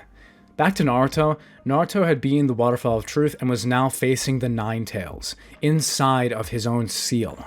As he's fighting off the Nine Tails in this chakra tug-of-war, he would eventually have the chains pulling out of his body as Kushina's chakra would awaken. The chakra chains being the Uzumaki clan Kikagenkai. Naruto would speak of his mother hearing about the story of how Minato had saved her life, her red hair, and how both of the men in her life, Naruto and Minato, loved her red hair, with Naruto wishing he had it too. Kushina would ask what was going on with his eyes, with him explaining how he had met another one of an Uzumaki, that being Nagato, saying that he had the same red hair as she did, explaining that he had given these Rinnegan to him upon his passing. Kushina would tell Naruto he should be able to use the Rinnegan to hold back the Nine Tails like how a Sharingan user can, and then she would let go of the chains, giving her son a hug and saying good luck as he finishes off the battle, throwing massive lightning bolts and light blasts inside his soul, using the Sorcerer no Mi power on the Nine Tails, and overpowering it. Even with the Gura-Gura no Mi shaking the entire realm, he would win, pulling the chakra and making the Nine Tails look anorexic, as he basically shoves it back in a cage.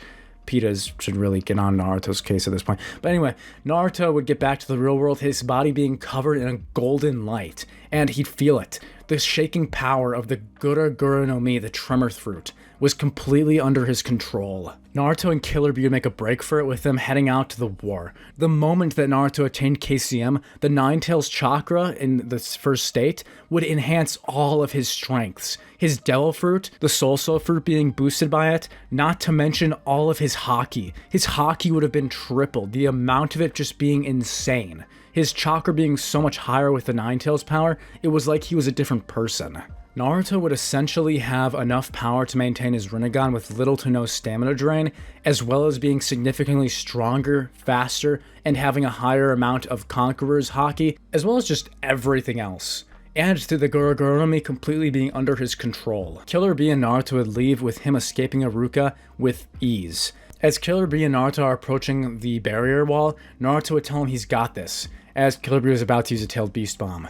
Naruto would pull his hand back, creating a tailed beast bomb, and then enhancing it as a ball of white light would cover it, being the power of the Quake fruit.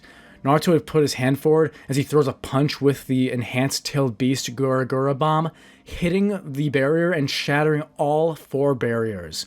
All of the barriers crumbling to the ground as the eater of the Bara no Mi would flinch, wondering what the hell kind of power was that. Having broken some invincible barriers, Naruto and Killer Bee would arrive at the battlefield, with Naruto using his enhanced observation haki from the Nine Tails, combined with the Nine Tails chakra natural effects, to find where the most people were. Naruto would use his soul power to create clones like he had back when he was helping recover the Leaf Village, and would send clones to every single battlefield, each of them having portions of the Nine Tails chakra. At the battlefield with Obito and Sasuke attacking the allied shinobi forces of Gaara as well as several other villages, instead of having a Madara versus the entire shinobi alliance, we get Obito fighting the entire shinobi alliance by himself. He'd be doing this to try and draw out Nine Tails so he can claim the Rinnegan back, as well as take the Nine Tails. And it would work. Using his power, Onoki, Gaara, and all of the shinobi there would be made helpless, as Obito holds his hand up, saying, "Face the strength of Madara Uchiha. Black hole." Obito would hold up his hand, his fist becoming covered in darkness, having inherited Madara's Devil Fruit.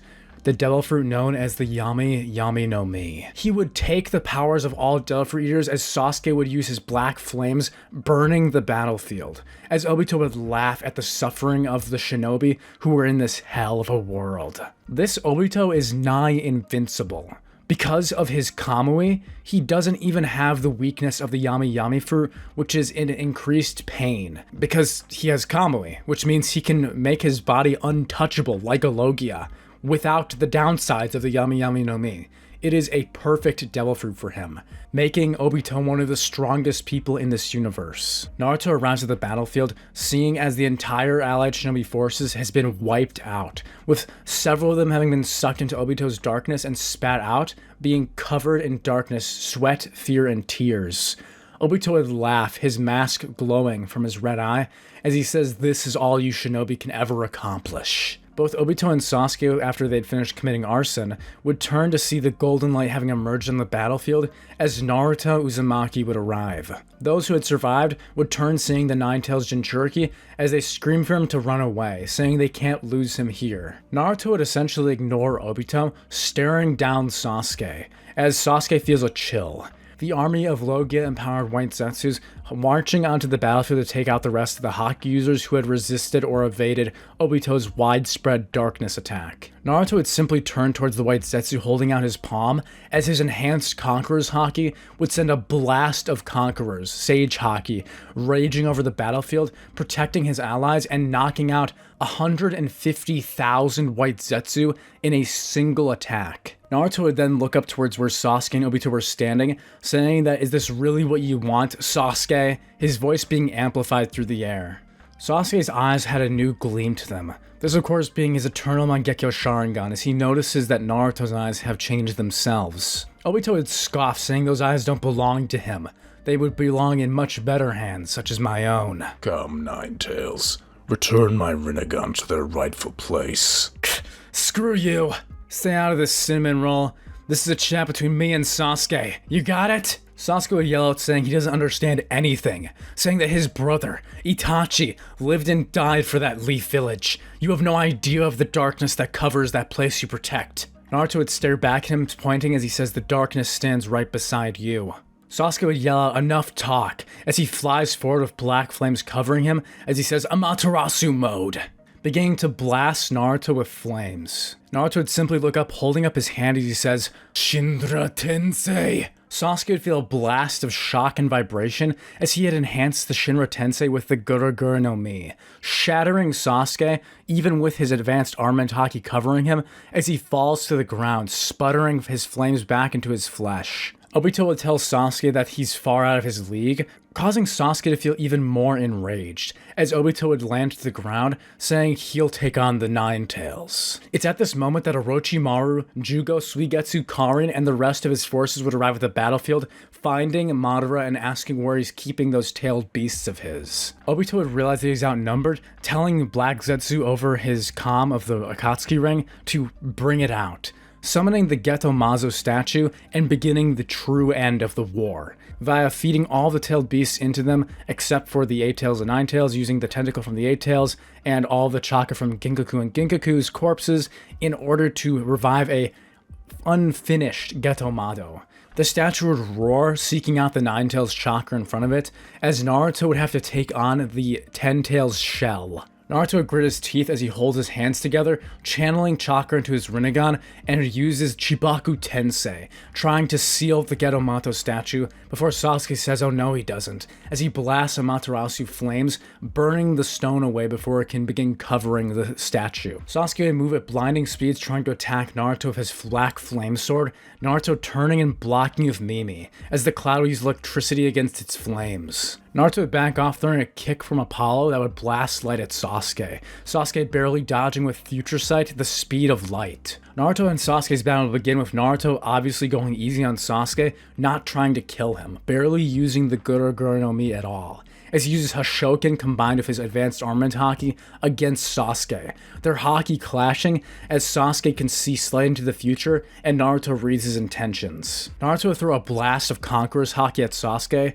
and at this very moment, Sasuke would feel something snap, as a wave would come out of Sasuke himself, matching Naruto's Conqueror's haki, as a wave of Conquerors would crash into it, causing both sides of Orochimaru and the Shinobi Alliance to begin collapsing from the awakening of both Conqueror's haki users. Almost as if Naruto's presence was pushing Sasuke to evolve, to get even stronger as they fought. Naruto would yell out saying he doesn't have time for this, as he then covers his fists in advanced armament and Conqueror's haki, throwing a Gura-Gura Hashoken enhanced punch at Sasuke, and it's too fast. Sasuke can't dodge it, hitting him right in the gut as Sasuke goes flying, sprawling to the ground, knocked unconscious with a single hit. Naruto would turn, taking on both Orochimaru and Obito, with Orochimaru going after the statue and Obito going after Naruto. Obito utilizing the power of his Yami Yami Devil Fruit as he says, "Bura Coal," using it to suck Naruto towards him. Naruto would feel his Devil Fruit power leaving him as he feels the Sword no Mi deactivating, Apollo and Mimi being destroyed. You bastard! Obito would prepare to fight Naruto with his own haki as he throws a haki-enhanced punch, thinking there's nothing Naruto can do, even with his own haki. But Naruto would not be completely weakened as he throws up a punch to match it, both fists connecting, his fist being covered with the power of the Gura-Gura no Mi. At this exact moment, Kurama and Naruto would have had their talk, with Kurama agreeing to help Naruto defeat Madara, that bastard who had taken him over all those years ago. Naruto would scream out as he enters KCM2, his punch overpowering Madara as he uses Kamui to evade the attack, the Gura-Gura no Mi destroying the desert in front of him and creating an entire landscape shift as the tectonic plates would begin shifting, the power to destroy the world showing off. Killer Bee would arrive at the battlefield with the Eight-Tails beginning to fight against the Geto-Mazu statue as it's consuming his chakra. Black Zetsu would arrive, taking over Obito's now broken body as he tries to take the Rinnegan from Naruto. Black Zetsu harnessing the power of multiple Delve roots inside of itself, creating multiple extensions of its body with white Zetsus. Naruto would be easily taking on this enhanced power, using all of the strength at his disposal, as we have one final clash between a taken over Obito from White and Black Zetsu, trying desperately to revive Kaguya. But it's just not enough. With a Rinnegan enhanced Naruto with this much power, he would defeat Black Zetsu, killing Obito alongside Black Zetsu and wiping them out, using a Gura-Gura no Mi and breaking their bones to their core. Hey, he don't get no thought no jutsu there, eh? I'm sorry about that. Anyway, Naruto isn't sparing them. Naruto would rip them a new one in KCM2, destroying Black Zetsu and Obito, with them dying before Kakashi even arrived at the battlefield, and taking on the Geto-Mazu statue along with Orochimaru's forces together with Killer Bee. Naruto would rage out with him and Killer Bee using a combined enhanced tailed beast bomb covered in advanced Conqueror's Haki coating, allowing them to blast through the statue, freeing the other tailed beasts, and fighting off Orochimaru. With Orochimaru trying to claim a tailed beast for his own, we get this moment where Naruto calls out for everyone on the battlefield to help him as he raises his hand. Everyone on the battlefield giving a shard of their soul to Naruto, as Naruto using the Sorcerer no Mi's power would grow in height, becoming a giant.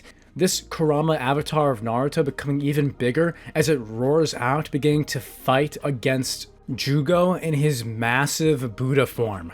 We get a giant fox-enhanced Naruto fighting this Buddha in a massive kaiju battle. At the same moment, Sasuke would wake back up, enhancing himself and going into full Susanoo mode, using a perfect Susanoo to fight against both Jugo and Naruto. 3 kaiju battling it out as Naruto is throwing punches and tailed beast bombs, Sasuke is cutting him with his sword, and Jugo is throwing enhanced shockwaves from his fists. The remaining allied forces who hadn't been killed by Obito would re-emerge, all chasing in Orochimaru's direction as we have one last battle, with Orochimaru being the final villain of Naruto. The battle ends with Naruto screaming out as he creates a massive attack coating from his fists, Conqueror's armament haki, Hashoken, Gura-Gura no Mi, and a giant cloud, as he then brings down the thunder, using 2 fists as he then uses a hammer fist on both Sasuke and Jugo, knocking them both out, and Sasuke finally admitting defeat to Naruto, saying he really is just the best. And the brothers' battle being over, with Sasuke having definitively lost. The rest of the battle is a wipe, with Orochimaru's forces getting wiped out and Orochimaru being defeated, with him being taken into custody as a prisoner of war, and the 4th Great Shinobi War officially being over. To wrap up the war, because Kaguya never was reawakened, the Geto-Mazu statue would be placed inside of the Land of Iron, where the 5 Kage Summit meeting is held annually, where it would be protected by the Land of Iron, with all 5 Kage agreeing to be responsible for managing it, so if it's ever attacked or taken, to be responsible to take it back. With the war ending, Naruto had pardoned Konan, with her being freed and becoming an ambassador to the other villages for the Rain Village, with her becoming a Kage, officially being recognized as the Ame Kage, the Kage of the Land of Rain. Konoha would be standing up for the Land of Rain, making sure that the other villages recognize it officially, and both the Land of Earth and the Land of Fire and the Land of Wind all contributing a third of land into this new nation, essentially cutting up portions of the borders of their land and making this a neutral territory for all nations, basically giving the Rain Village the center of the world map and making it where the 5 Kage Summit would be held from then on, and hence the Geto-Mazu statue being held there. Sasuke would be in custody under Naruto as he begins his mission to atone for what he had done, being a terrorist and all, and Naruto would let him go free, with both of them keeping their arms in this timeline. Yay! Sasuke! Sasuke leaves the village with no tearful goodbye from Sakura or anything since she hasn't seen him in years. Instead giving Naruto a fist bump as Naruto continues to train to become a Jonin so he can become Hokage under Kakashi.